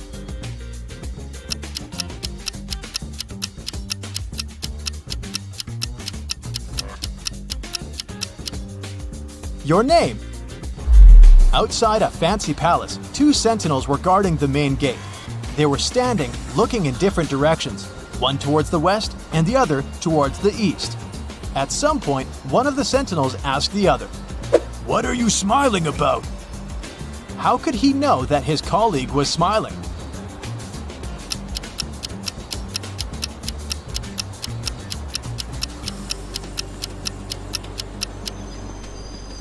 Well, despite the fact that they were looking in different directions, they weren't standing back to back. They were facing each other. Kevin was away on business and had to spend the night in a hotel. After a full day of meetings, he returned to his room to get some rest. He went to bed but couldn't fall asleep. After tossing and turning in bed for hours, he called someone, didn't say a word, and then finally fell asleep. Who did Kevin call? And how could he finally fall asleep?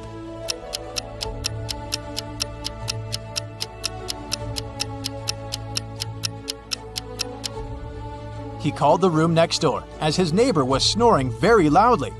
The ringing woke the neighbor up, the snoring stopped, and Kevin managed to doze off. You've just come back from a long vacation. There, you bought a new suitcase to store all the new things you got, but you don't remember the code. Luckily, you left yourself a note on your cell phone to help you decipher the code to open the lock. 682. One digit is right and in its place. 614. One digit is right but in the wrong place. 206. Two digits are right but both are in the wrong place. 768. All digits are wrong. 380. One digit is right but in the wrong place. What's the 3-digit code?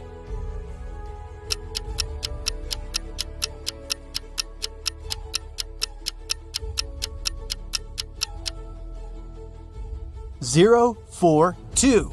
Okay, I'll show you two profiles. Your task is to guess which of the two is fake. Let's start. Which profile is fake?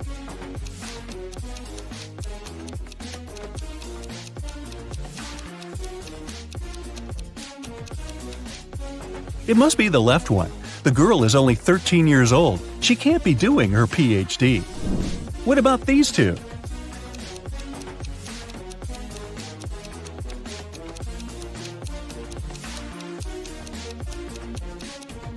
The person on the right was born on February 29. It's fine, this date does exist, but there was no February 29th in 1985 because it only occurs every 4 years. So the profile on the right must be fake.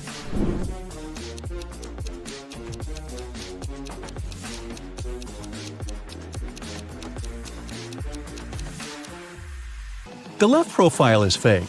Pilots are supposed to have perfect vision, so the guy is probably lying about something.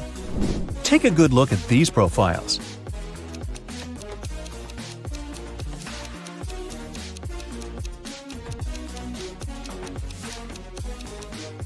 Okay, Pan Am and Narnia are two fictional places, so I'd say the left profile is a fake one.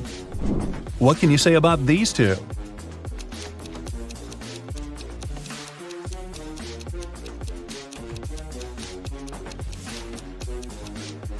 Well, as far as I know, 14-year-olds can't get married in Canada, so the profile on the right is fake. Now, I'll show you some photos. Your task is to guess what's wrong with them. Let's begin. Here's the first one for you.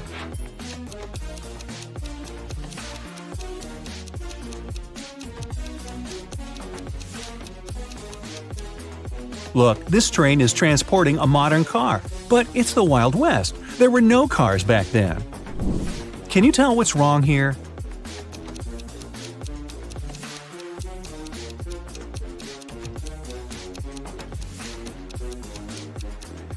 It's medieval times, but look, there's a 10-story building in the background. What about this picture? Do you see anything strange?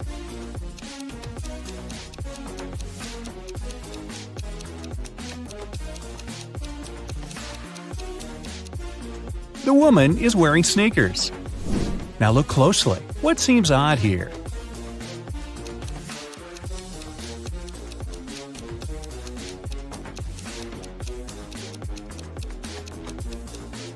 This woman has a modern camera. I don't think people had them back then. What do you think about this photo?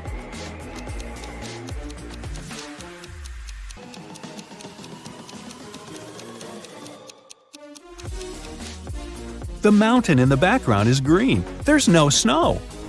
Keep going. What's wrong here?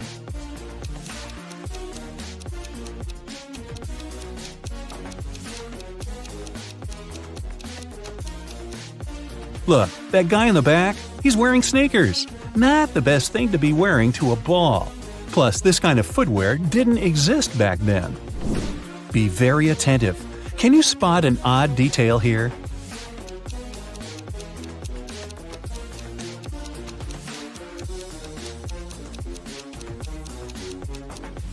This guy has 3 hands. How handy. Ryan had a crush on a girl from his school, Amelia. Once, he got a note from her saying that she liked him. So Ryan decided to write her back and ask her to prom. Unfortunately, he didn't remember which desk was Amelia's. There were 2 possibilities. Can you tell which desk is the one he needs?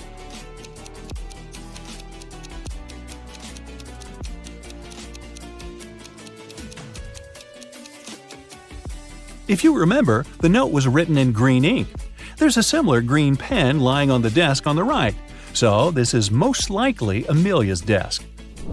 One Monday morning, a big sum of money went missing from the accountant's safe. 3 people were in the office at that time.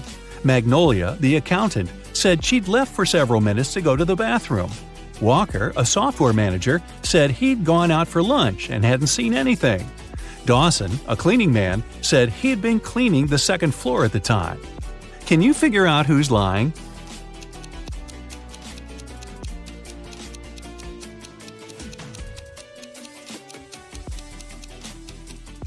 It's Walker. He said he'd been on his lunch break, but it was still morning at that time. Tessa works in a clothing store in the suburbs. She doesn't usually have many customers. One day, she only had 3. The first person got a belt and a purse, the second got a dress, and the third customer got a hat. One of them was a criminal, and Tessa reported them to the police. Who is the criminal, and how did the girl understand it?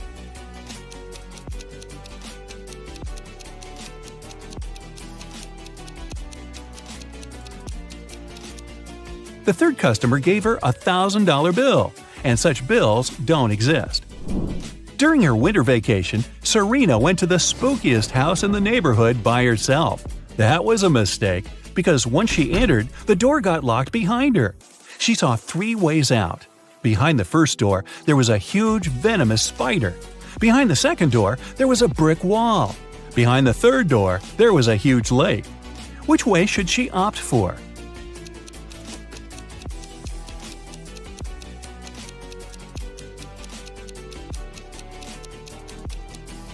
She should take the third way. It's winter, and the lake is frozen. Karen goes to the buffet breakfast. She wants to get a smoothie, but there's no information about the ingredients in English. Unfortunately, Karen is allergic to strawberries. Can you figure out which smoothies are safe for her?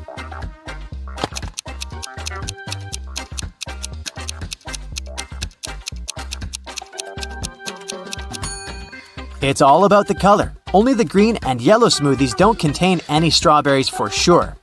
Other options are risky. Karen enters a spa center. The manager asks her to wait for 15 minutes. Karen takes a seat and falls asleep. She wakes up after a while and finds out that someone had given her a heart-shaped tattoo. She questions 3 suspects. Bobby, the client, says, "Lady, I've just arrived on my motorbike. If I see any crazy tattoo artists around here, I'll tell you." Leah says, "I've been cleaning the bathroom within the last 30 minutes. And Tony, the massage therapist, says, Sorry, I was busy with my client, so I didn't look at you at all. Who's lying?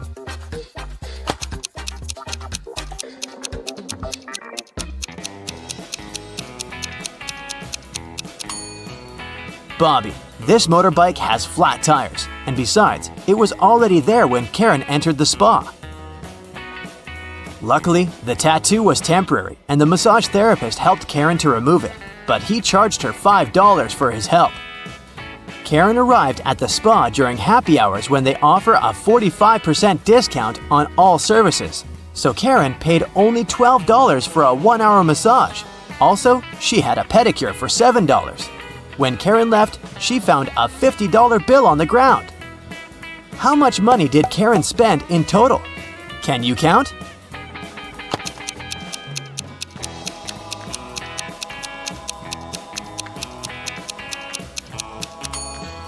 Karen spent a total of $24. As for this $50 bill, it's fake, so it doesn't make any difference. Karen brings her clothes to the local laundry owned by 3 sisters. She returns to pick up her stuff in 5 hours. Unfortunately, someone has burned her favorite dress with an iron. Karen gets furious and questions the sisters. Mia says, "I didn't iron today, it must be Pia." Pia says, Nah, I was planting roses in the garden all day. It must be Gia.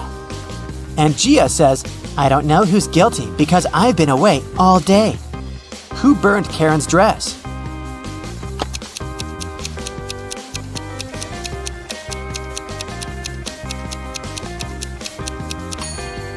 It was Pia. Take a look at the garden. Can you see any roses? Exactly. Karen returns to her hotel room and finds a huge bouquet in a vase. The note says, "Love, your secret admirer." Karen calls the reception to find out more. The manager says, "One of the hotel's male guests ordered the flowers, but I can't reveal his name." Only 3 male guests stay in this hotel at the moment: Hans, Jacques, and Will. Karen meets them all at the beach and spots her secret admirer right away. Do you have any clue who it might be?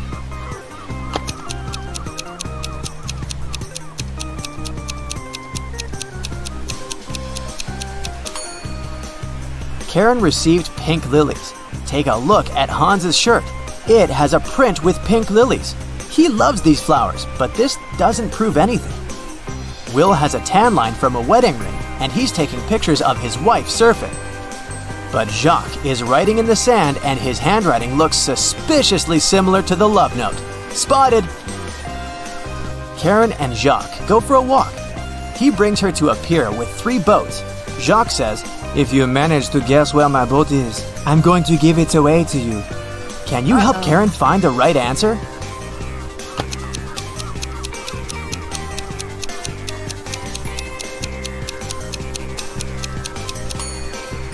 Someone's sleeping on the second boat, but this doesn't mean that the person is the owner. The third boat is called Jacques, but this name is quite popular. Let's take a closer look at the first boat. Can you see the red trousers on a hanger?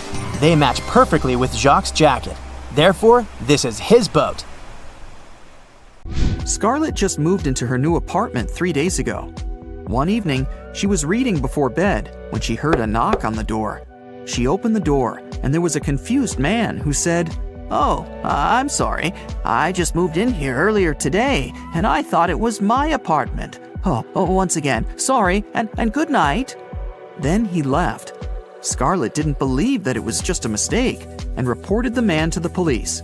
Why?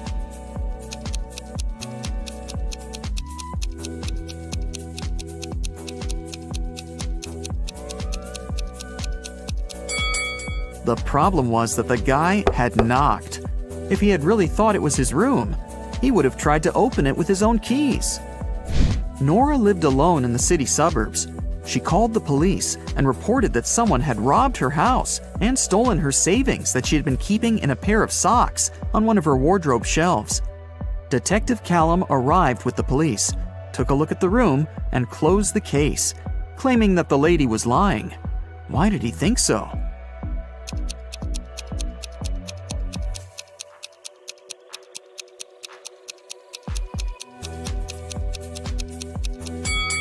The room was absolutely clean. If someone had robbed the house, they would have made a mess while searching for money. The person who took the money must have known exactly where it was, which is unrealistic. Mrs. Ledger is a high school history teacher. One day, she started a sudden oral test, asking students questions from the back of the book. If the students figure out the order in which she asks, they can find the answer to their question in advance. The first 3 people she asked were Atlas, Eleanor, and Gracelyn. There are Zoe, Luca, Sienna, and Victoria left. Can you guess who will answer which question?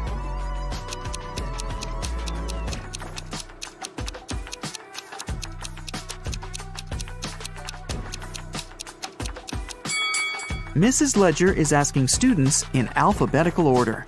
So, up next is Luca, then Sienna, then Victoria, and Zoe. Another day, another test. Once again, Mrs. Ledger is asking students. This time, the first ones to answer were Zoe, Luca, and Atlas. In which order will she ask the remaining students?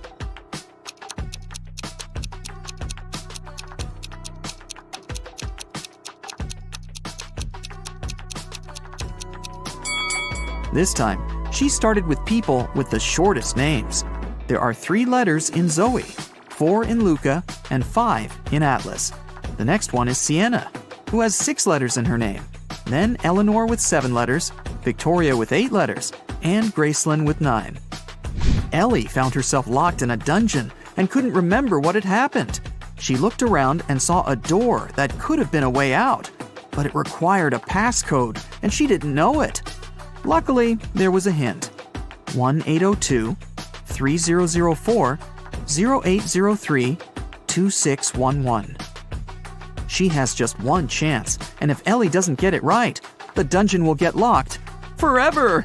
Can you help her decide which password is the correct one?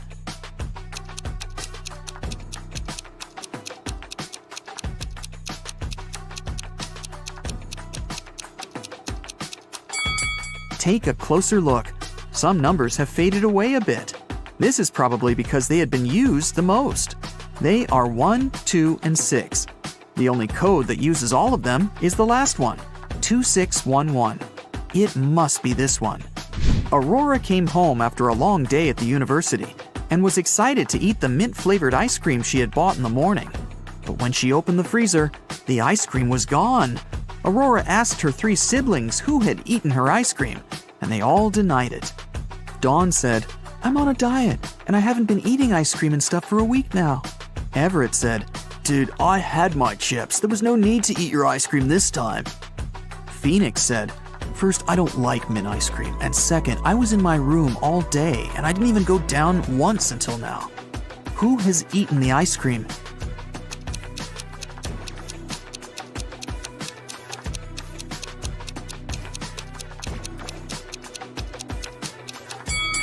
It was Phoenix. Aurora never